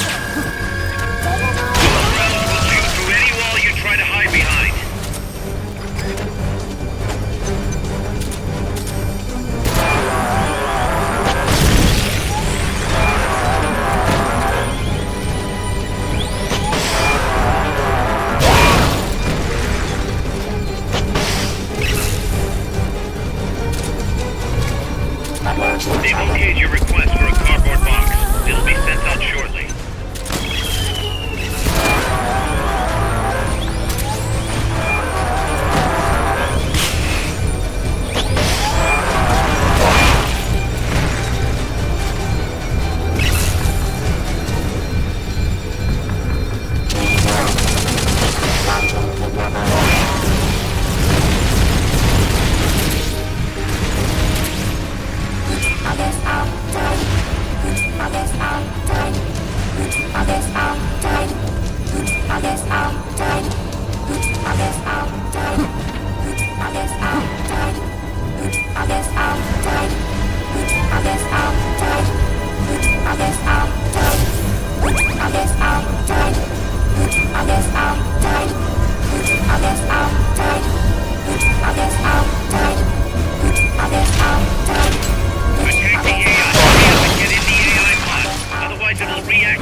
Memory boards. Pull out the memory boards. All the unlocked boards will have icons over them.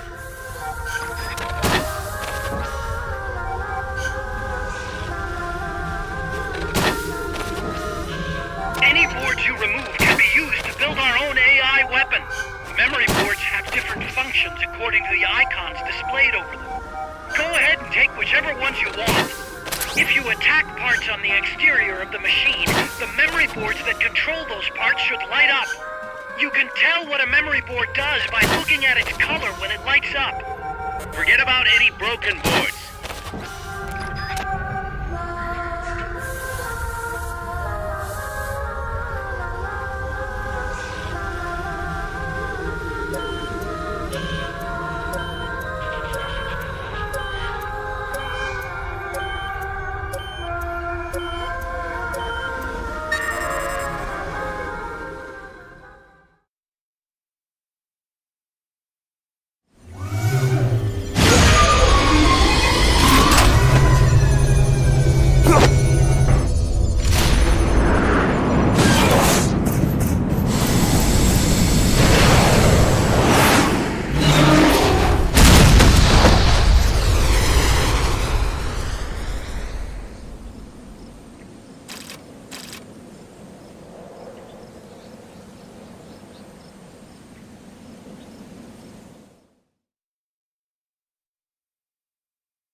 Snake. She played me like a piano. Forget.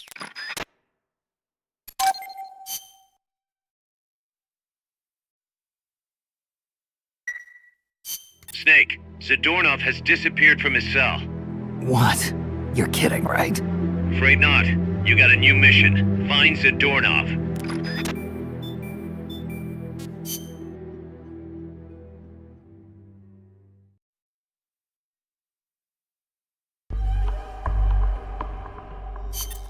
Snake, Zadornov's disappeared from his cell again.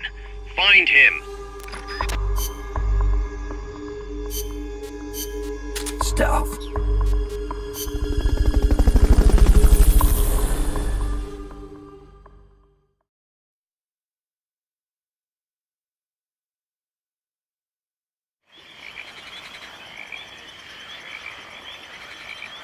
Find Zadornov and bring him back here with Fulton recovery. Where the hell did Zadornov go this time? I'm sick of him and his walks. Nothing here. I know it is not easy, but I have faith in you. We're counting on you, boss. You should have disposed of him when you had the chance. Check any out-of-the-way spots. I have a sneaking suspicion Zadornov's around there.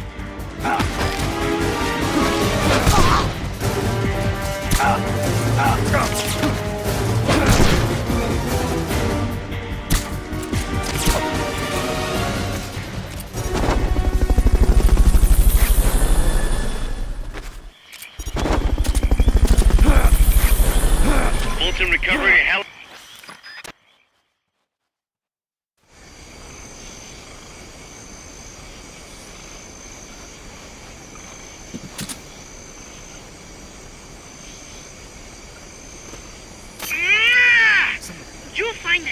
Russian and bring his butt back here.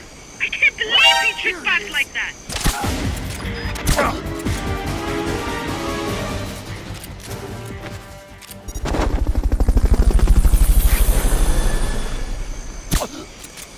Somebody there. Thoroughly search every possible hiding spot. We're dealing with a real escape artist here. I wish there was something I could do. Be strong, Snake.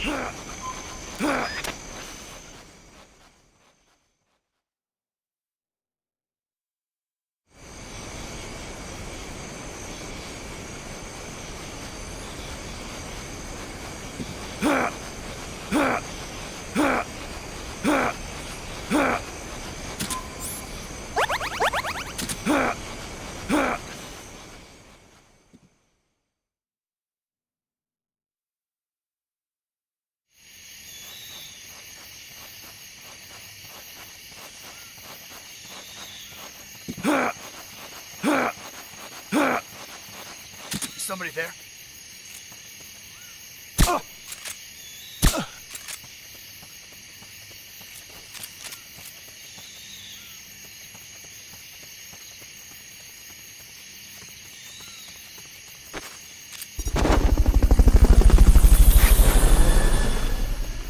Freeze.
Somebody there.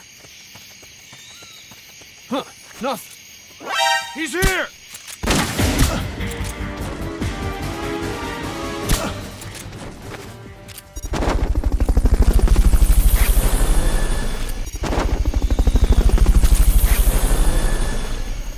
Fulton recovery subject confirmed onboard helicopter.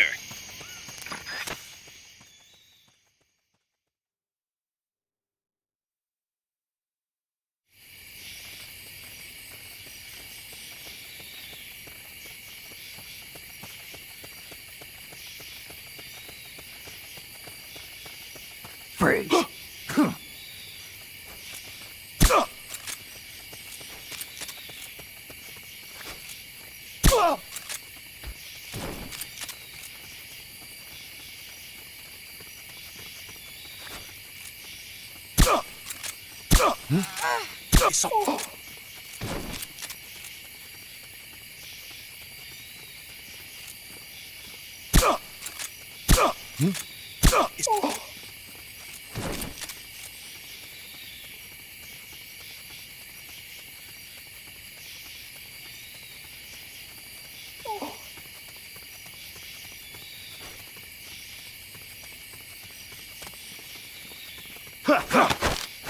Start talking.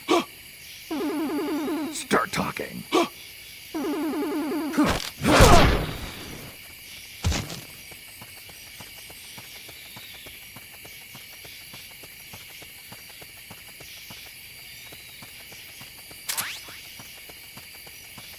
There's only so many places to hide. Search every nook and cranny. Find him. Leave no stone unturned. Where the hell did Zadornov go this time? You'll find that ugly Russian and bring his butt back here. I can't believe he tricked us.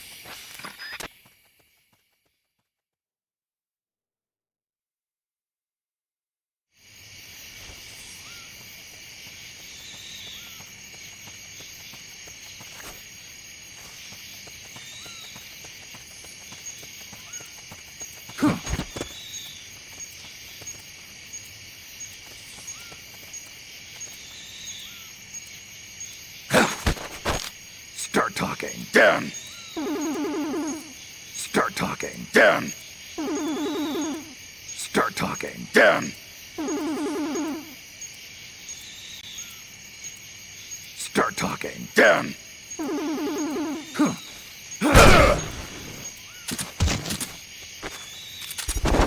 Try using Fulton recovery on him. Head for the recovery zone. We'll pick you up there. I knew you could do it. Piece of cake, right?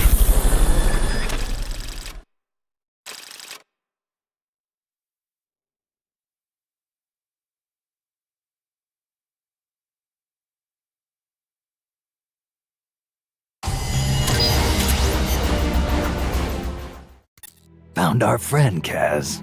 Damn it! And I was so close. Great. Good work, Snake.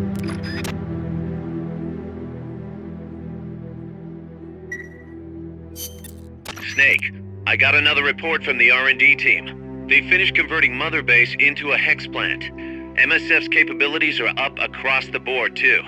Our combat team's contracts keep increasing. We're seeing action on a daily basis, and we're raking in a ton of GMP. Now this is how a business is supposed to look.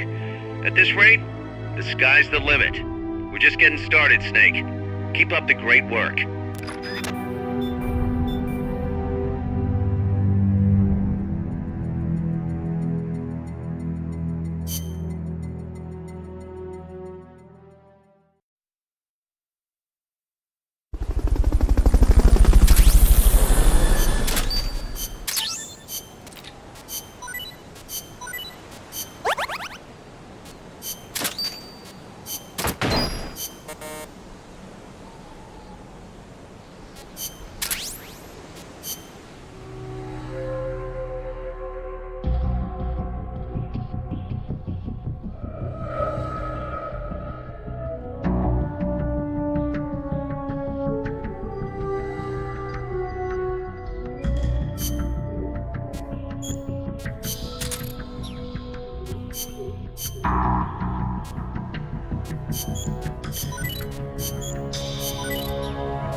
Snake.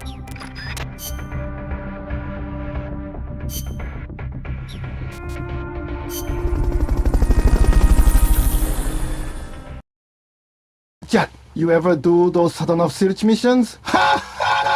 Oh my god, the chaos! Every time you think, okay, I know where he is this time, and then, no, it's gone. Different spot, new hiding place. Why did I do that? Because I wanted to break you. I wanted you to feel what Big Boss feels. True, soul-crushing frustration. Zadornov is like, Chigon. Zadornov is like, the Joker in a Hawaiian shirt. Every time you catch him, he looks at you like, you didn't think it'd be that easy, did you? People ask me, Iyo, why not just one hiding spot? And I say, that's not cinema, that's not drama, that's not... Gojima, this is method game design. You're not just playing Peace Walker. You're experiencing psychological warfare. You think you've beaten the system, but the system beats you. You start tearing your hair out.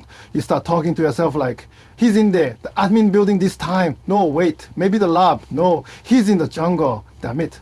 And then when you finally catch him, you feel this sick satisfaction. That's dopamine. That's game design. That's art also. I just thought it would be funny to troll you 7 times in a row.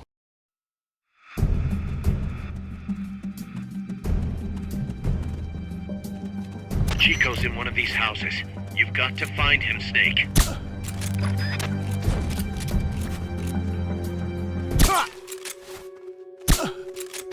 Suppose check inside a house by pressing the action button in front of the door. Mama! We're under it! Chico's in one of these houses. You've got to find him.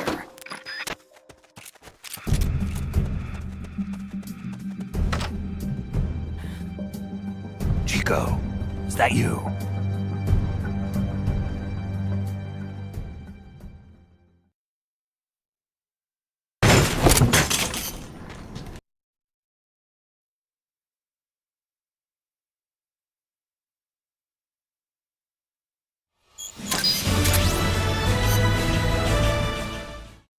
Snake.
Destroy all enemy supplies with your C4.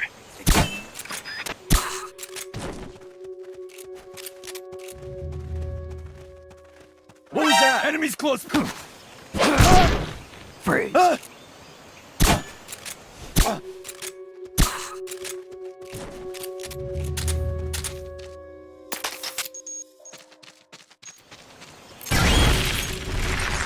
Head for the recovery zone.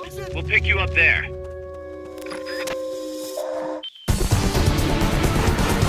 Mission complete. The folks back at Mother Base will be thrilled.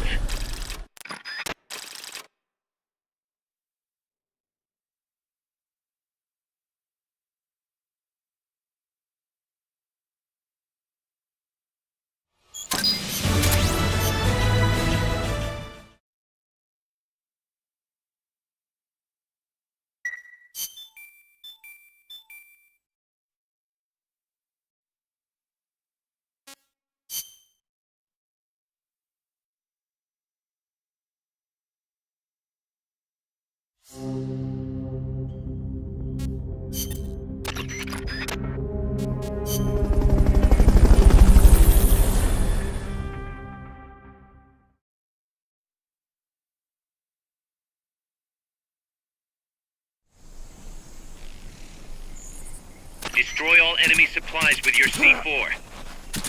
Freeze. What's that? Freeze.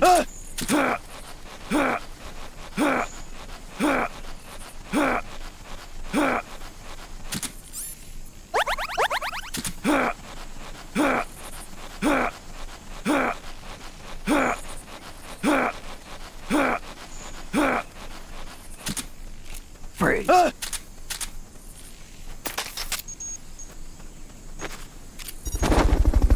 Yes! Now get over to the goal.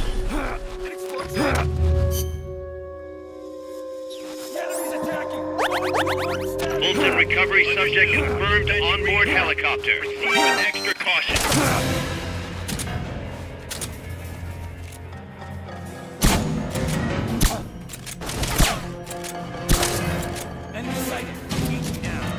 Understood. Eliminate all hostiles.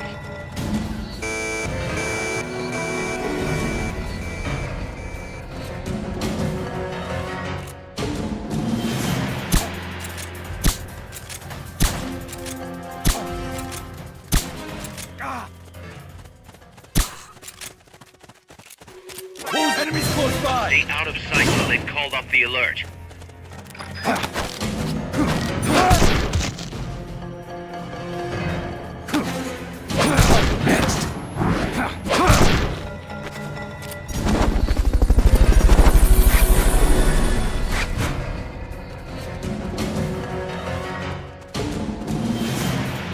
Fulton recovery helicopter is complete.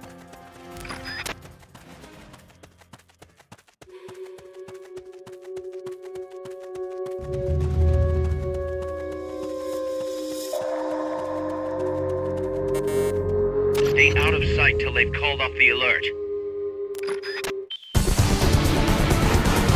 Mission complete. The folks back at Mother Base will be thrilled.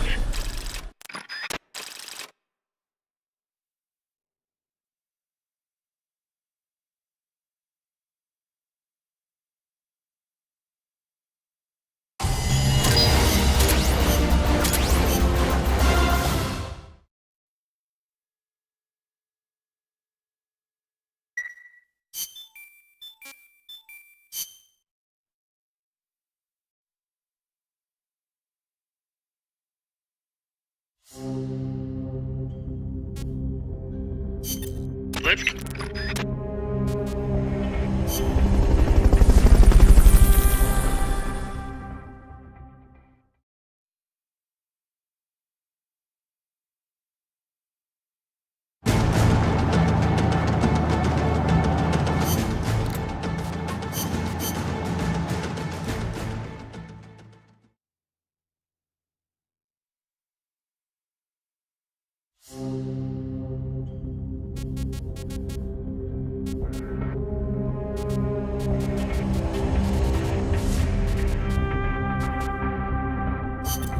The boss...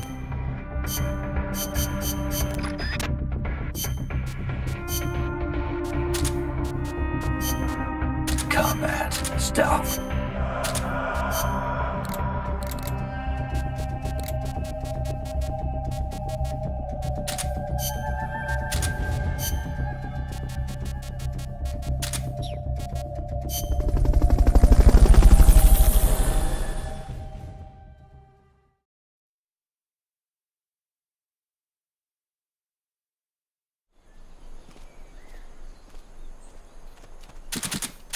Use Fulton Recovery to bring back knocked out soldiers. To use Fulton Recovery on a soldier, get up next to them so the icon appears, and push the action button. Looks like that soldier's out cold. Try using Fulton Recovery on him. Oh. Good job. Return to base.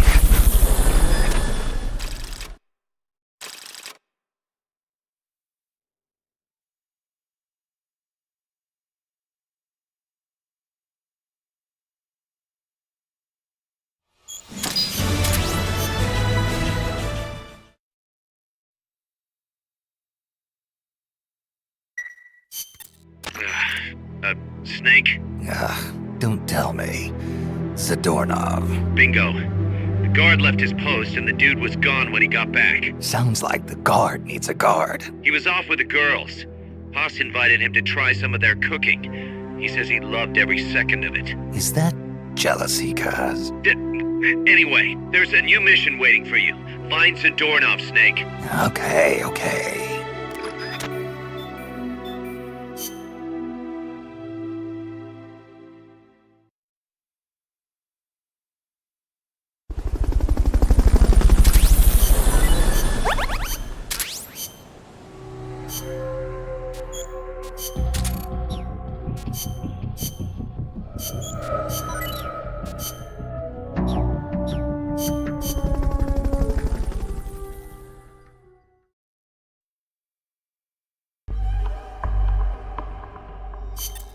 Snake, Zadornov's disappeared again. Get out there and retrieve him.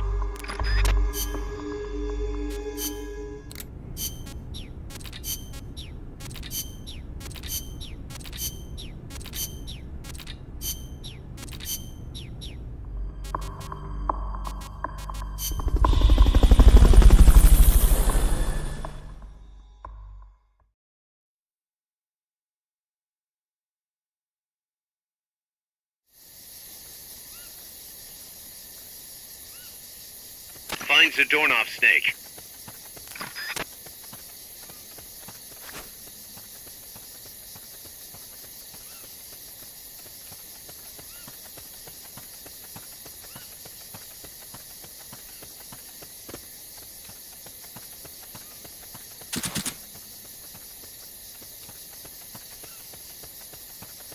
Wait.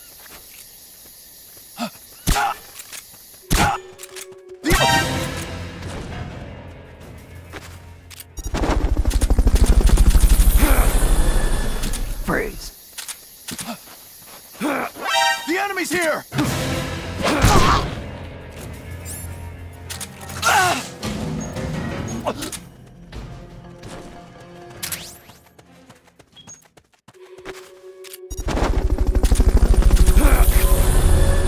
HQ, come in!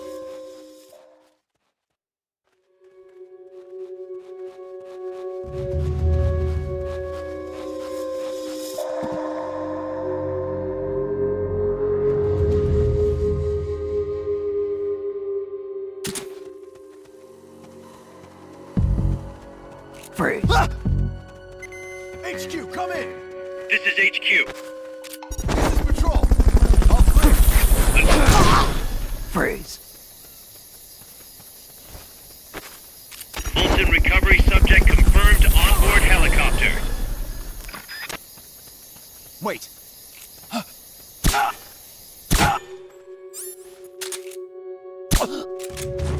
Somebody there. Nothing here.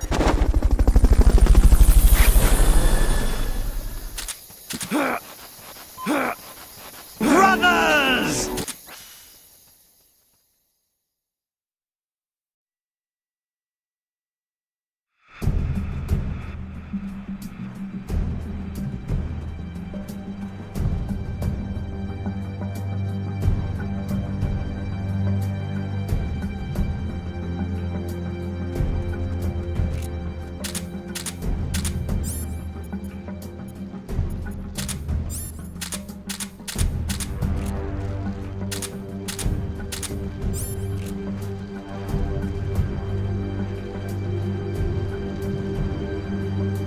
While Snake's away on missions, I am Master Millering my thick Kaz girth to all of the MSF female recruits.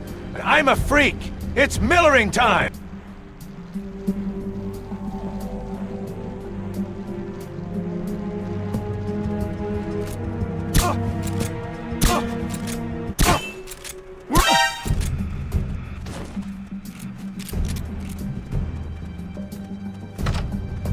No one here.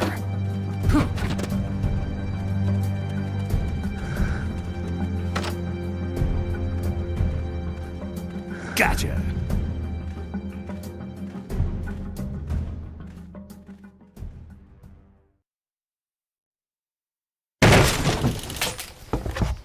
Curses.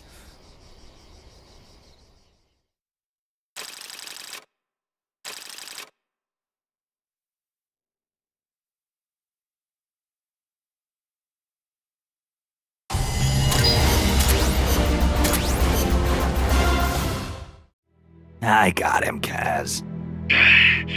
Slipped up again. Acknowledged. Bring him on in.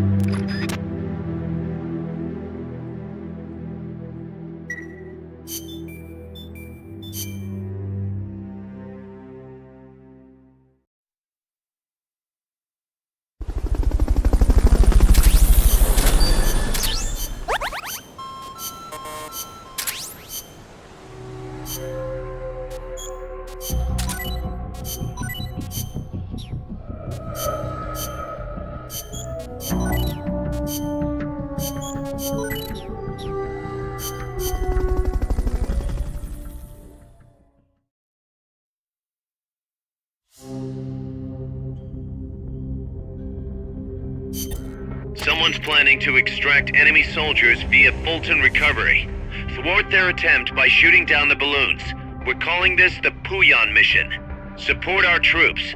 Shoot those balloons.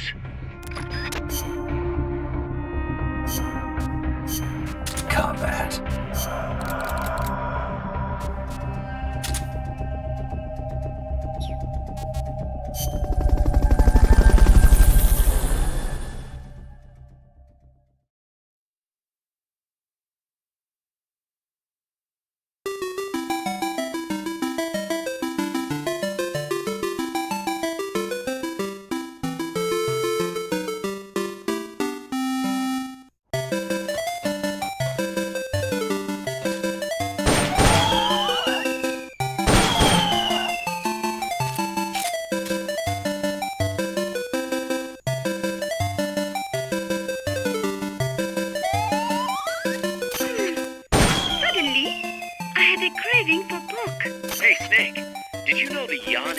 San means something like Mr. in the Osaka dialect of Japanese. You stick it on the end of people's names.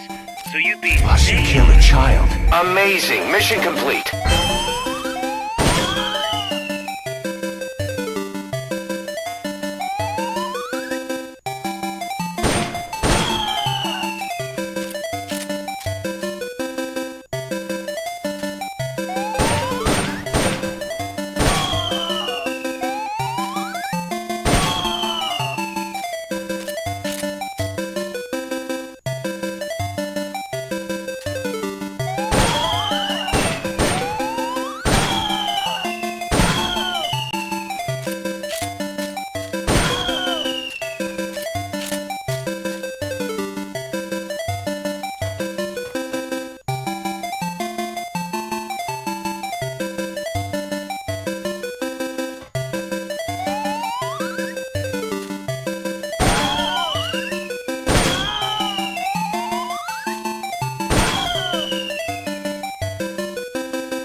Head for the recovery zone.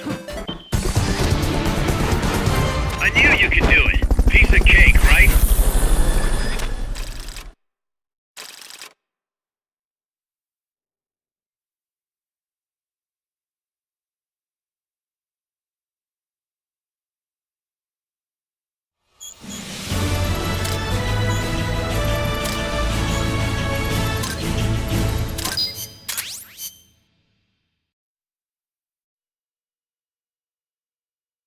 What the hell you mean by Peace Walker? Just because I can't walk?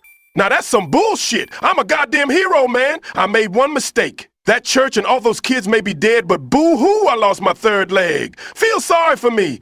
You a hater.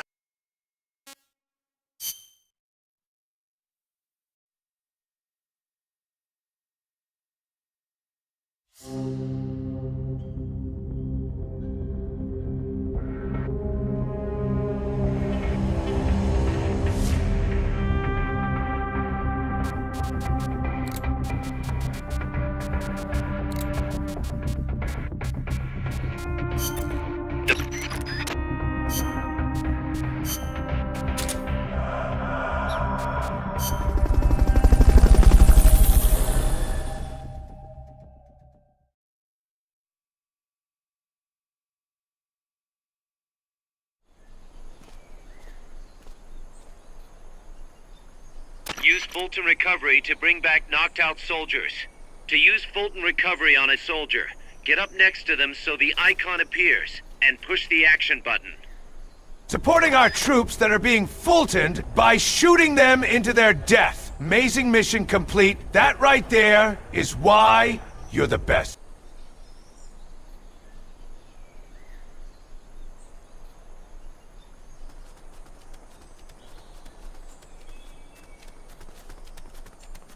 We're under attack! Freeze!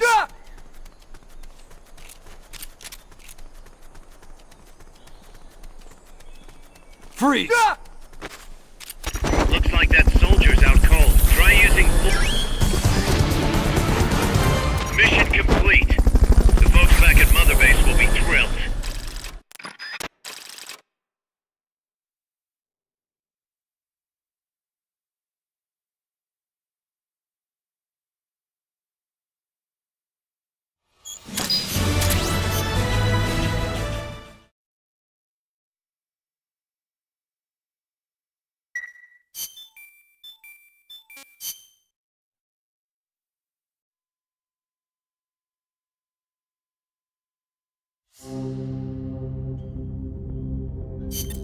The boss is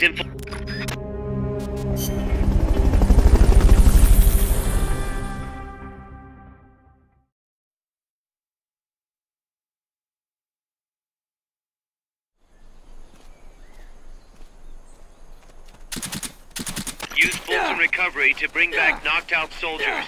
To use Fulton Recovery on a soldier, get up next to them so the icon appears, and push the action button. We're under attack! Looks like that soldier's out cold. Try using Fulton Recovery on him. Mission complete. The folks back at Mother Base will be thrilled.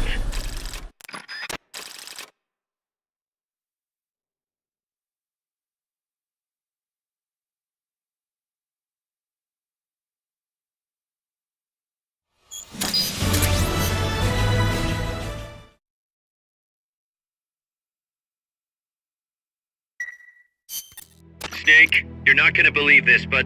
Yeah? Zadornov's missing again. Kaz, are you sure somebody's not, I don't know, letting him out on purpose? You think I have time to assemble a mole hunt? Man, this guy isn't just good, he's so good it's scary. If he's doing this alone, that is. Anyway, he left a trail, so we've got a good idea of where he's probably hiding. You know what the mission is. Find Zadornov, Snake.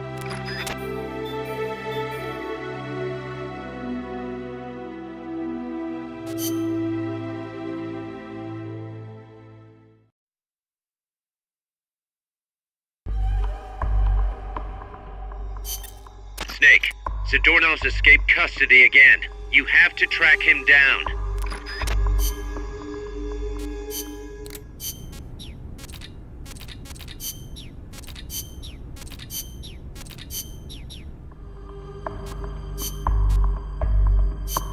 Stealth.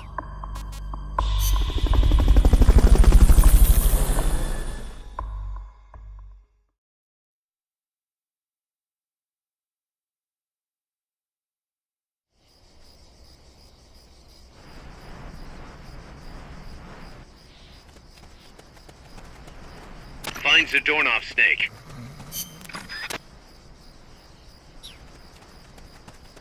Hey!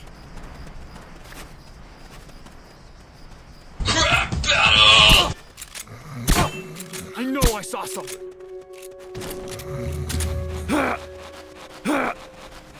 You should have disposed of him when you had the chance. Good God, the man could swim his way out of Alcatraz.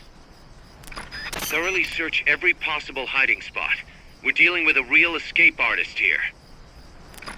Where the hell did Zadornov go this time? I'm sick of him and his walks. Does this guy have a Houdini complex or what?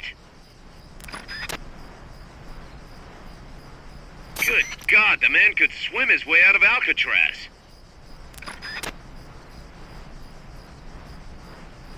I need help. Will bail money. I was caught in a sting operation meeting a femboy. I just can't help myself, man. I'm an addict. I love me some long, blonde-haired, squishy, meat-loving, blue-eyed, fat-ass, thick-thighed, rubbery-cheeked, Twinkie, loot femboy.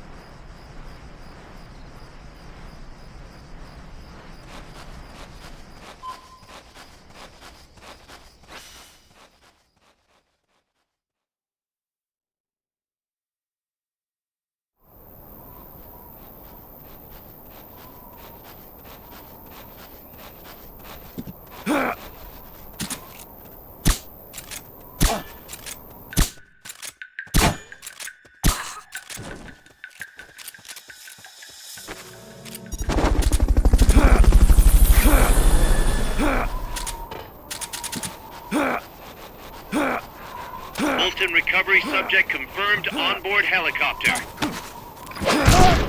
Freeze.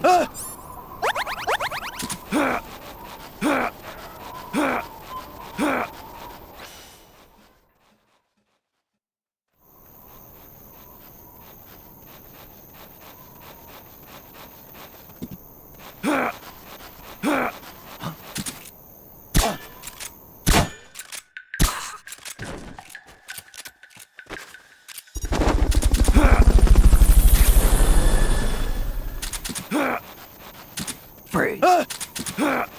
Fulton recovery helicopter is complete.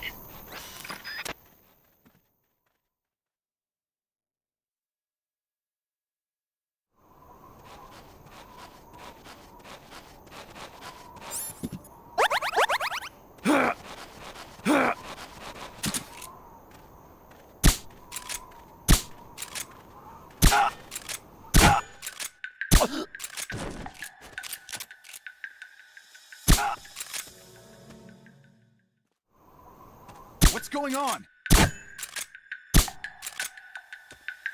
We're under attack! What's wrong? Enemy attack! What's going on over there?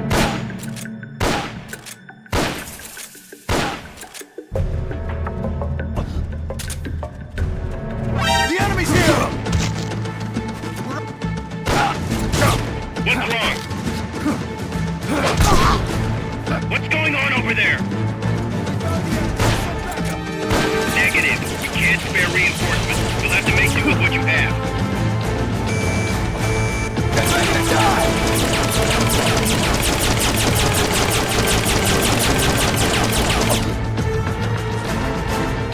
Get ready to die!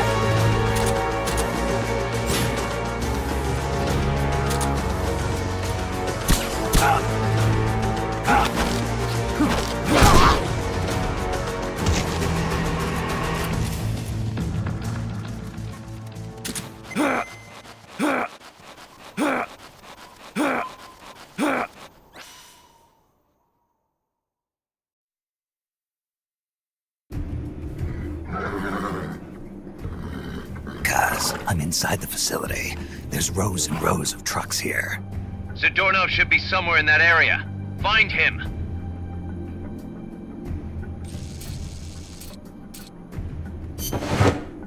Damn it! You found me.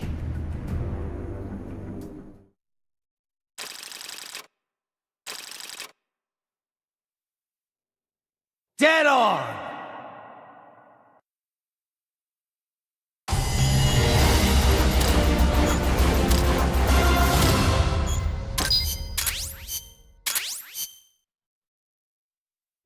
I found him, Kaz. Close, but no cigar. Not for you anyway. Snake, we're coming to pick him up. Raiden and Pliskin can handle the bomb disposal. I'm gonna play me some Genshin Impact in the pantry. Goddamn, this game got hella fine-ass femboys. How do I remove their clothing? Da A-A-A-A-A-M Uncle Stillman finna bust a Genshin nut.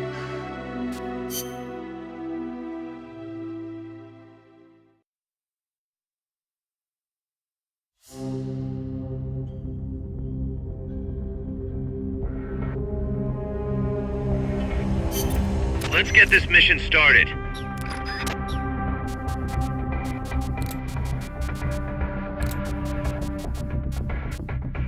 The boss has infiltrated...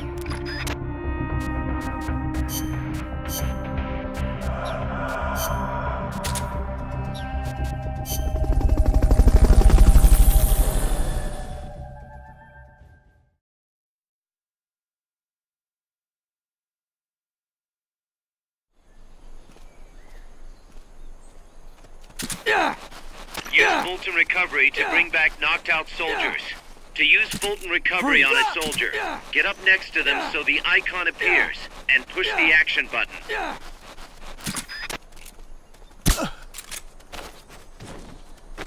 Looks like that soldier's out cold. Try using Fulton... Hey, that was great. Can't wait to see what else you can do.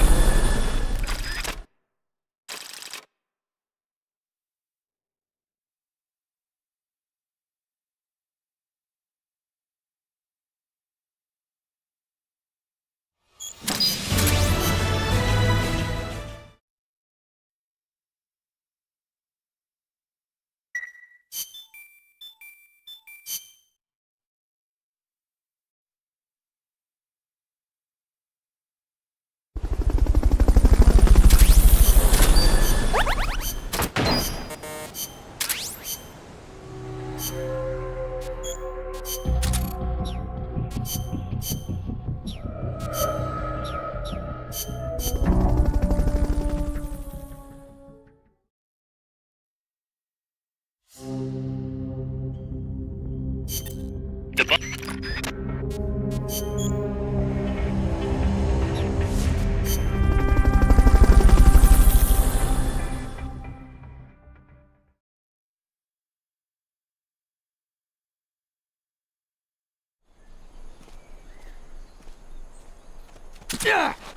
Use Fulton Recovery to bring back knocked out soldiers. To use Fulton Recovery on a soldier, get up next to them so the icon appears, and push the action button.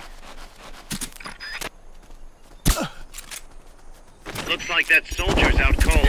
Try using Fulton Recovery. Hey, that was great. Can't wait to see what else you can do.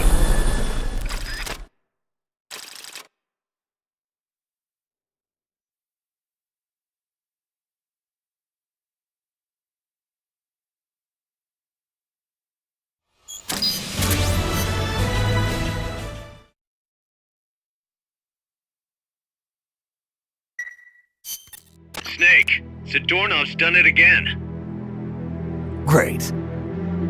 Snake, Zadornov's done it again. Give me a break. Snake, listen. Zadornov's done it again. Come on. I hate to entertain the thought, but this might be an inside job. What the hell's he after, anyway? No clue. Can't imagine he's just out to annoy us, though. You know, it might not be worth keeping him here if he's not gonna join us. You may be right. I thought it might boost our Russian compatriots' morale, but okay. I'll think it over. Let's hope he's just playing hide and seek. I've added a new mission. Go get Zadornov.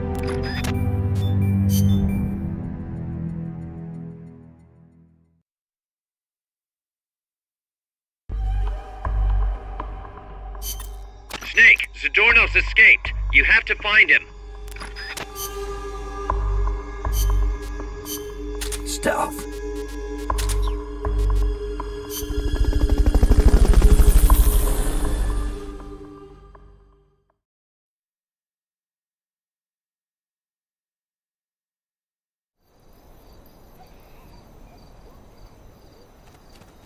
Find Zadornov and bring him back here with Fulton Recovery.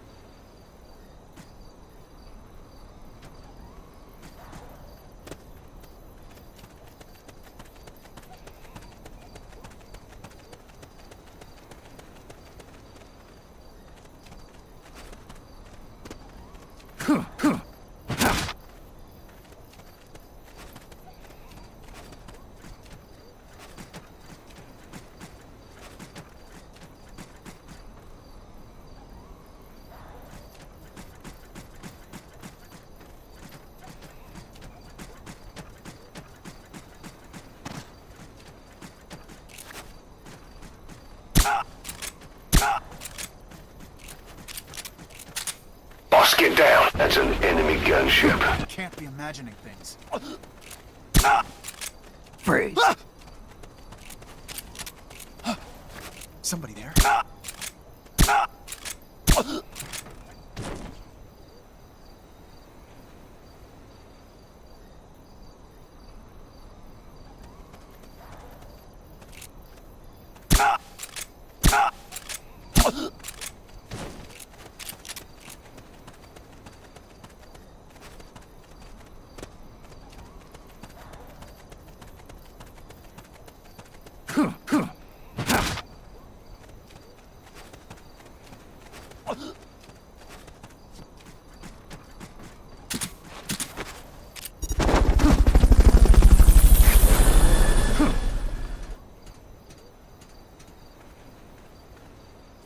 Fulton Recovery helicopter is complete.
Where the hell did Zadornov go this time? I'm sick of him and his walks.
Freeze. Fulton recovery subject confirmed.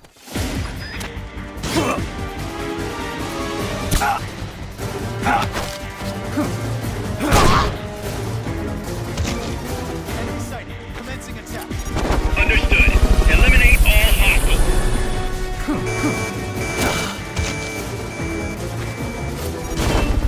Try using Fulton recovery on him. Okay, you're done with that area. Head for the goal.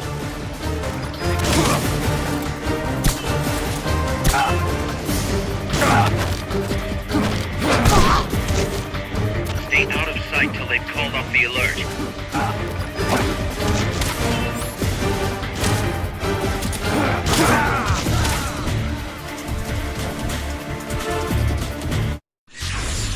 What's wrong, boss? Respond! Boss!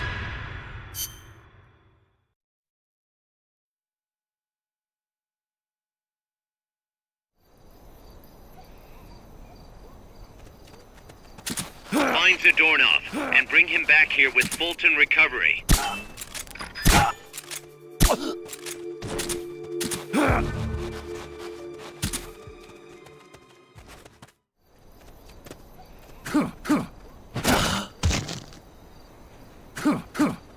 Try using Fulton recovery on him.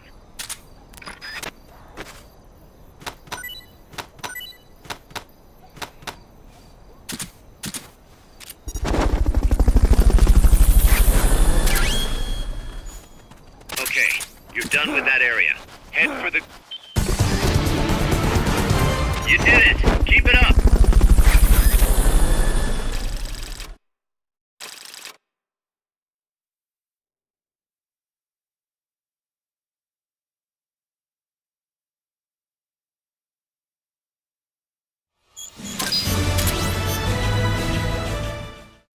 Kaz, I've located Zadornov. Nice work. I knew you would. How could I be so stupid?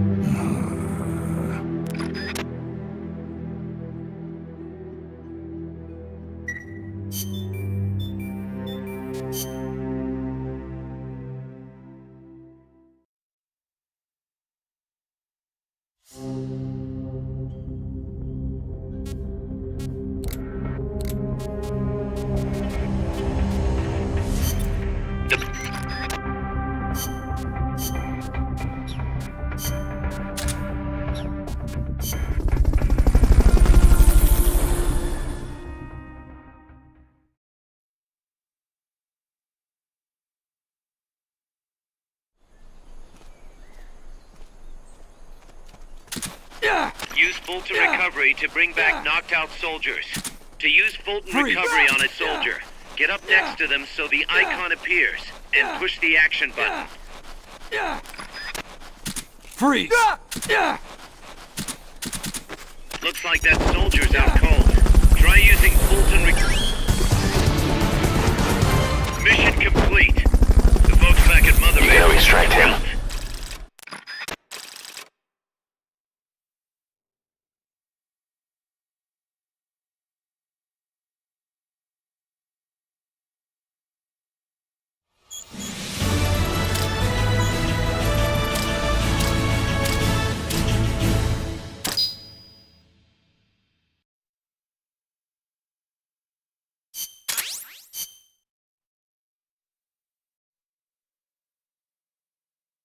Fuck Rap God! I'm the rap devil coming barefaced with a black shovel, like the Armageddon when the smoke settle. His body next to this instrumental, I'm saying.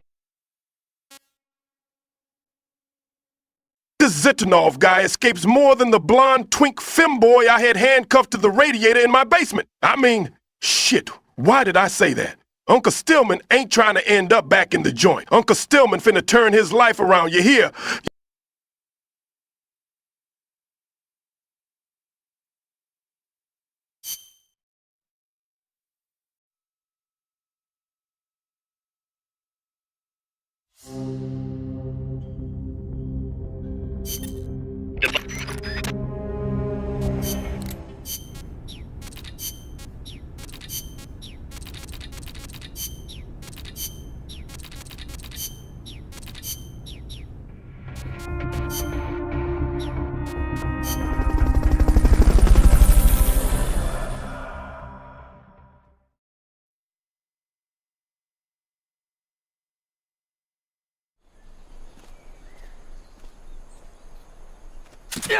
Use Fulton Recovery to bring back knocked out soldiers.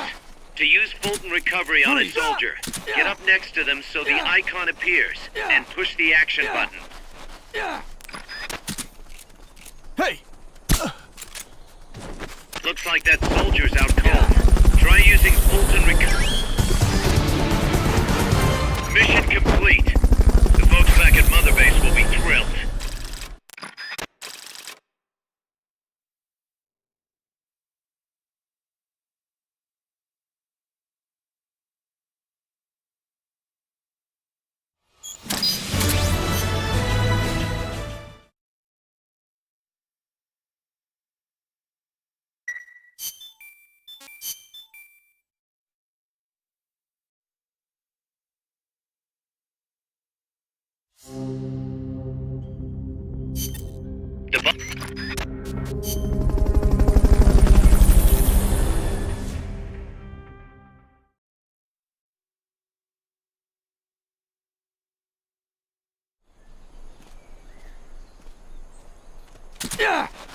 Use Fulton Recovery to bring back knocked out soldiers. To use Fulton Recovery on a soldier, get up next to them so the icon appears, and push the action button. Looks like that soldier's out cold. Try using Fulton... Hey, that was great. Can't wait to see what else you can do.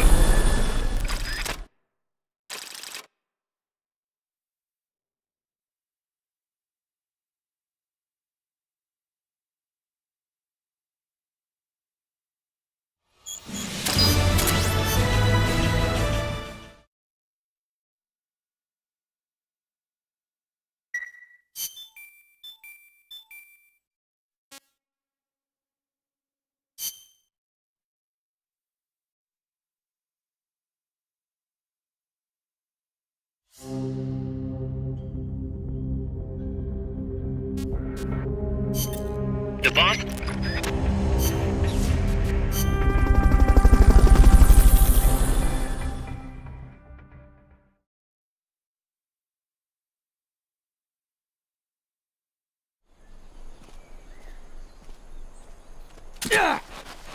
Use Fulton Recovery to bring back knocked out soldiers. To use Fulton Recovery on a soldier, get up next to them so the icon appears, and push the action button. Looks like that soldier's out cold. Try using Fulton... Good job. Return to base.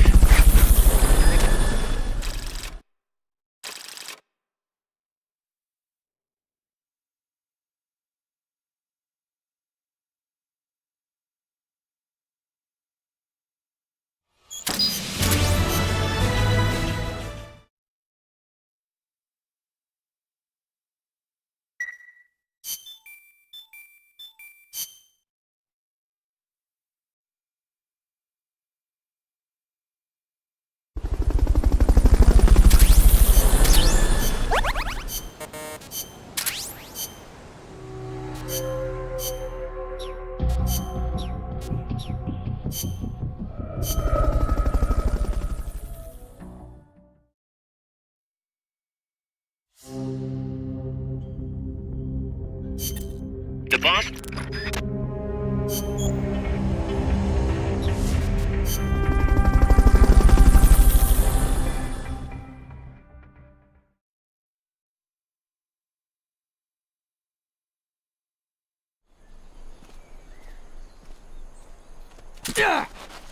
Use Fulton Recovery to bring back knocked out soldiers.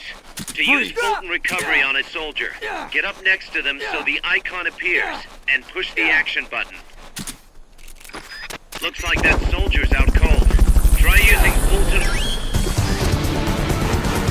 Good job. Return to base.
Neutralize all the soldiers without killing them, and then use the Fulton recovery system.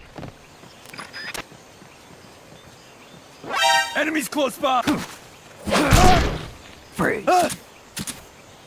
What was that? I think I see someone.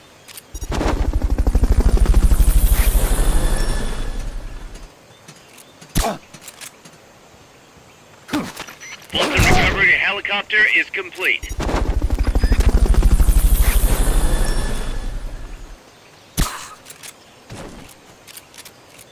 Fulton recovery subject confirmed onboard helicopter.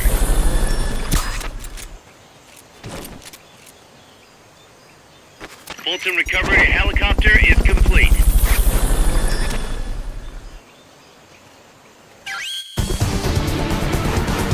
Mission complete. The folks back at Mother Base will be thrilled.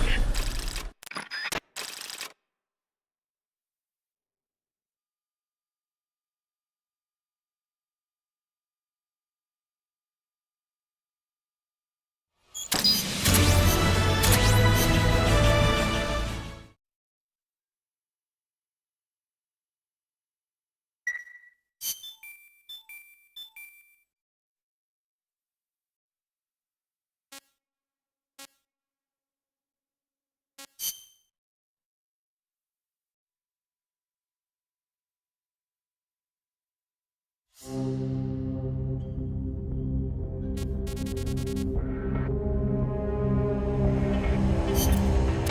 target practice.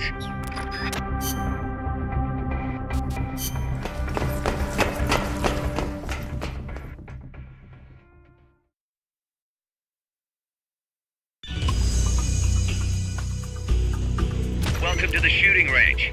Just the place for a little target practice, huh? When you're done, head over to the exit.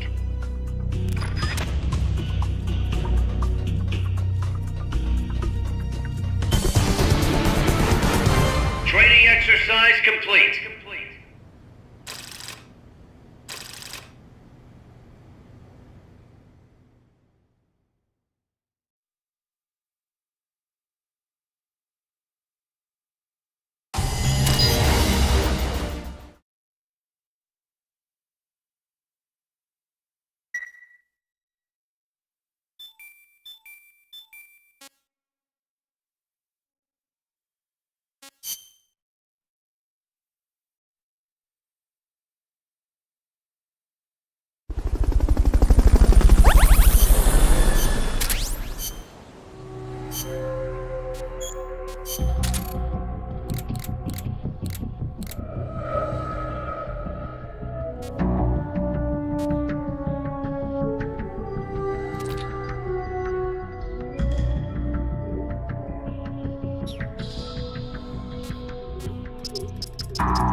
Use Fulton Recovery to bring back knocked out soldiers.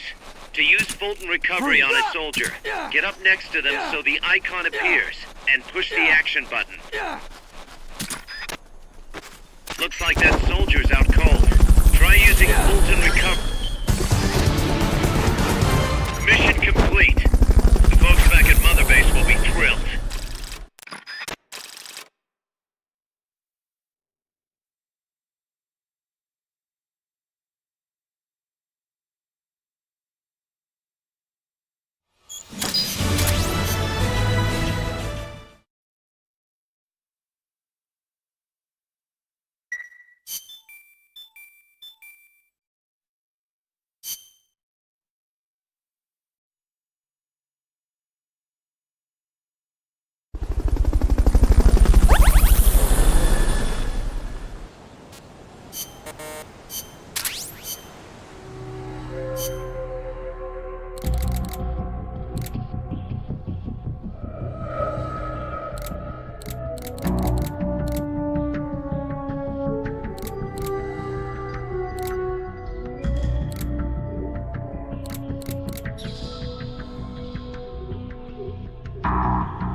The boss is in...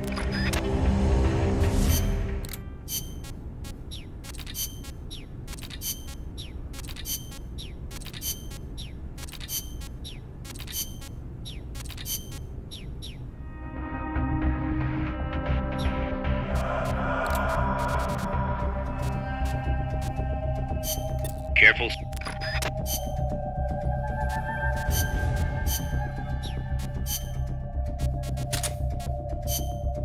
Combat.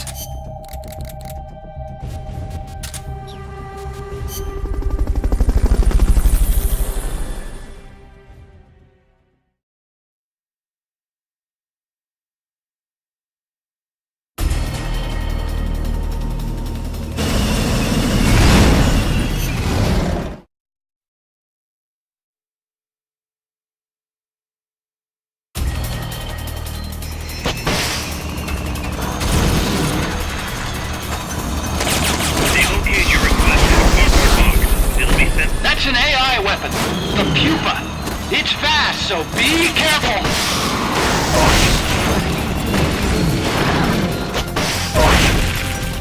Engaging shock units.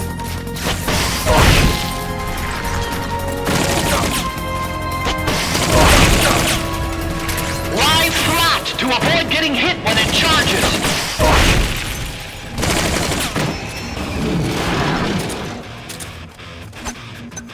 They've okayed the request for support. They're setting out a cardboard box as we speak.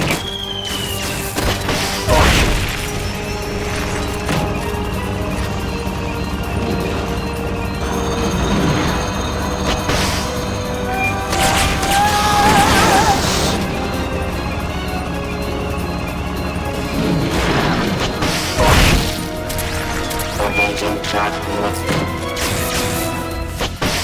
Blow the hatch and climb into the AI pod! Should be...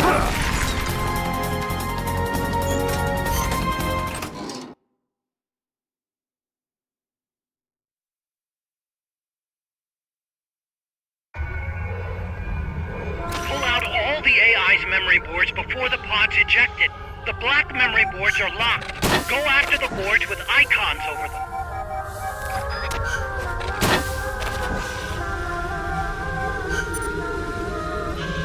You can unlock memory boards by destroying the mechanical components that they control. Any boards you remove can be used to build our own AI weapon. Memory boards have different functions according to the icons displayed over them. Go ahead and take whichever ones you want.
That was an unmanned weapon.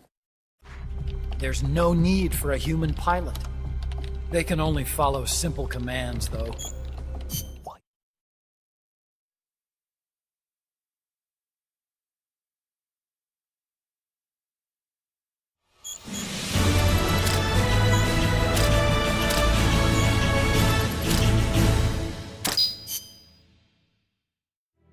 Snake.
The boss has infiltrated the area around the coastal supply facility and knocked out the soldier there.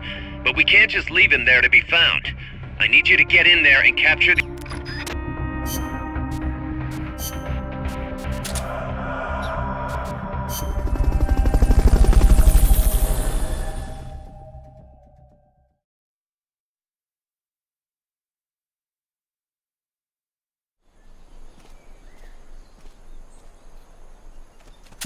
Use Fulton Recovery to bring back knocked out soldiers. To use Fulton Recovery on a soldier, get up next to them so the icon appears, and push the action button. Looks like that soldier's out cold. Try using Fulton Good job.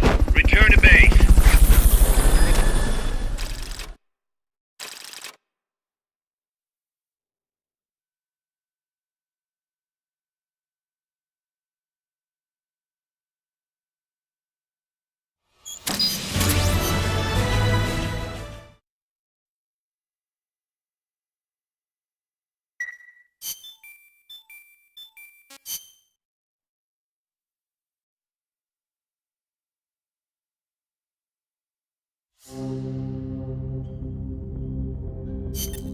The bomb...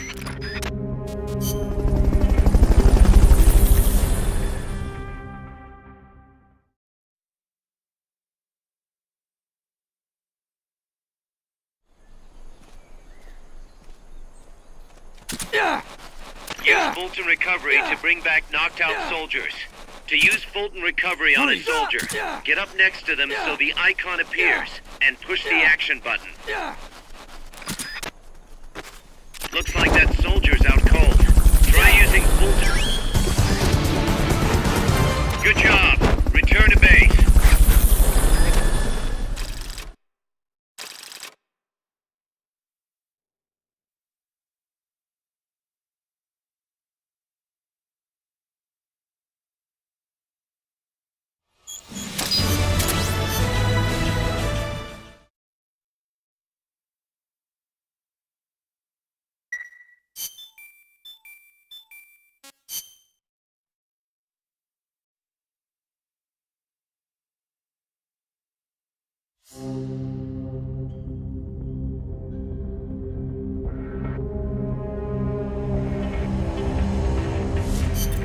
The boss has infiltrated the area around the coastal supply facility and knocked out the soldier there.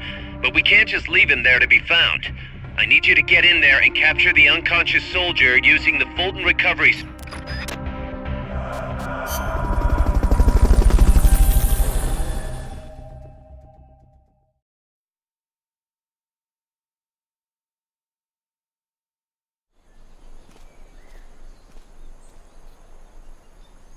Use Fulton Recovery to bring back knocked out soldiers.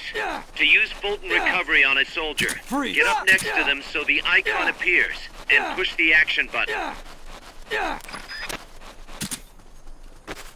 Looks like that soldier's out cold. Try using Fulton... Hey, that was great. Can't wait to see what else you can do.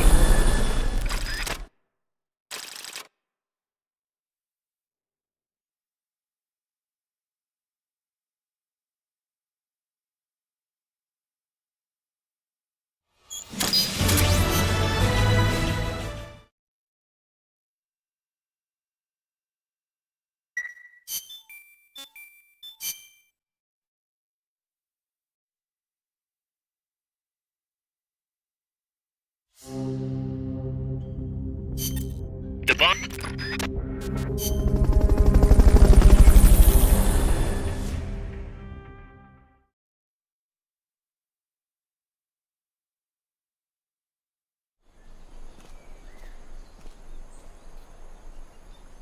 Use Fulton Recovery to bring back knocked out soldiers.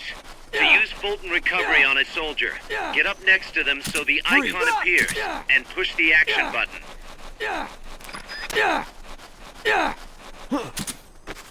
Looks like that soldier's out cold. Try using Fulton. You did it! Keep it up!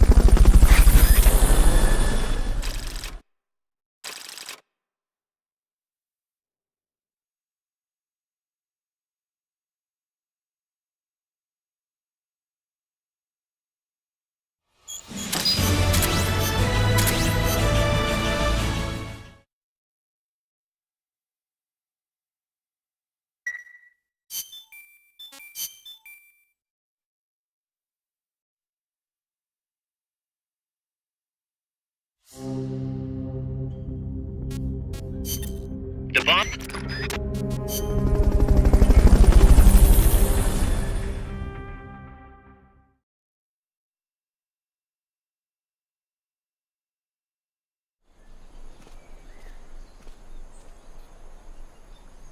Use Fulton recovery to bring back knocked out soldiers. To use Fulton recovery on a soldier, get up next to them so the icon appears, and push the action button.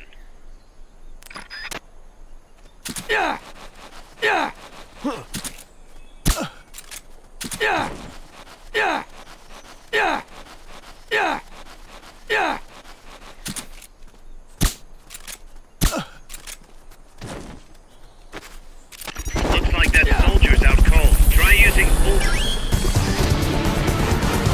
You did it! Keep it up!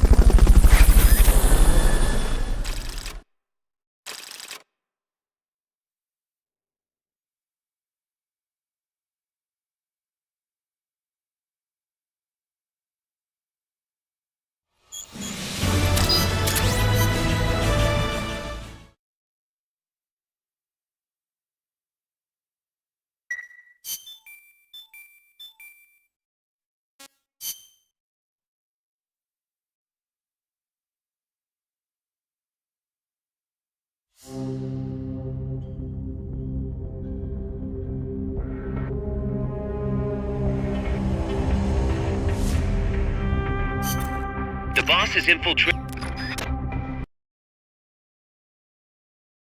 I'm sorry, George, for soft-locking you when you're about to finish Peace Walker's Law. If you want to progress, please send pictures of your feet to my personal email, ASAP.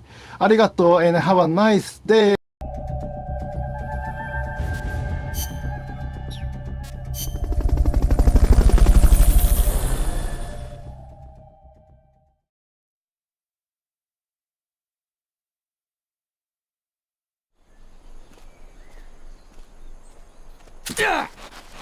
Use Fulton recovery to bring back knocked out soldiers. To use Fulton recovery on a soldier, get up next to them so the icon appears, and push the action button. Looks like that soldier's out cold. Try using Fulton. Mission complete. The folks back at Mother Base will be thrilled.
fast, so be careful!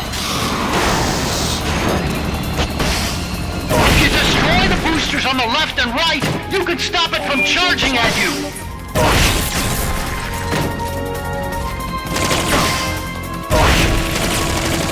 Aim for the cylindrical AI pod!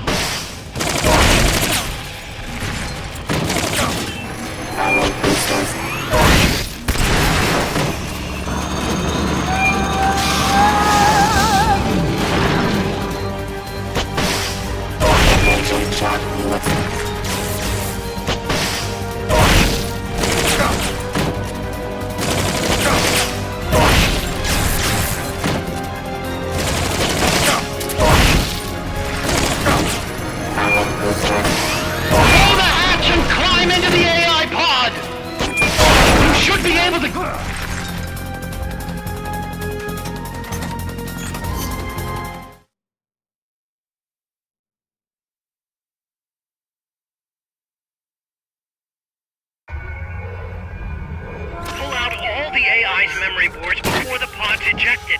The black memory boards are locked. Go after the boards with icons over them.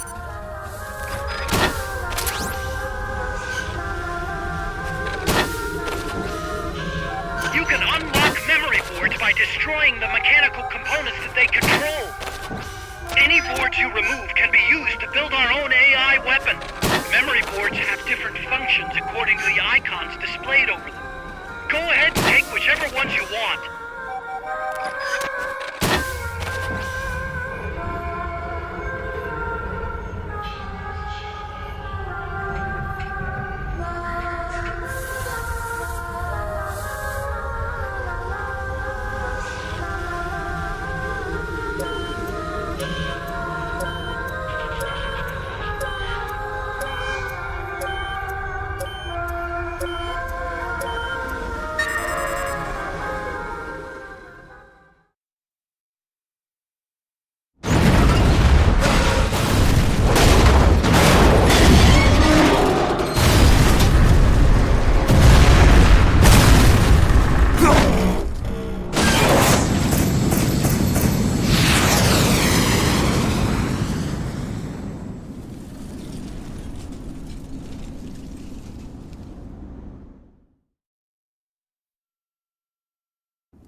That was an unmanned weapon.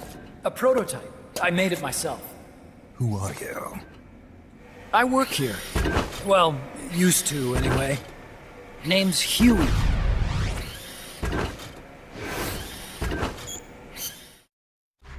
There's no need for a human...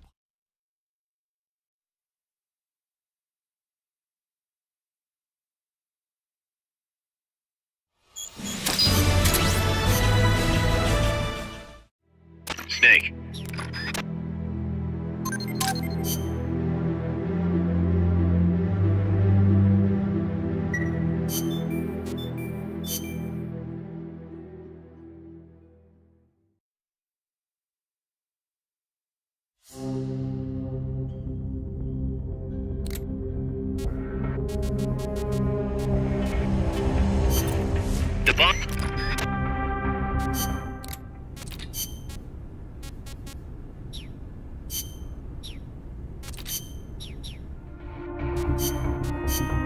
Stealth.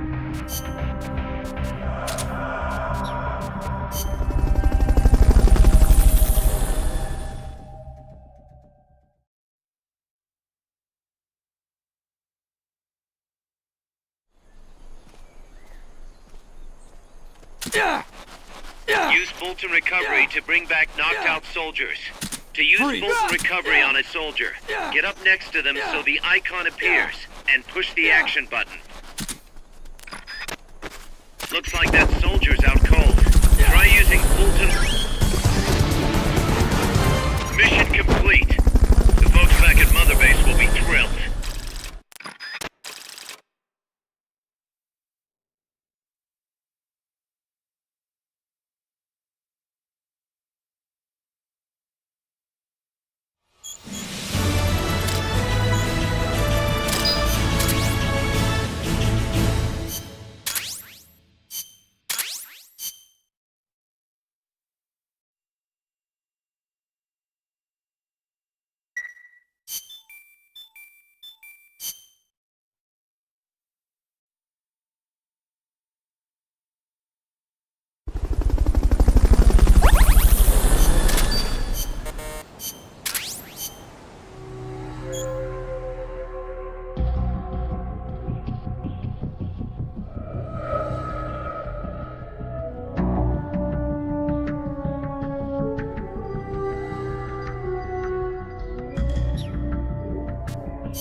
As you're probably aware, this is a Fulton recovery mission.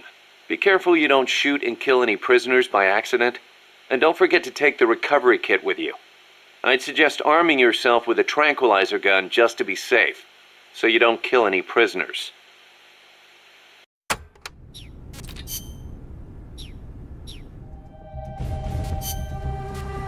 Stealth.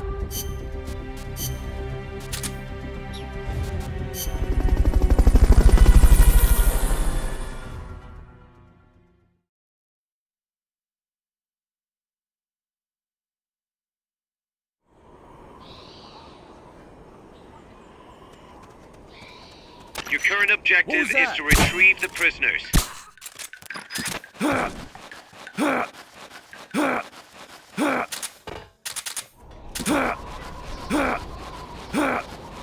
Freeze.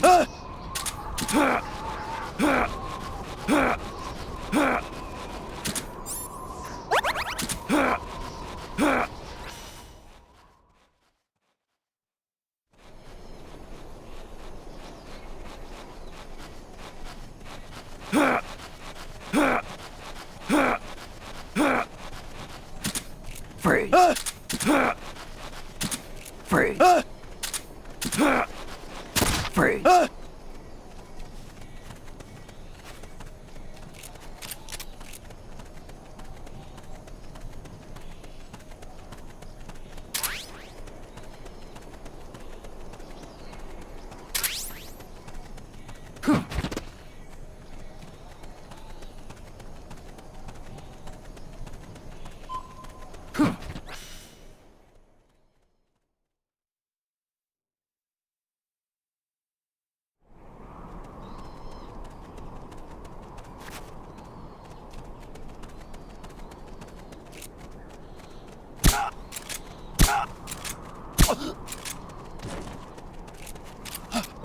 The enemy's here!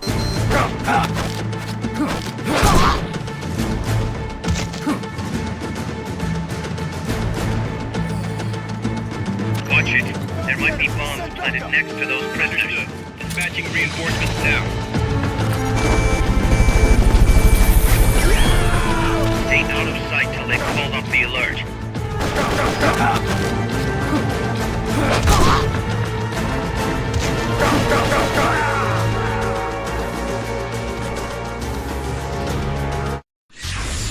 What's going on, Snake? Report! What's your situation? Snake!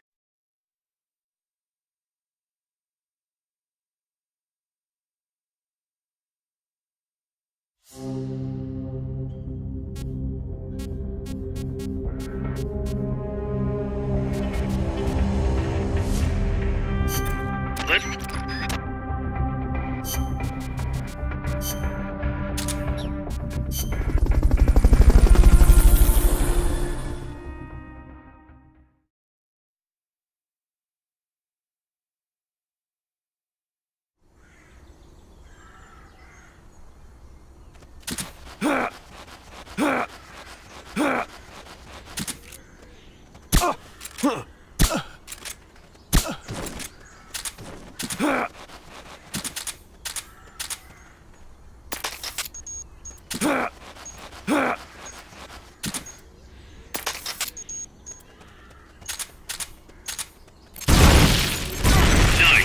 Now we've got to recover those supplies. Hurry! Yes! Now get over to the goal.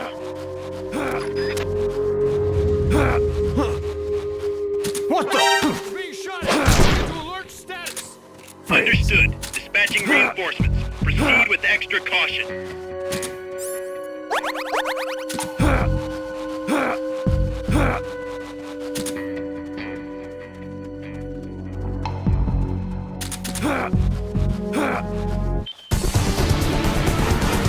Mission complete. The folks back at Mother Base will be thrilled.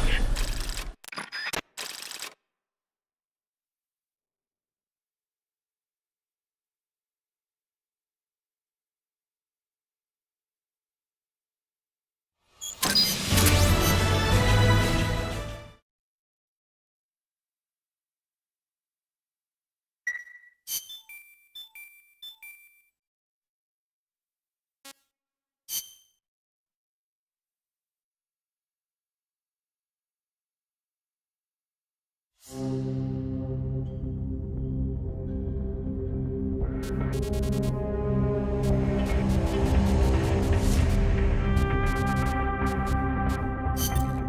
bomb.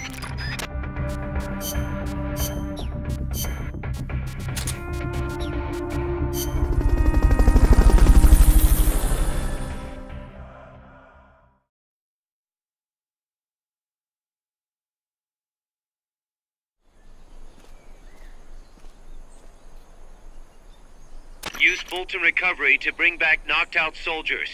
To use Fulton Recovery on a soldier, get up next to them so the icon appears, and push the action button.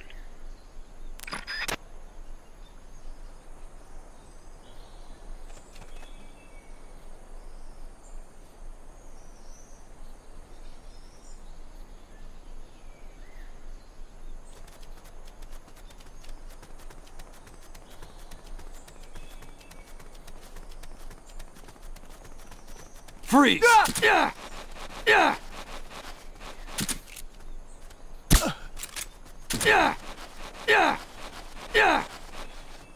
Looks like that soldier's out cold. Try using Fulton Recovery on him. Mission complete. The folks back at Mother Base will be thrilled.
Let's get this.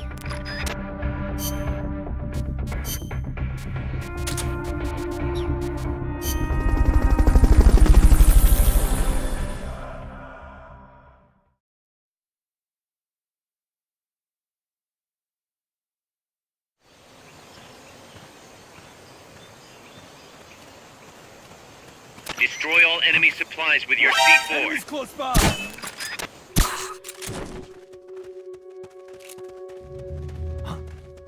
Freeze. I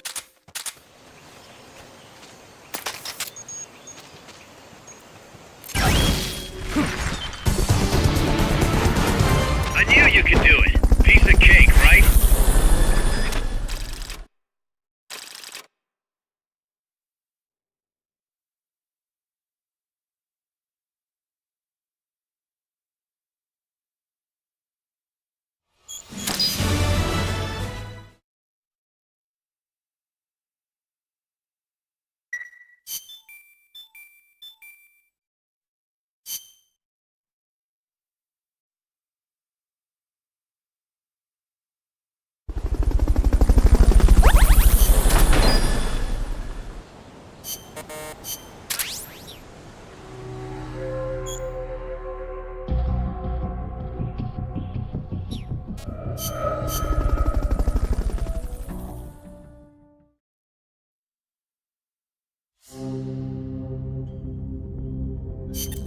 Let...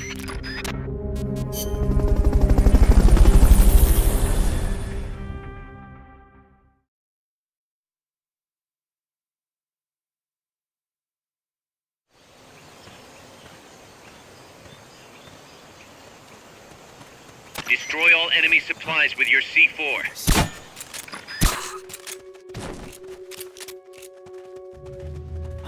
Freeze.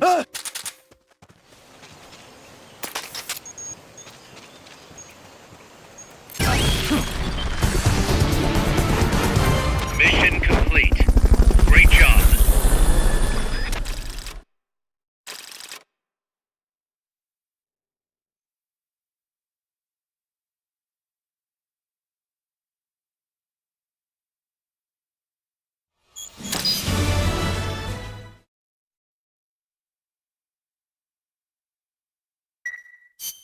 It, happened again, Snake.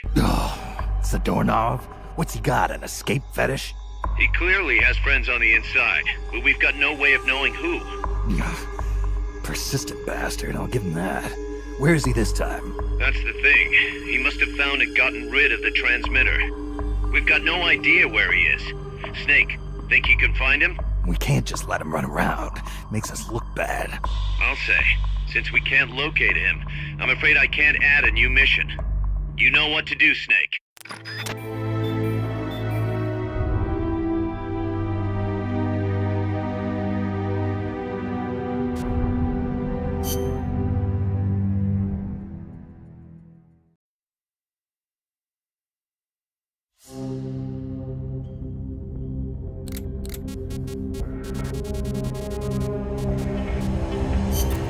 Commence tar-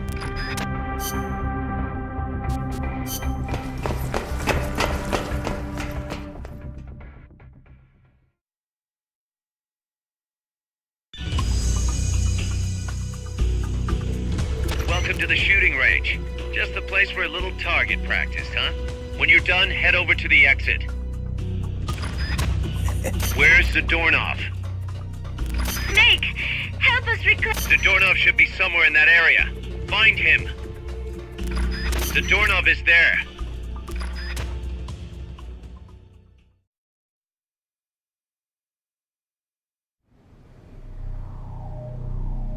Big boss!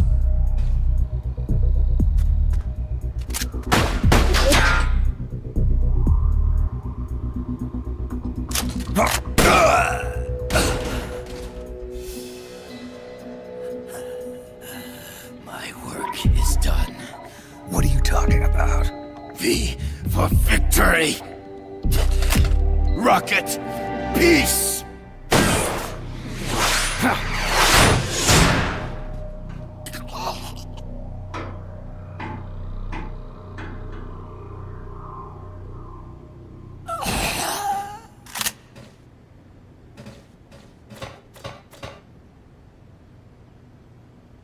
Kaz, I found Zadornov. I had to kill him. Huh. So much for a fugitive. Something's not right here. I'm thinking he had a friend. Someone inside MSF. Huh? What's going on? It's Zeke. It's moving. What? There's somebody inside. I can see them. Snake, get up here. Pronto!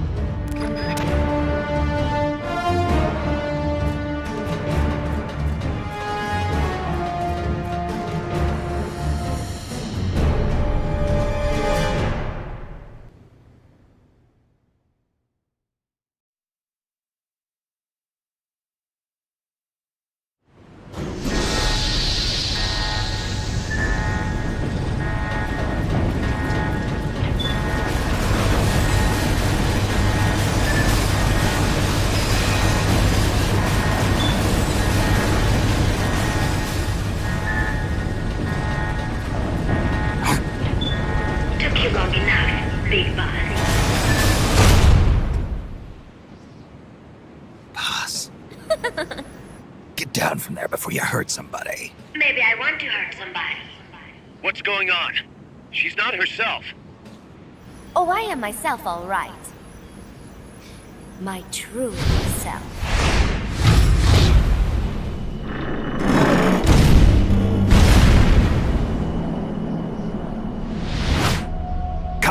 Shut that thing down. I can't! The controls aren't responding! Then how's it moving?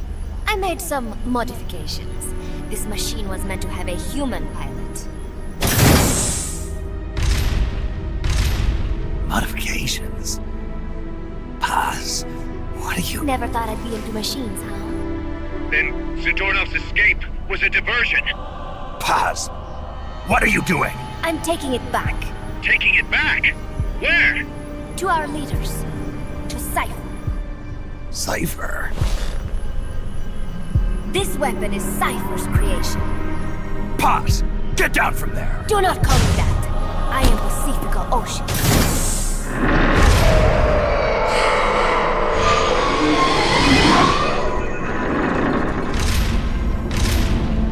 My name, my age, my mission.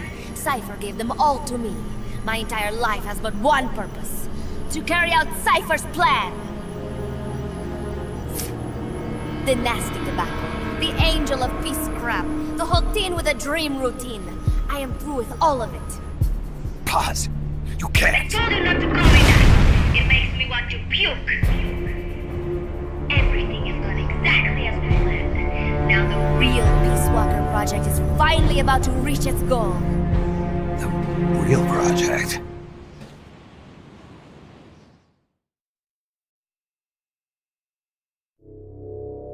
Once upon a time, there were two young men who idolized a hero called the Boss. One day, they suddenly lost the point of origin. This Cypher, that was like a mother to them. Unable to come to terms with their sorrow, they each decided to carry on the will of their hero. But they could not agree on what that meant. In the end, they became bitter enemies, and the Zero from which they both started was split into two. And you have been on the wrong path ever since.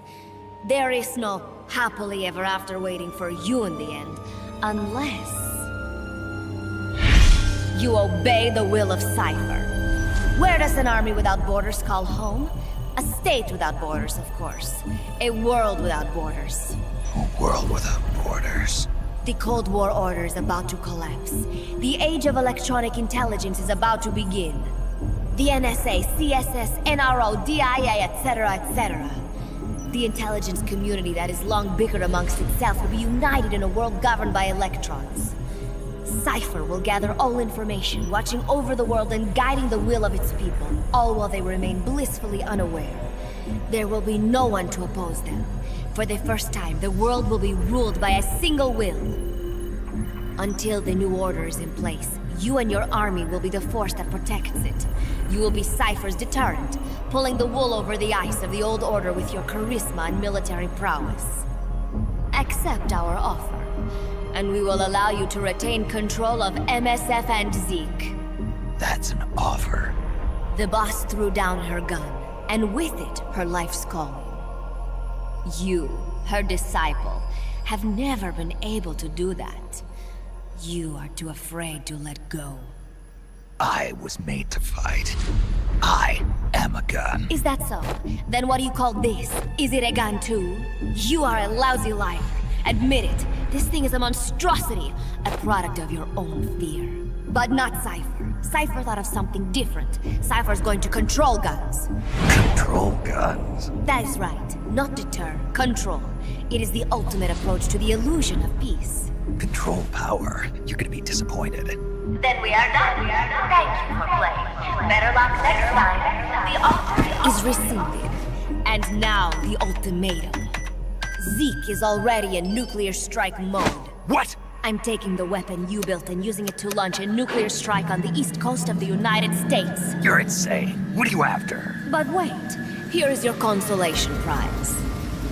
We are about to show the world just how dangerous a gang of outlaws, an army without borders can be. You and your men will become pariahs, and you will be wiped off the face of the earth. Rather than heroes, you will be seen as a well-armed extremist cult prone to indiscriminate outbursts of nuclear aggression. You will give rise to a new world order, an age of deterrence defined by its fear of extremist cult influence. Do you like the picture I am painting, Big Boss? When all is said and done, peace is nothing but a fantasy. A game is a game. You either win or you lose. All you can do is fight. Stop me if you can. The peace sign is the V of victory. Say, peace.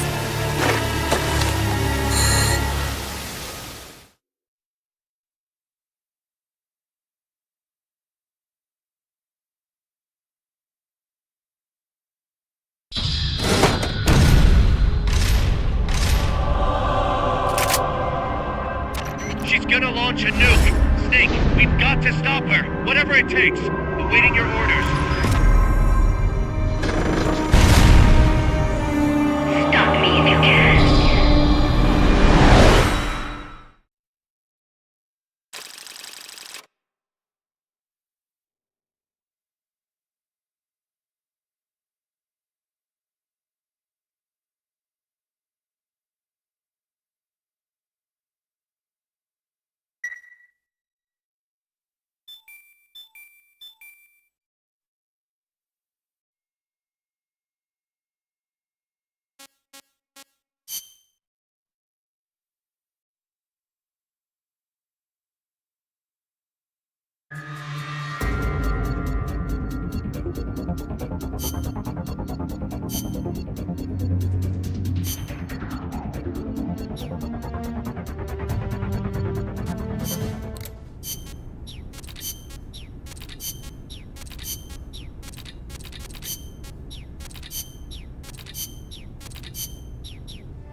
She's gonna launch a nuke. Snake, we've got to stop her. Whatever it takes. Awaiting your orders.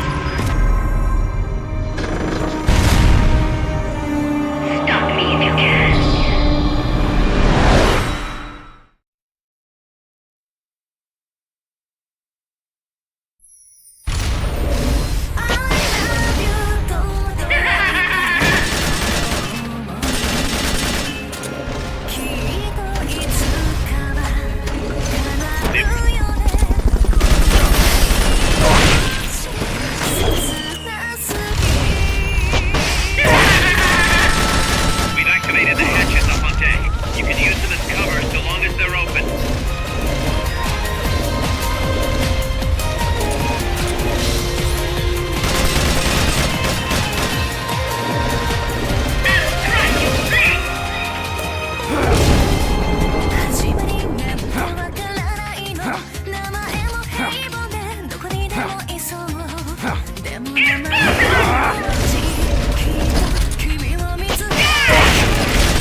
the deck. You will witness true hell!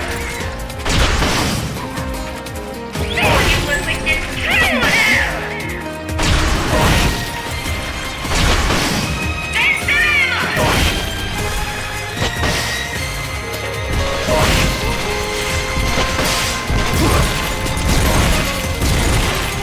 They've okayed the request for support. They're sending out a cardboard box as we speak. I'll crush you flat! Time to wrap me up!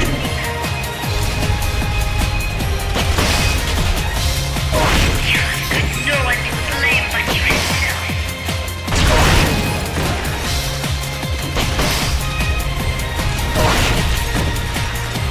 You will witness true hell! Don't worry about collateral damage. You have to destroy Zeke. It's the only way. Fast! And you think I like you? Blame myself. Don't let Buzz die! I even thought we should go bird watching together sometime. Focus on the battle. If your mind wanders, you are finished. I had a funny feeling about that girl. But to think she was a spy? They've okayed your request for a cardboard box. It'll be sent out shortly.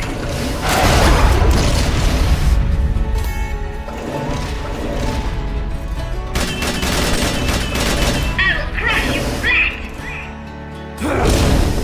I always thought it was strange, her having that Russia killed a child. Amazing. Mission complete. We've been so blind.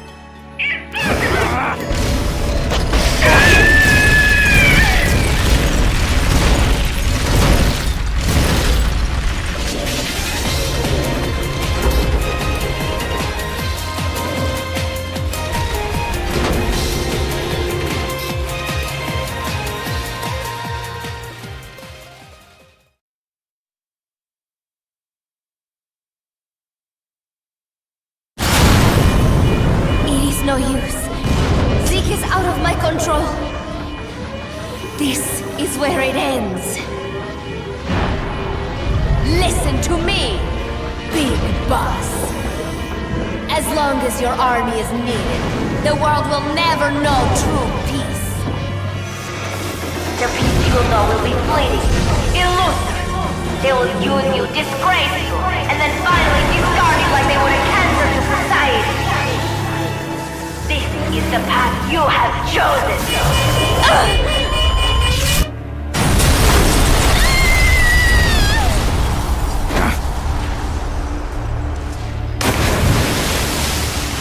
I fucking love war! I wanna fucking kill people for money and destroy cultures and history, Jack!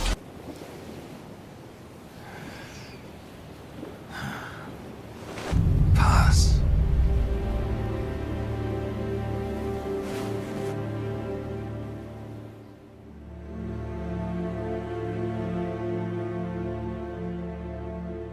I'm finished!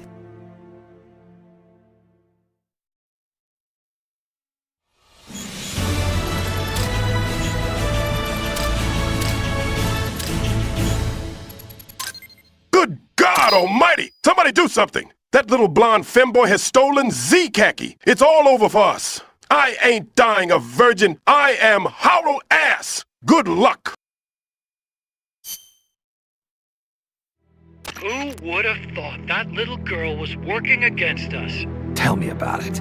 She had everybody fooled, me included. Can't believe I didn't pick up on anything. Snake, there's no point in beating yourself up over the past. But hey, maybe you should put in some practice against Zeke in case this sort of thing ever happens again. In any case, I need to go talk to Dr. Strangelove. Zeke still isn't ready. Huey!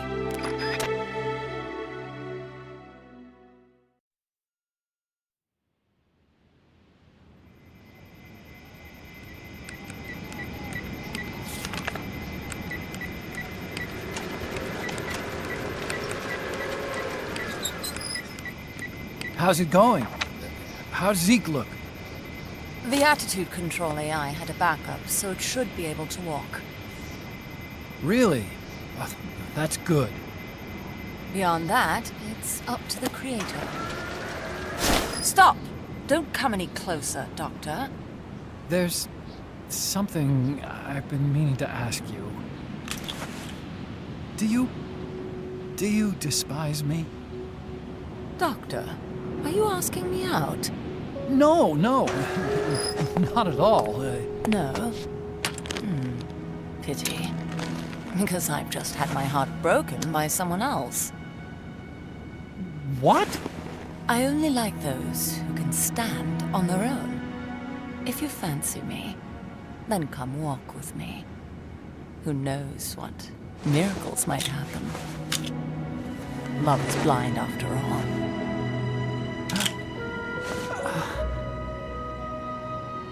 Take your time. I'll be waiting.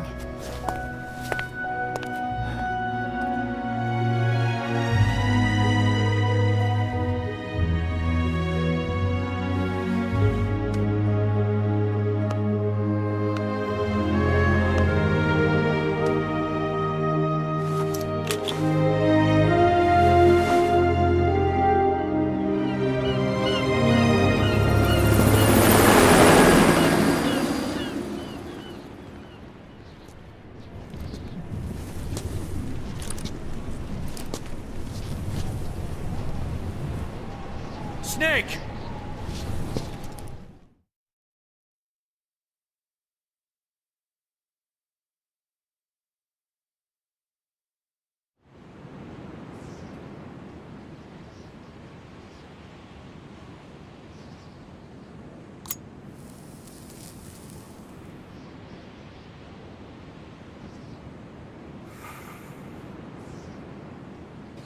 That name Paz mentioned at the end, Cipher, it's a code. It means empty. It also means... 0. A world of electronic intelligence, built on codes. And at the center of it all, a 0. Disgusting. Cuz. Look, boss. I owe you an apology. Hear me out, okay? Sure. I knew Paz and the professor. I knew who they really were all along. Cuz... I used them. I suppose you were the one that brought them to Columbia in the first place, huh? Guilty as charged. Paz wasn't just CIA, you know. She was working for the KGB, too. And for this Cipher group. In other words, she was a triple agent. You knew all of this? Wait, let me finish. Listen. MSF never would have gotten this big if it weren't for them. This mercenary business we built. Someday it's gonna be a new driving force in the world economy. Is that your goal all along? The Cold War's not gonna last forever. Sooner or later it's gonna give way to an era of regional conflicts and terrorism. A paradigm shift from counter-communism to counter-terrorism. In the new age, armies won't be tied to states, and war will become a business. We'll be a valuable commodity. There'll be clients all over the world who need our services. MSF is only the beginning. What we're creating here is a revolution in itself. Am I right? Cuz... Don't fall for it, Huey. That woman is a succubus. She'll take you for everything and then leave your peg legs in the gutter like old Uncle Stillman. It ain't worth it, brother. Find yourself a pretty little femboy. They be loyal, you hear me? The world probably knows about us now. Including that Cipher outfit. We've let ourselves interfere with the times, with the Cold War system of deterrence. We're an army without a flag. We weren't supposed to take sides in international affairs, but we did. I see your point. So what happens to us now? We'll be hunted. Not everybody's gonna be happy with us, huh? You're damn right. We upset the global military balance of power. And these people would rather our army without borders not exist at all? They're gonna come knocking real soon. There's no turning back now. We're a wrench in the old system of deterrence. As long as the times refuse to change, we're gonna make a hell of a racket. Then who are we gonna fight? The establishment. Anybody who tries to restore the old balance wants to snuff us out of existence. Which establishment? It won't be a particular country or ideology that hunts us. Who then? We are gonna be 10 years in the pussy made you a fucking pussy! The Times. 10 years ago, the Times rejected the boss and killed her. And now, we're the ones being tested. Will the Times erase us? Or work with us? It's gonna be a lonely battle. No good or evil. No winners or losers. Business will have to wait. The question we have to ask ourselves now is, can we survive long enough to see the 21st century? I'm with you, boss. We'll see how it turns out, together.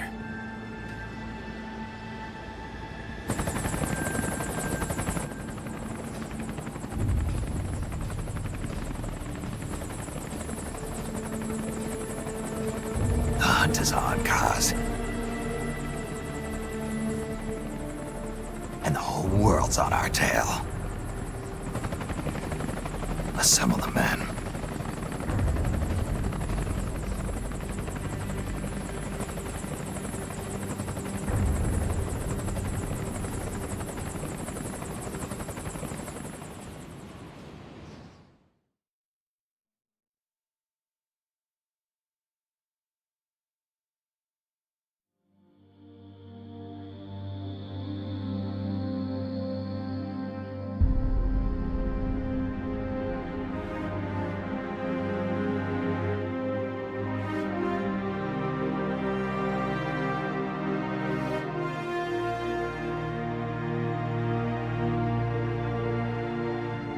What a load of bullshit.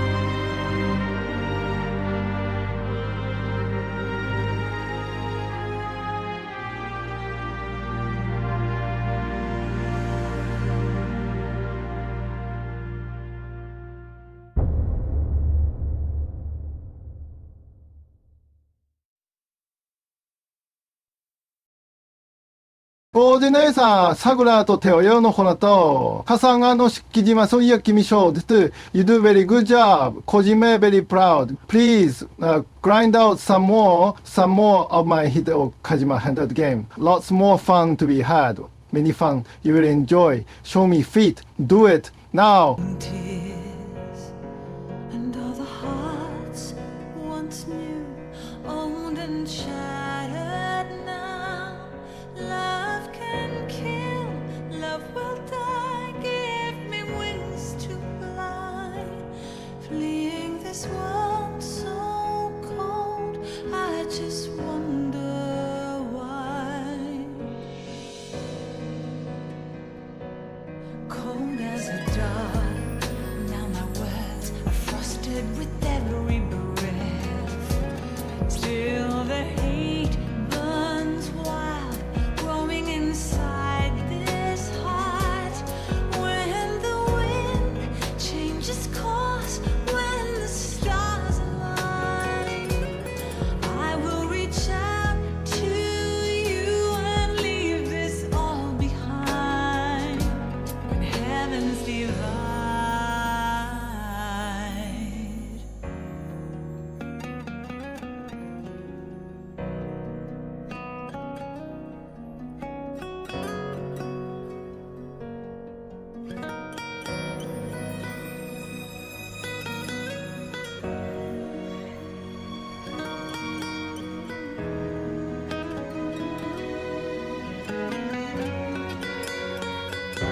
When heavens divide, I will see the choices within my hands.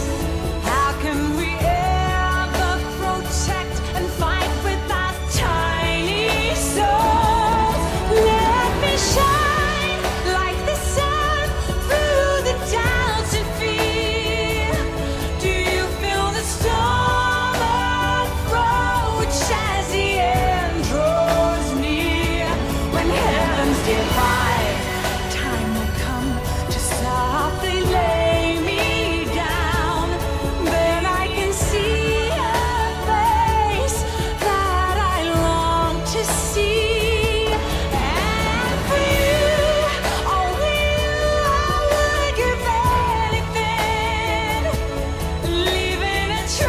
trace for love to find the way when heaven's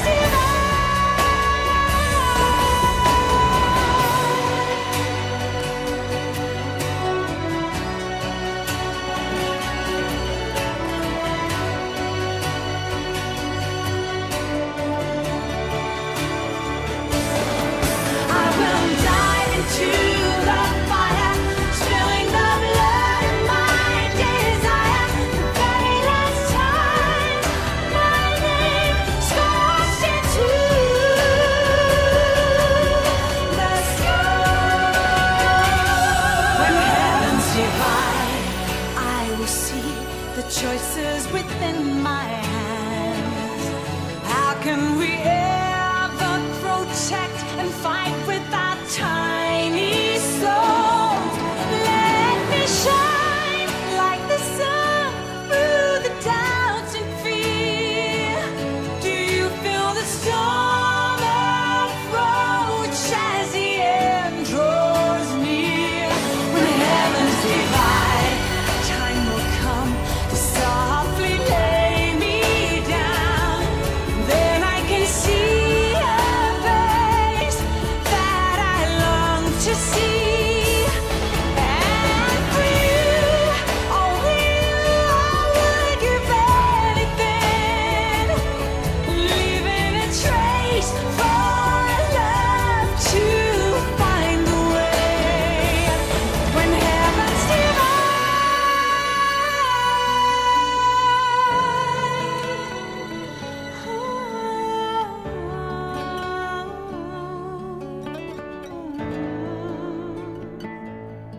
And for you, only you, I would give anything, leaving a trace for love to find a way when heaven's divine.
We will forsake our countries.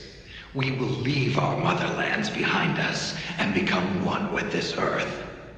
We have no nation, no philosophy, no ideology. We go where we're needed, fighting not for country, not for government, but for ourselves. We need no reason to fight. We fight because we are needed. We will be the deterrent for those with no other recourse. We are soldiers without borders, our purpose defined by the era we live in. We will sometimes have to sell ourselves and services. If the times demand it, we'll be revolutionaries. Boring! Criminals. Terrorists. And yes, we may all be headed straight to hell. But what better place for us than this? It is our only home, our heaven, and our hell. This is utter heaven.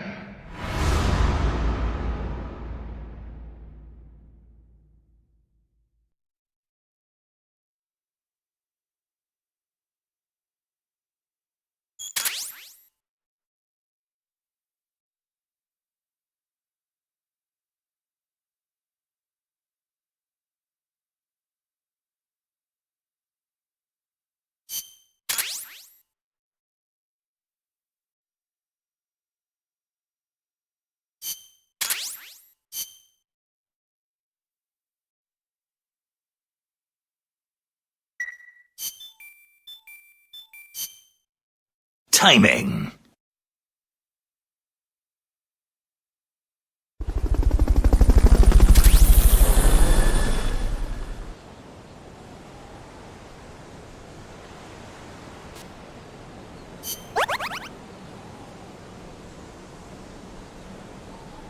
Why do none of these games ever have a credit at the end for old Uncle Stillman?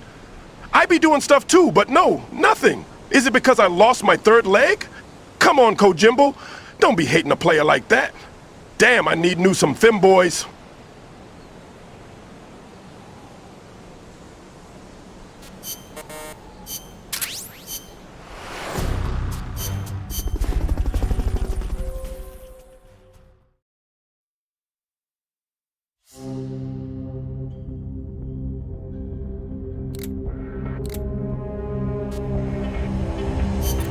It'd be a good idea to do some combat training with Zeke.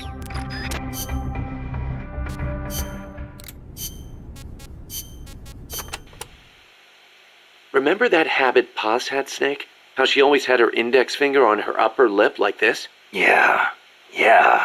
It bugged me ever since we first met her. Never figured her for a snuff user. I can't believe we never noticed. She used the kind where you keep a pouch of leaf in your upper jaw, let it absorb through your gums. She might not have been used to it. Probably used her finger to keep it in place. How could Paz... We were gonna start a band together. She was posing as a KGB agent, too. She must have put on the act to get close to Galvez. Wonder how much Coleman knew. But the whole time she was working for some organization called Cypher. Huh. Cypher? Ring any bells, Kaz? Cypher.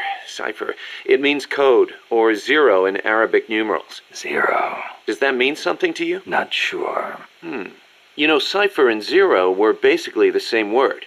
It's a linguistic redundancy. The word stems from the Sanskrit shunya. It corresponds to the Buddhist concept of emptiness. In Buddhism, shunya means hollow. It supposedly refers to something that's swollen and empty on the inside. A big swollen emptiness. Just like outer space.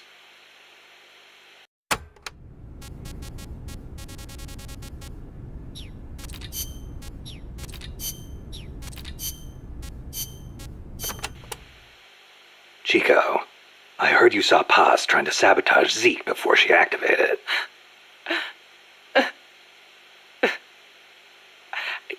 I should have stopped her.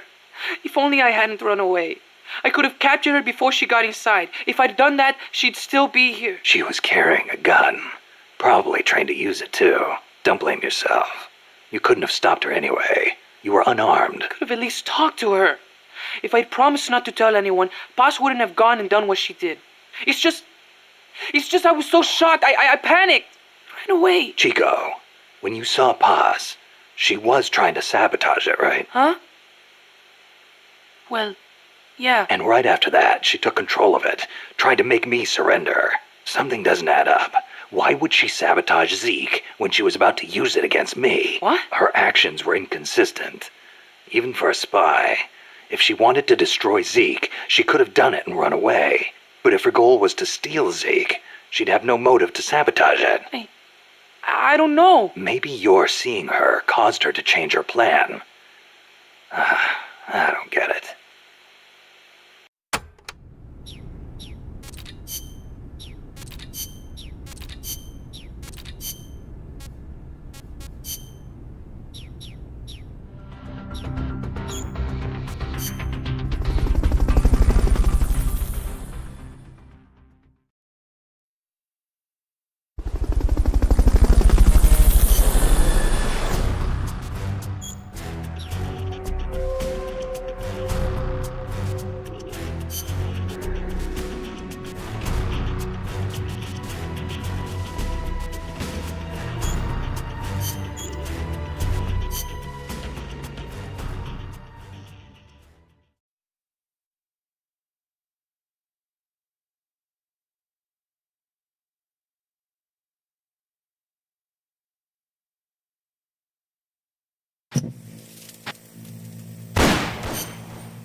Do you think Bass was planning to double-cross Cypher?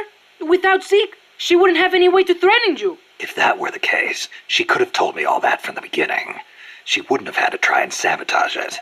I guess so, but that was the day before Peace Day. Bass was going to sing in a band. I couldn't wait to hear her. What if she wasn't going to double-cross them? Maybe she just wanted to at least be able to enjoy that. Chico. I knew it! If only I hadn't run away. If I talked to her.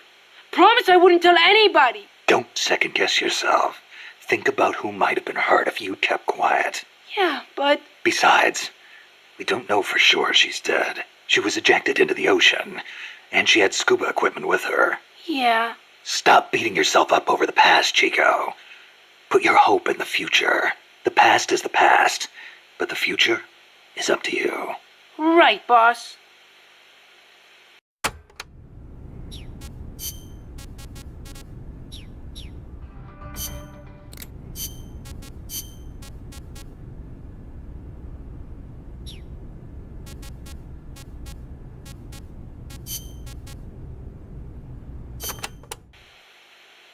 Life's funny sometimes, isn't it? What brought that on? We first met as enemies on the battlefield.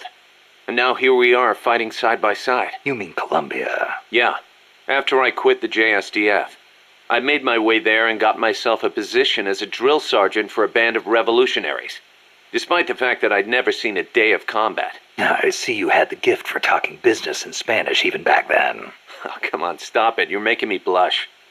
Unlucky for me, though, you were in the service of the Colombian army. I remember it like it was yesterday. It all happened in an instant. You guys ambushed us, and half my unit was taken out. My mind went totally blank. I couldn't keep it together. My whole unit was wiped out. And I was left half dead from a bomb blast. Then, as I was leaving, you yelled out at me. I came all the way from Japan to be here. My place is on the battlefield. Then you asked for my help, saying, I want to be the one to end it. I remember being surprised that there were still samurai in Japan. You guys came over to me. I had a grenade hidden under me, but even then you were too fast. The second I pulled the pin, you grabbed the hand I was using to hold the grenade with both palms. I didn't want it to go off. I'd heard samurai were a proud bunch. I wanted to know why one of them would stoop so low as to try to take his opponent with him. And I said, I'll never lose again. We'll never lose again. Yeah. We'll do whatever it takes, but we'll never be beaten again. Then, I passed out from the blood loss. When I woke up, I was in your camp's infirmary, stuck full of tubes. Why'd you save me? Your enemy after I tried to kill you. Because you swallowed your pride and fought with everything you had. I just didn't want to lose. You found a way to fight back, even in the face of death, even when you knew you were going to die. That's the mark of a true warrior. It's not about gain and loss, or victory and defeat. I looked at the way you lived your life and saw the path I needed to take as a warrior. Wow, I never knew that.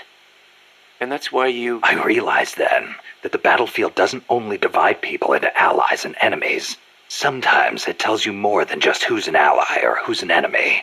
Sometimes it helps reveal your true comrades. Like you and me, huh? That's right. And 2 years later, here we are.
Number of warheads detected by the dew line.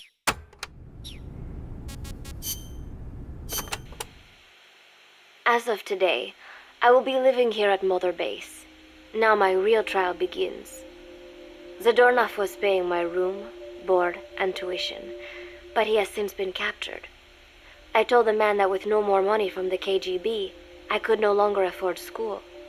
He bought my story, and when I said I would be willing to work, he took pity on me and let me stay.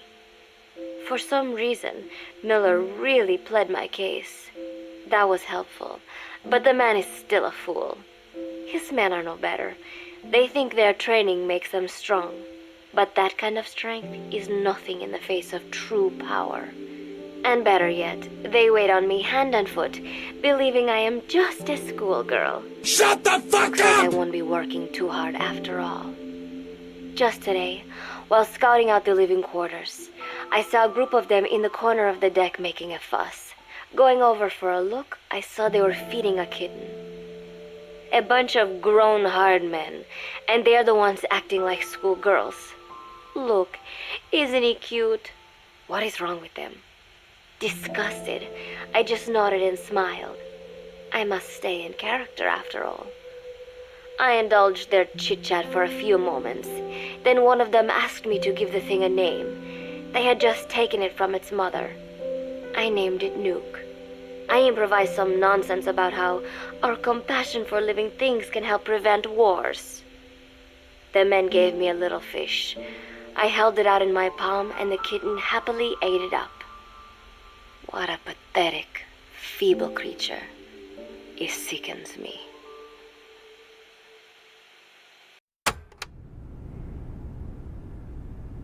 None of this would have happened if it weren't for that little twerp Chico. I say we sell him to some Nick folks I know over at a black site on the tip of Cuba. He's had it coming since day one. Uncle Stillman finna throw hands, hold me back! Today, Chico invited me to go fishing with the soldiers. I suppose finding one's own food does have its merit, but I prefer not to be involved in such a degrading task. And their prattling on about fishing being fun is nonsense. I'm not here to find playmates. Nevertheless, distasteful as it was, I went along in order to maintain my cover. Chico thrust a fishing pole into my hands, and we went up onto the deck where several soldiers had gathered. They welcomed us warmly. With so few women aboard Mother Base, I'm treated like a princess. No one suspects I am neither a teenager nor a student. It was nice and sunny, with a gentle breeze and waves. As I cast my line and waited for a bite, the soldiers began to ask me all sorts of questions.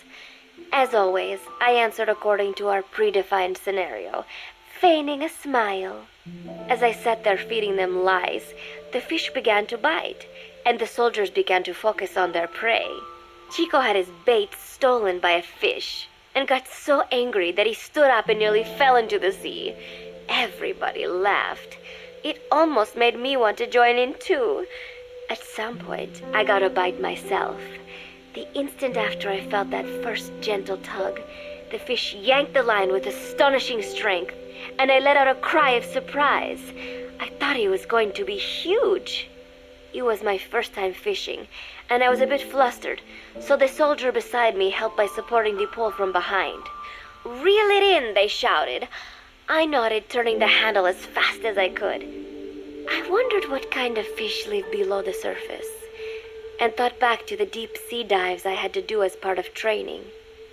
Those were difficult days, but I remember finding the multicolored fish gliding through the water incredibly soothing. After a hard fight, I pulled it up. To my surprise, it wasn't even half a vara, rather anticlimactic. But I wasn't doing it for fun, so I wasn't the least bit disappointed. Nook was hovering nearby with an expectant look on his face, so I gave the fish to him. All in all, a thoroughly wasted day.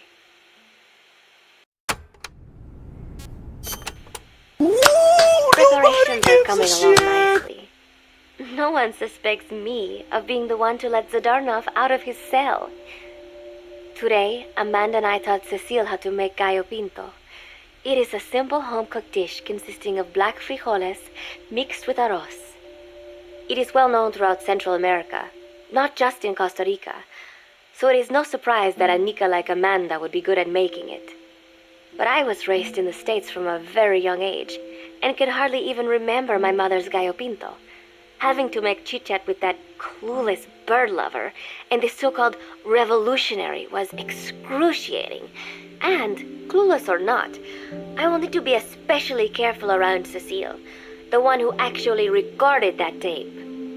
Thankfully, Miller and his men seemed to believe I mistook the tape I found for one my friend made. In any case, one can never be too careful. Anyway, the three of us minced garlic and herbs, then cooked them in a pot with frijoles we'd soaked overnight. While waiting for them to cook, we sautéed onions and arroz in a frying pan. Cecile worked the frying pan according to Amanda's directions, but seemed a bit glum. She does have a knack for cooking, though.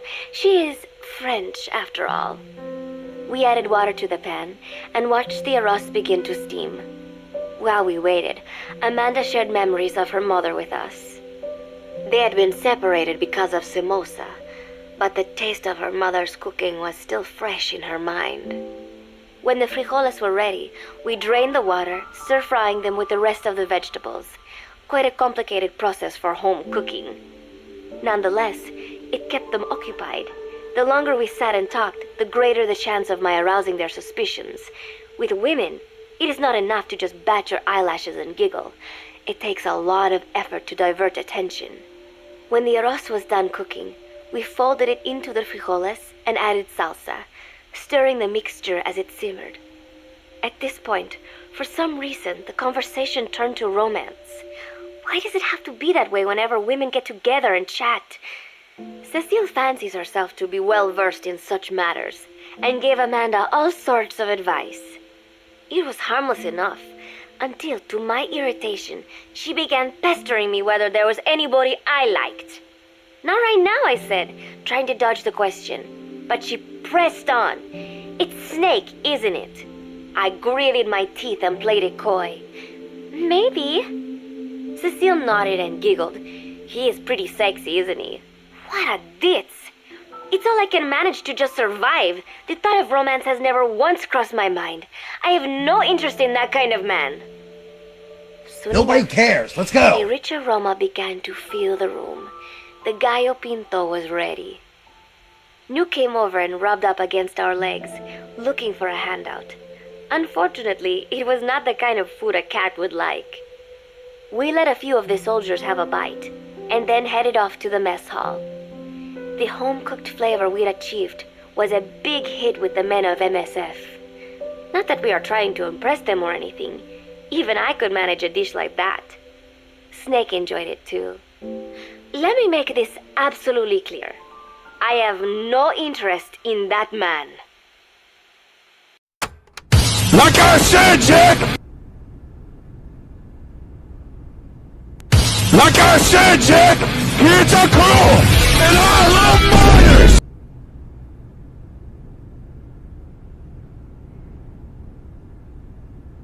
What the hell am I listening to right now? I've been sitting in this pantry listening to cassette tapes for 4 hours now. Who the hell is Paz, and why am I listening to her diary? What have I done to myself? She won't shut the fuck up. Like I said, Jack! Football, or soccer as it is known in the States, is extremely popular here. It has not caught on yet in the US, but it has legions of rabid fans all across Latin America. These fans can get so rowdy that it is commonly believed El Salvador and Honduras went to war in 1969 over scuffles in a soccer match. In reality, tensions between the two countries were already high. The match was merely one of the sparks that set them off. But these people are so passionate about this sport that the story seems plausible. Predictably, many of the soldiers here are fans. They have apparently divided themselves into Costa Rican and Nicaraguan teams and started playing each other. To play, you need a ball and 2 goals. The R&D team built and set up simple goals on the deck. I had absolutely no interest, but Chico insisted that I come and watch. It was not a proper match by any means. The pitch was not even regulation size, but the players and spectators alike got pretty excited. They banged empty cans and shouted cheers through the handmade megaphones. It almost felt like carnival. Huey, the referee, blew a whistle to start the match. The soldiers' training has left them in excellent physical shape, but they lacked the honed skills of professionals, and their play was quite rough. Midway through, one of the men collided with another. They started shouting at one another, but Huey stepped in. "I thought we had forsaken our countries, become one with the earth," he said, quoting Snake. "We're not competing for national pride here, and we are not fighting for the good of any one country. This is not a war. Soccer is a peaceful sport, am I right?" The soldiers nodded. They know the pain of war, and they share Snake's vision. Perhaps that is why all this resonates with them. Team Costa Rica was down a man, and somehow I was picked to fill in. Costa Rica had the advantage up until that point. I suppose Huey wanted to keep it balanced. The soldiers agreed with Huey's call. Maybe the Costa Rican players felt an even matchup would be more fun too. I could not be bothered to run at first, but chasing the ball out there in the hot sun, I was soon drenched in sweat. Before long, I found myself actively seeking out the ball, partially out of desperation. I picked up a loose ball deep on the opponent's side of the field. Even though he's Nicaraguan, Chico cheered me on, yelling, "Go for it, shoot!" I launched the ball as hard as I could, only to have it blocked by the keeper. Disappointment only increased my determination. In the end, I didn't score a single goal, and Costa Rica gave up its lead. It was really close, though. We congratulated each other on a good match and sprawled out in the shade on the deck, exhausted. The ocean breeze felt so nice on my sun-soaked body. Nuke came over. It is one of his favorite spots, and stretched out next to me. And together, we watched fluffy white clouds drift lazily across the clear blue sky.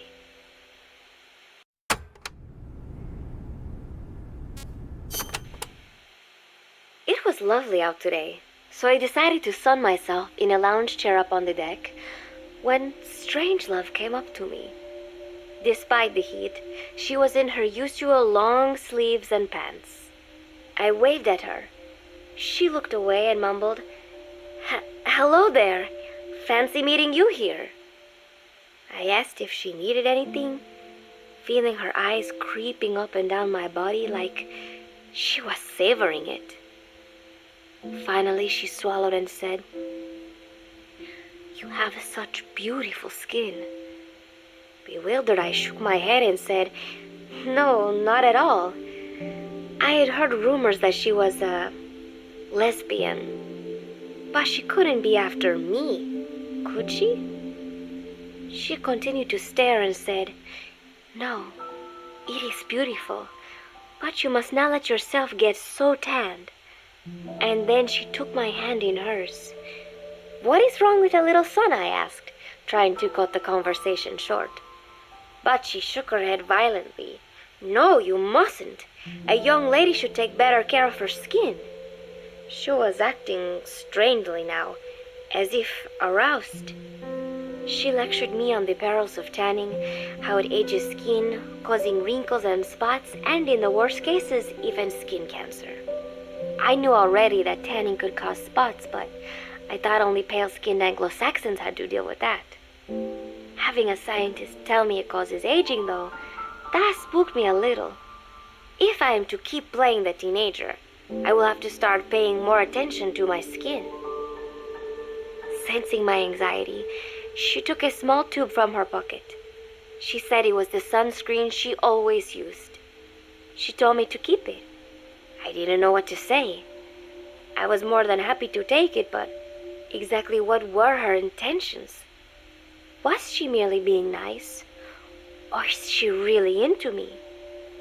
Either way, there was no reason to refuse, I suppose. I have undergone training. An out-of-shape woman does not pose any real threat to me. Having power means not being afraid. It is the same on a global scale. A country with nukes can dictate terms to a country without them. I thanked her and took the tube. Then she offered to put some on for me. She squirted some lotion onto her fingers and began rolling it into my chest. It happened so suddenly, and I was so taken aback that I did not even think to protest. She caressed my stomach with her long white fingers, then slid them upwards between my bikini-clad breasts. What?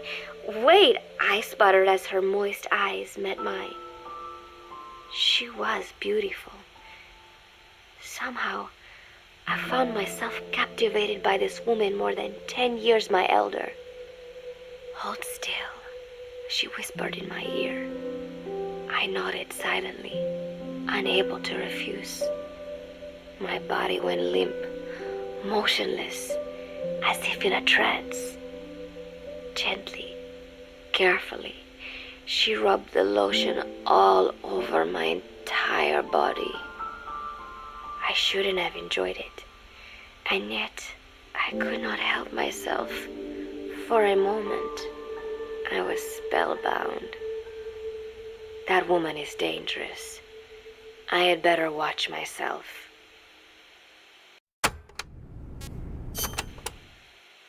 Protecting one's health is an important part of any agent's job. But despite my best efforts, I have caught a cold. Now that I think about it, Mother Base's numbers are on the rise, with soldiers coming from all different places and backgrounds.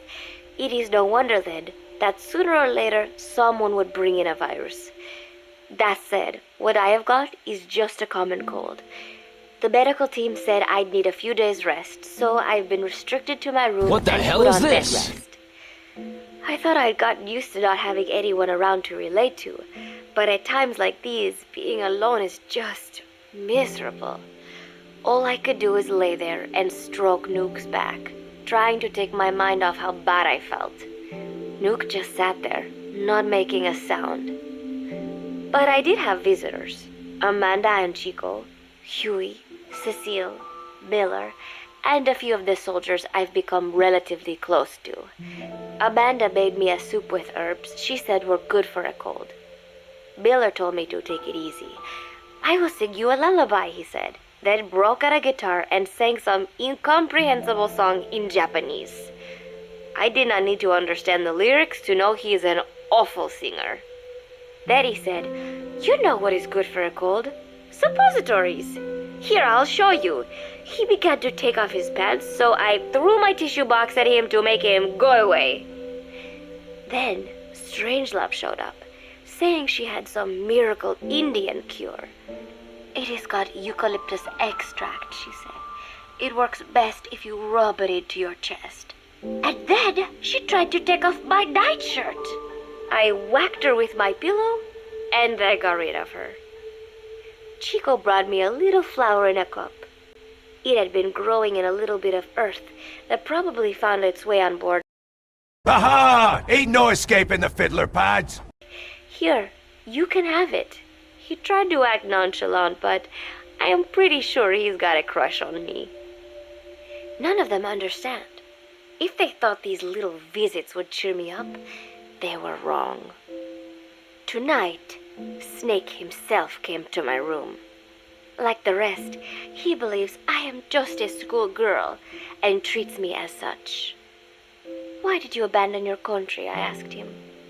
"Why create the MSF?" Of course, I knew the answers already, but I wanted to hear it from him. As I had imagined, he was not exactly forthcoming. All he would say is that his country abandoned him because all he could do was fight, and that is why he needed the MSF, because that is all he is any good for.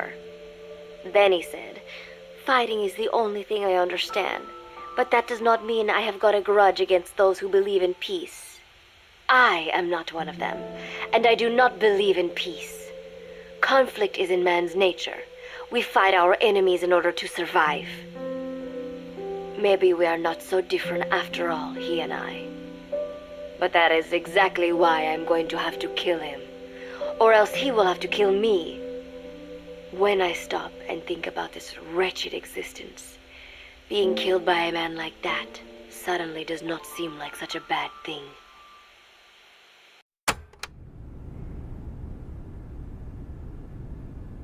And the Chico came up to me and handed me a rose and asked me out. And I said, ew, get the fuck away from me, you little twerp, and I kicked him. He fell down on the floor and we all laughed and threw soccer balls off the back of his head. Every month, Mother Base throws a party for all the soldiers whose birthdays fall in that month. There is something strange about a military organization having parties. Really though, it is just an excuse to drink and make noise. It is not easy to get alcohol in a fortress in the middle of the ocean. Most days they are training from dawn till dusk. They do not have time for things like drinking. That is why Snake and Miller came up with the idea to give everyone a chance to let loose. Obviously, a bunch of bores like that are not going to bother with blowing out candles on a cake. Rather, they sit there in a cloud of cigarette smoke, drink beer, eat meat, tell tasteless jokes, and swap crude insults about one another's hometowns. But it hardly ever breaks out into something serious. They talk up a storm, but they're just having fun. It is funny. You have got members of FSLN rubbing shoulders with the UCLAs, people who once would have considered the other mortal enemies. I wonder if that is what makes Big Boss so popular. In leaving their countries behind, they leave their hatred for other countries too. Miller seemed a little protective of me. Hope they're not being too crude, he said. But soon enough, he too was drunk. He yelled, "Come here and take a look at the real Kazuhira Miller," then dropped his pants and mooned everybody. The other soldiers burst out laughing. I have never seen such a crude, ridiculous party before. And yet, all these people, laughing and acting the fool. Is this what they call peace? For some reason, I began to think about all that has happened since I came here. Fishing with Chico, cooking with Amanda and Cecile, playing soccer, having visitors when I caught a cold. When I stop and think about it, my time here has been the most peaceful of my life. But that is about to end. I cannot imagine he will be willing to negotiate. It seems I am to fight the legendary Big Boss. I do not know if I'll be able to beat him. But if I have to choose between death and defying Cypher, I will gladly choose death. The thought of dying does not scare me. But if I disobey my orders, the fear and despair awaiting me will be far worse than anything I can imagine. It was Cypher who took me in as an orphan, gave me food and a place to live. His orders may have been unreasonable, but I will never repay my debt entirely. It seems I have no choice. I must fight this man. I must fight Snake.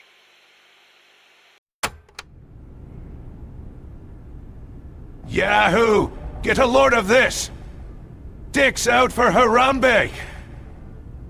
Ain't no party like a Miller party!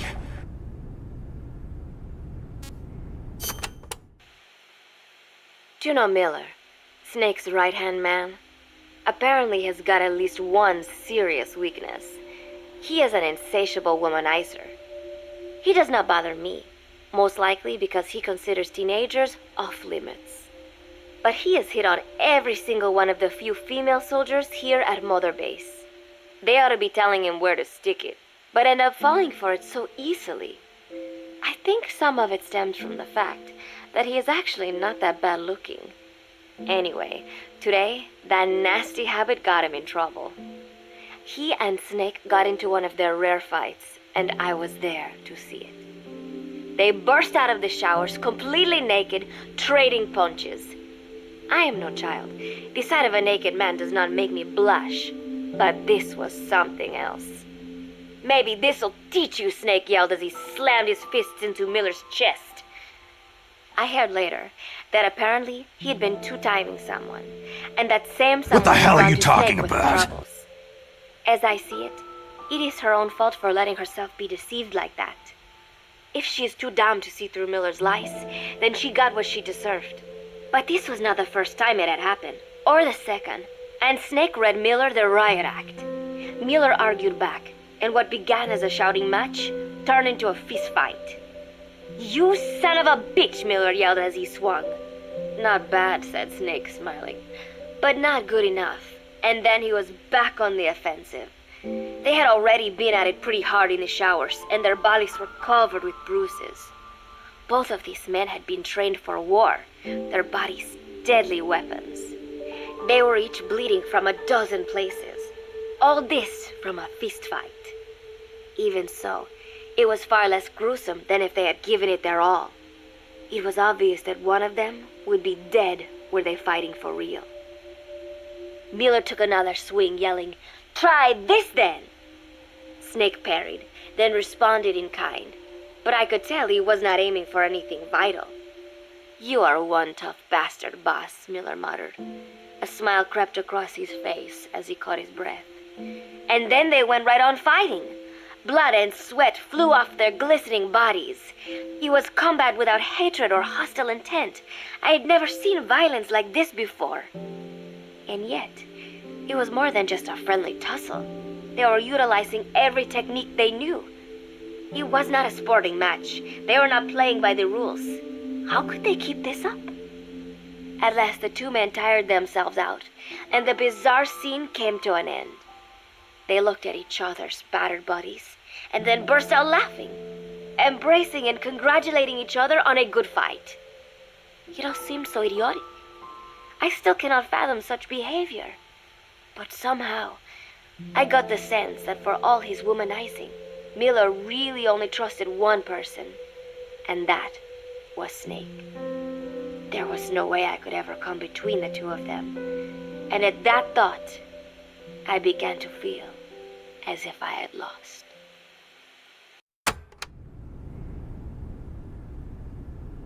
Master Miller, what are these documents I've been reading about you and a 16-year-old schoolgirl in the 70s?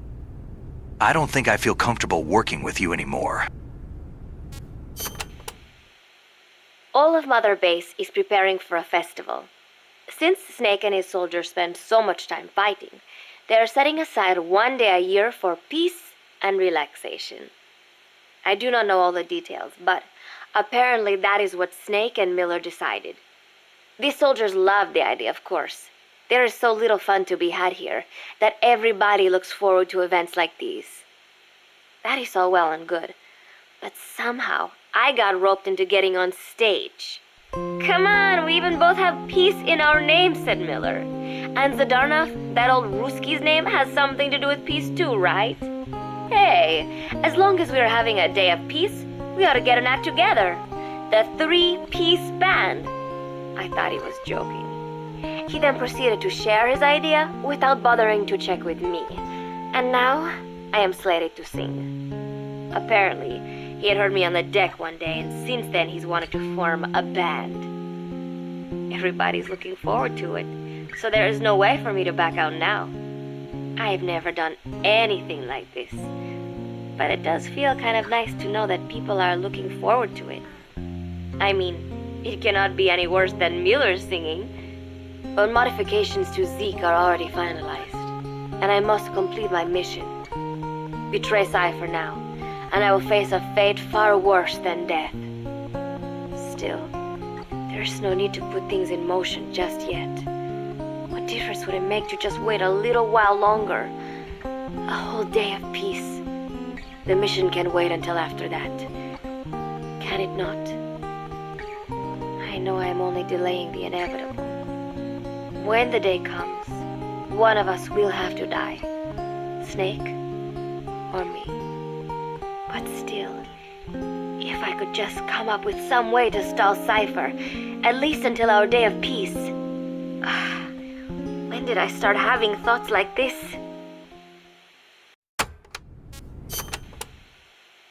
My cover is blown. They know nothing of Cypher or my true objective, but they know I am a spy. There is no more time left. I must act now. I must complete my mission. How did it come to this? All I wanted was 3 more days. Just 3.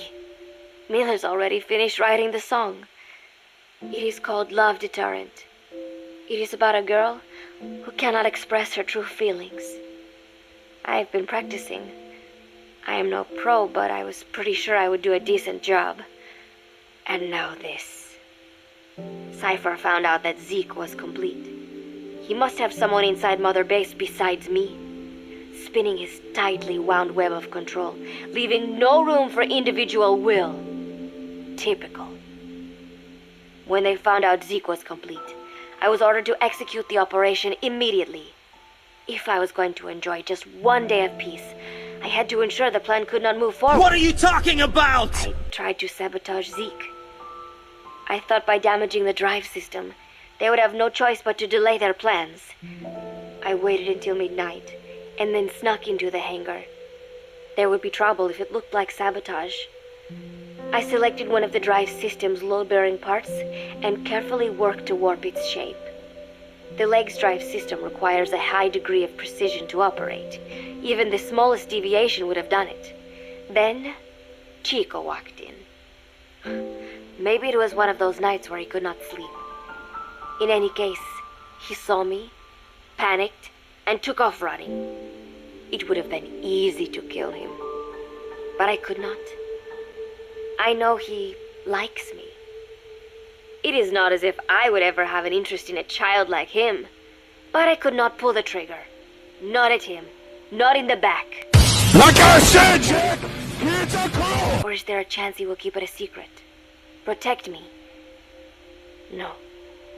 He knows now. Knows I am not who he thought I was. He ran without even questioning what I was doing. There is no chance he does not know. And soon, all I have built here will end. And if Cypher has another agent among them, if he finds out I tried to sabotage Zeke, this place will no longer be my heaven. Then it is settled. I make my move now. Chico walked in before my sabotage was complete, so Zeke should still be operational. It might not run at full speed or power, but I do not have time to fix that. Without Zeke, I do not have a chance in hell of winning. I must act fast before Chico sounds the alarm. I knew it would come to this. I just did not think it would be so soon. It is time, Zeke.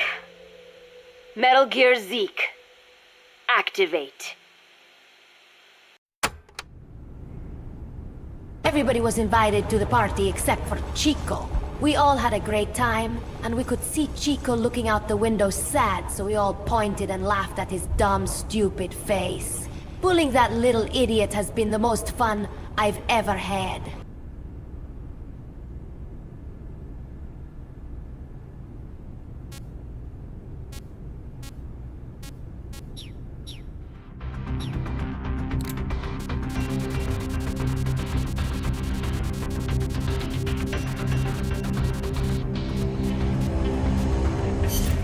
How's Paz doing? Okay so far.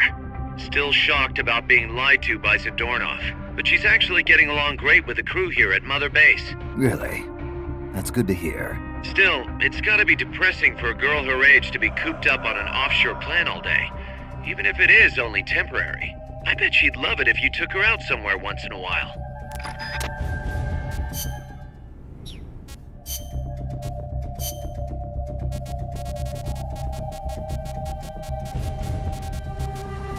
Tuxedo.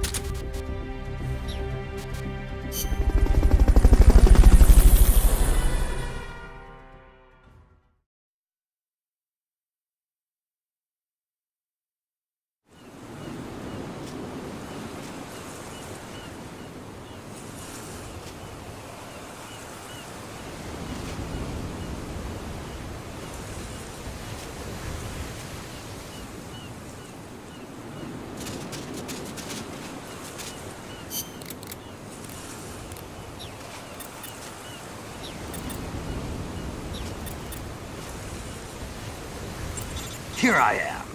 Yeah! Room for one more? Like I said, Jack, it's a crew, and I love fires. Like I said, Jack, it's a crew.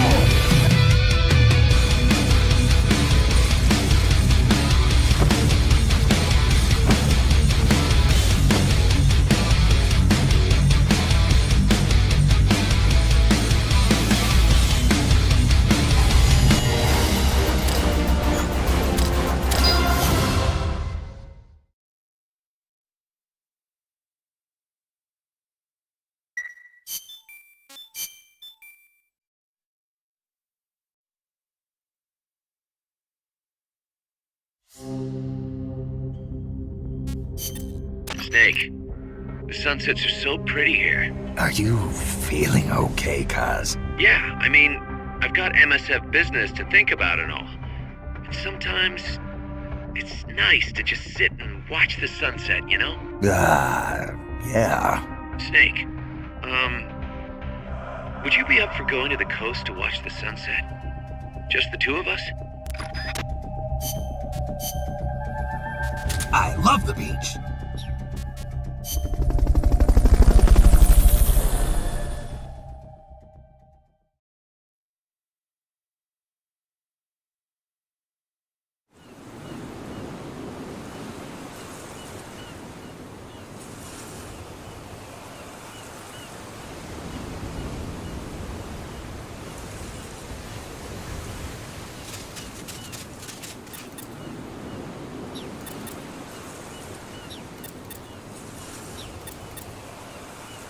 Here I am.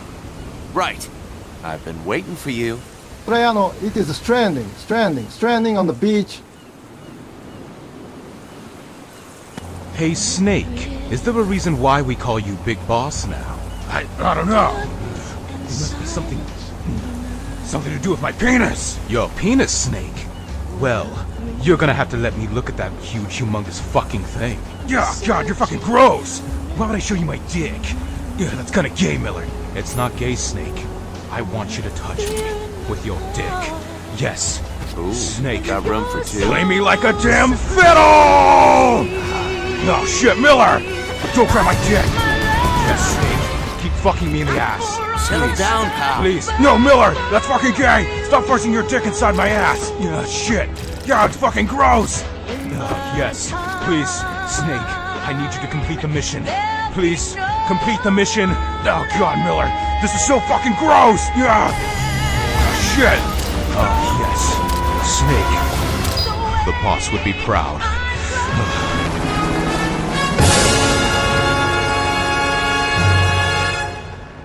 I am stranded.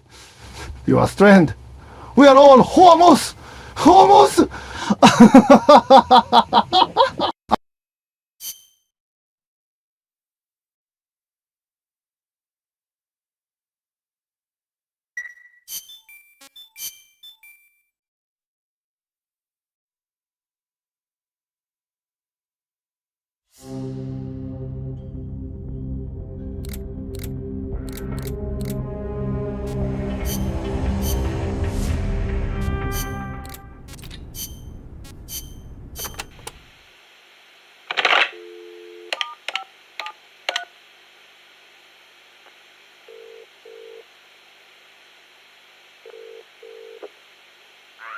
It's me.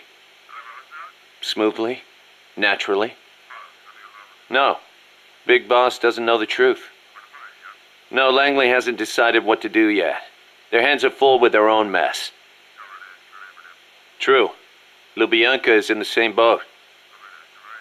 Yes. Other eyes continue to watch, but no sign of contact so far. Exactly. It's a non-state army to use however they want. They've probably decided there's no sense in wiping them out just yet. Better to make use of them. Indeed they have. There's a site near Angola. And we fully validated the AI as well. Agreed. In the end, a machine is just that. A machine. Sigan was right. It seems it's time for a change in approach. Machines are best suited to specialize in high-level data processing. Yes, of course. Speaking of which, any news on the Suns? 2. Already? Really? But they're strictly an insurance policy, yes? So that's the idea. I wonder how Big Boss will respond. Yes, but I'm only interested in the business angle. Like I said before, I'm neither an enemy nor an ally. I'm merely a business partner. Don't forget it. Yes, I'll be in touch. My dear Zero.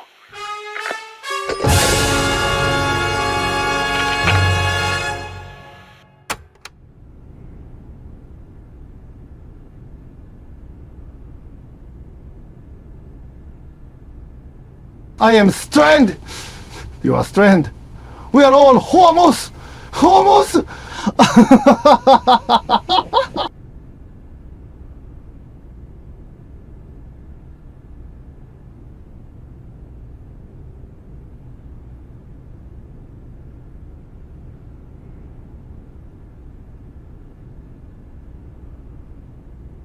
What the hell is that?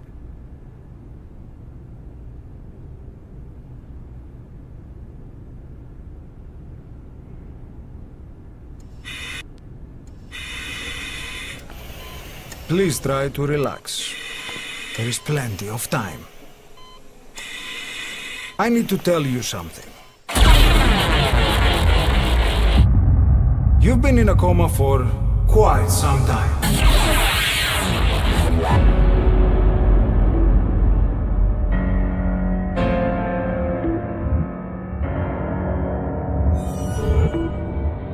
On your feet, soldier. The whole place is coming down.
V has come to.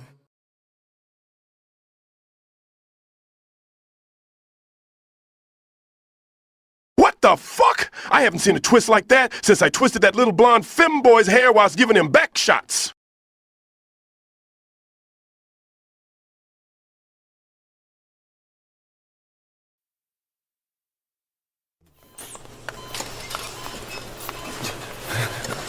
Don't you die on me, damn it! He is dropping!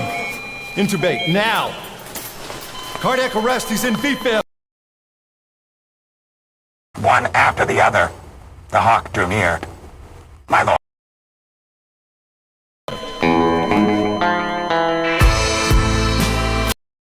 Born and Garrus, get the front.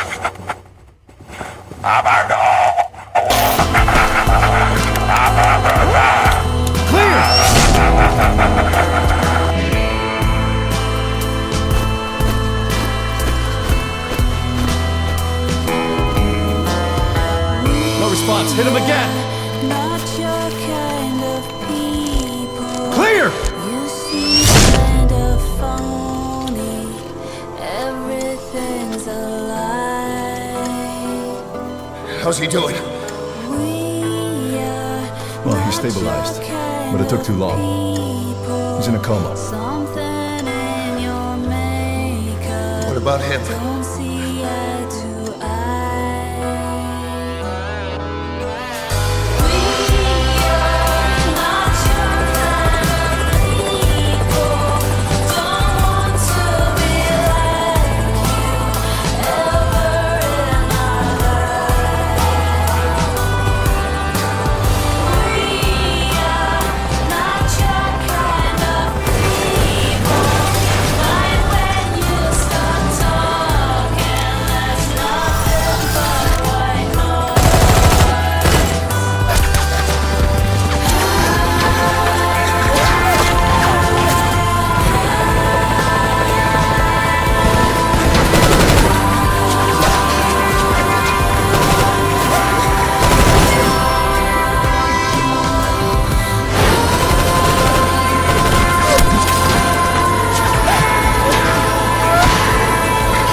been in a coma for quite some time. Yes, I know. You would like to know how long. I'm afraid it's been 9 years.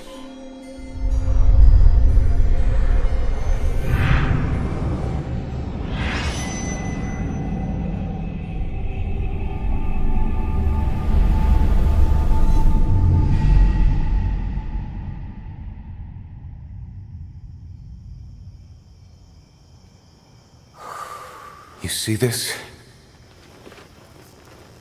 Diamond Docks. Our new home.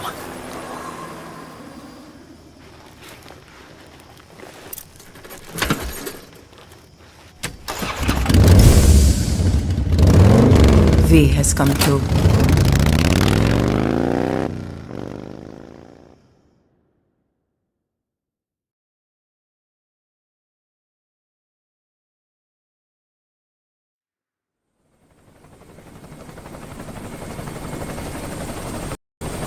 Stealing money, recruits, just to combat Cypher. Rubbing our noses in bloody battlefield dirt. All for revenge.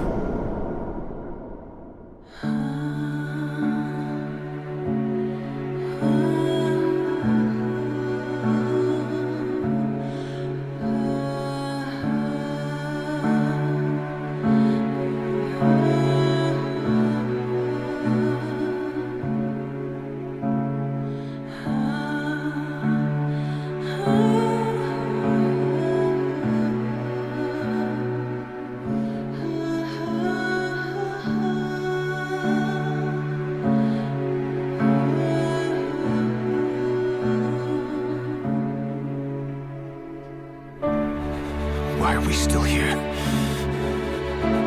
Just to suffer? Every night, I can feel my leg, and my arm, even my fingers. The body I've lost. The comrades I've lost. Won't stop hurting. It's like they're all still there. You feel it too, don't you? I'm gonna make them give back our past.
It's not just them.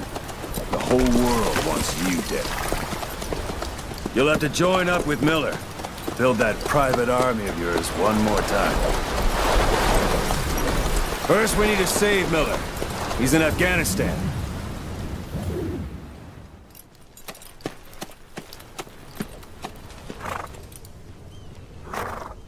You're a legend in the eyes of those who live on the battlefield. That's why you have to handle this mission yourself. That's how Kaz would want it. Afghanistan is a big place. I expect you'll become quite familiar with those binoculars as you plan your next move. How and where you make it, well, that's up to you. Now go! And let the legend come back to life.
I'm here to get you out.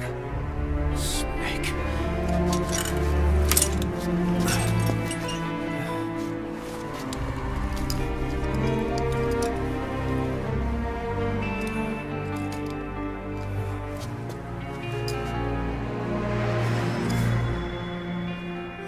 What took you so long? Feeds that blackened heart, and thirst must be quenched through hypocrisy. Plenty flames is the only way to repent. Renounce what made us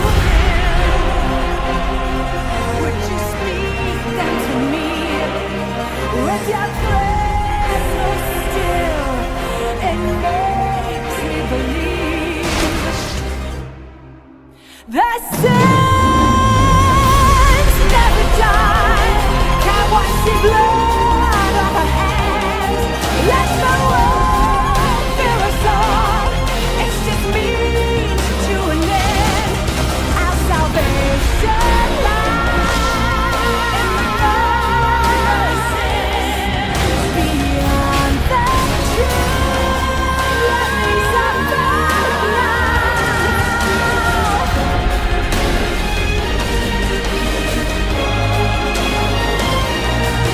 In my heart, I just know that there's no way to lie but the dark in his eyes. The world calls for wet work, and we answer. No greater good. No just cause.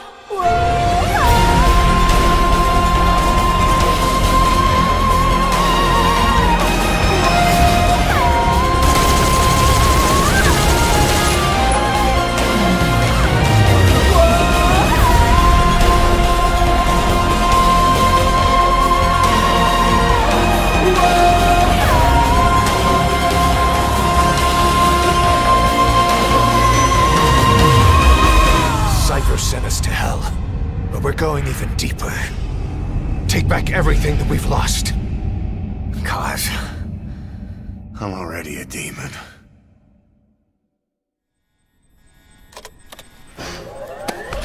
He mentioned something interesting.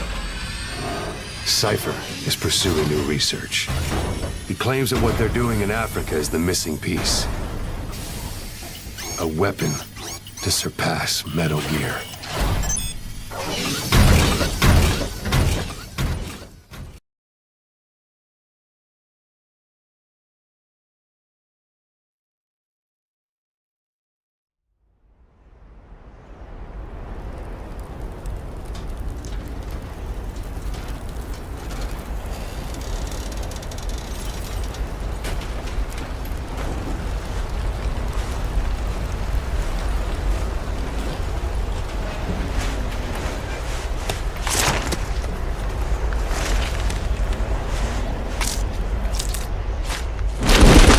Standing on the edge of the crater, like the prophets once said, and the ashes are all cold now, no more bullets, and the embers are dead.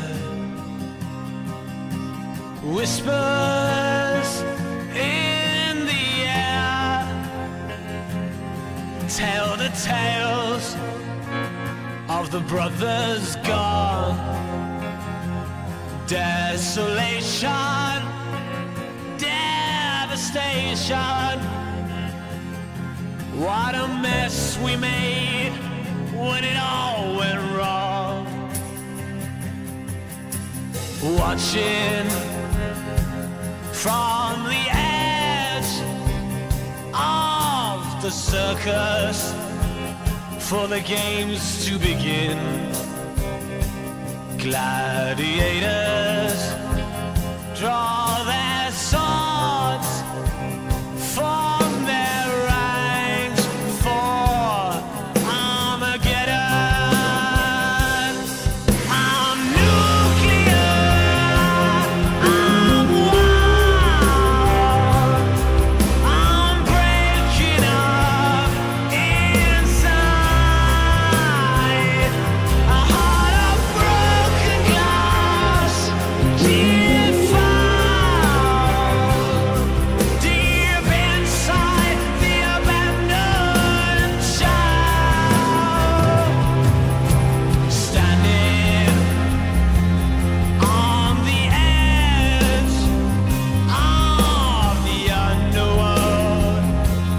at the abyss, and I'm hoping for some miracle to break out, to escape from all this.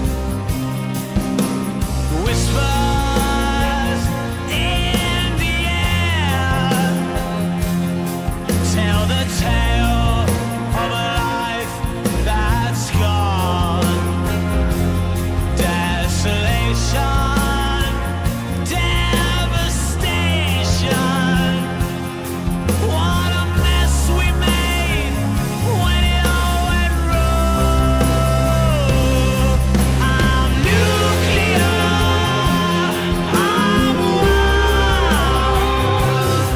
I'm breaking up inside. A heart of broken glass. Deep found. Deep inside the abandoned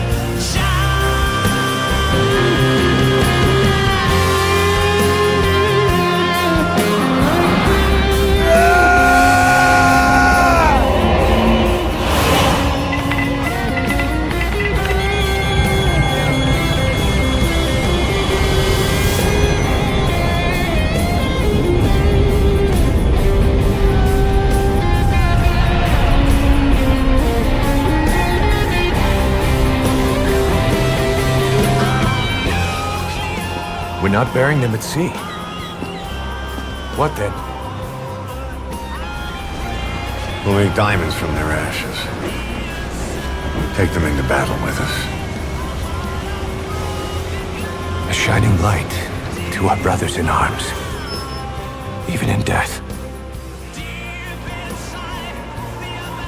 We are diamond dogs.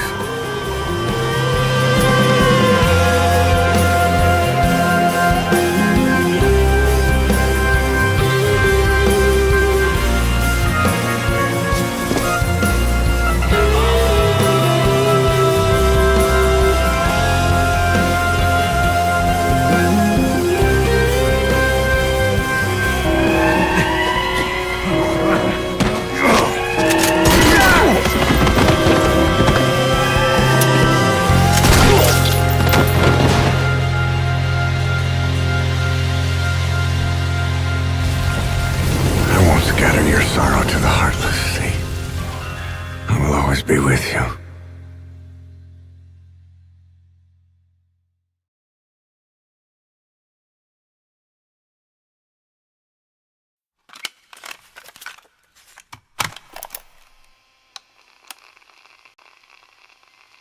I was born in a small village.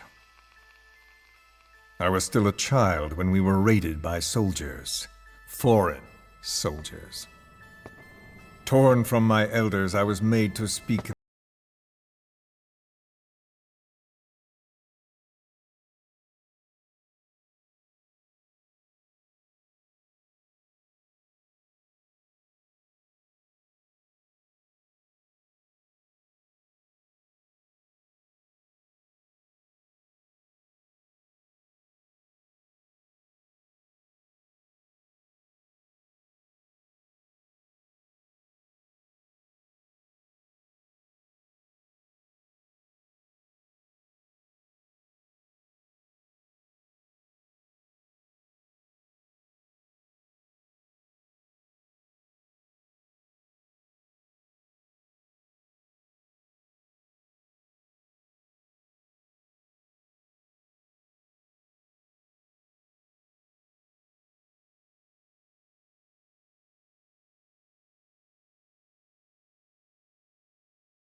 The chain of retaliation is what will truly bind this world together as one.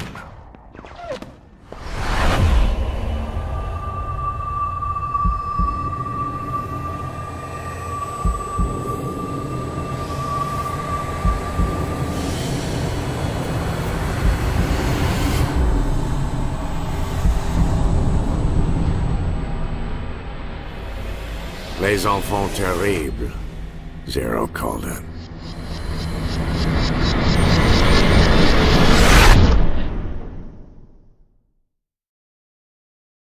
I am Strand!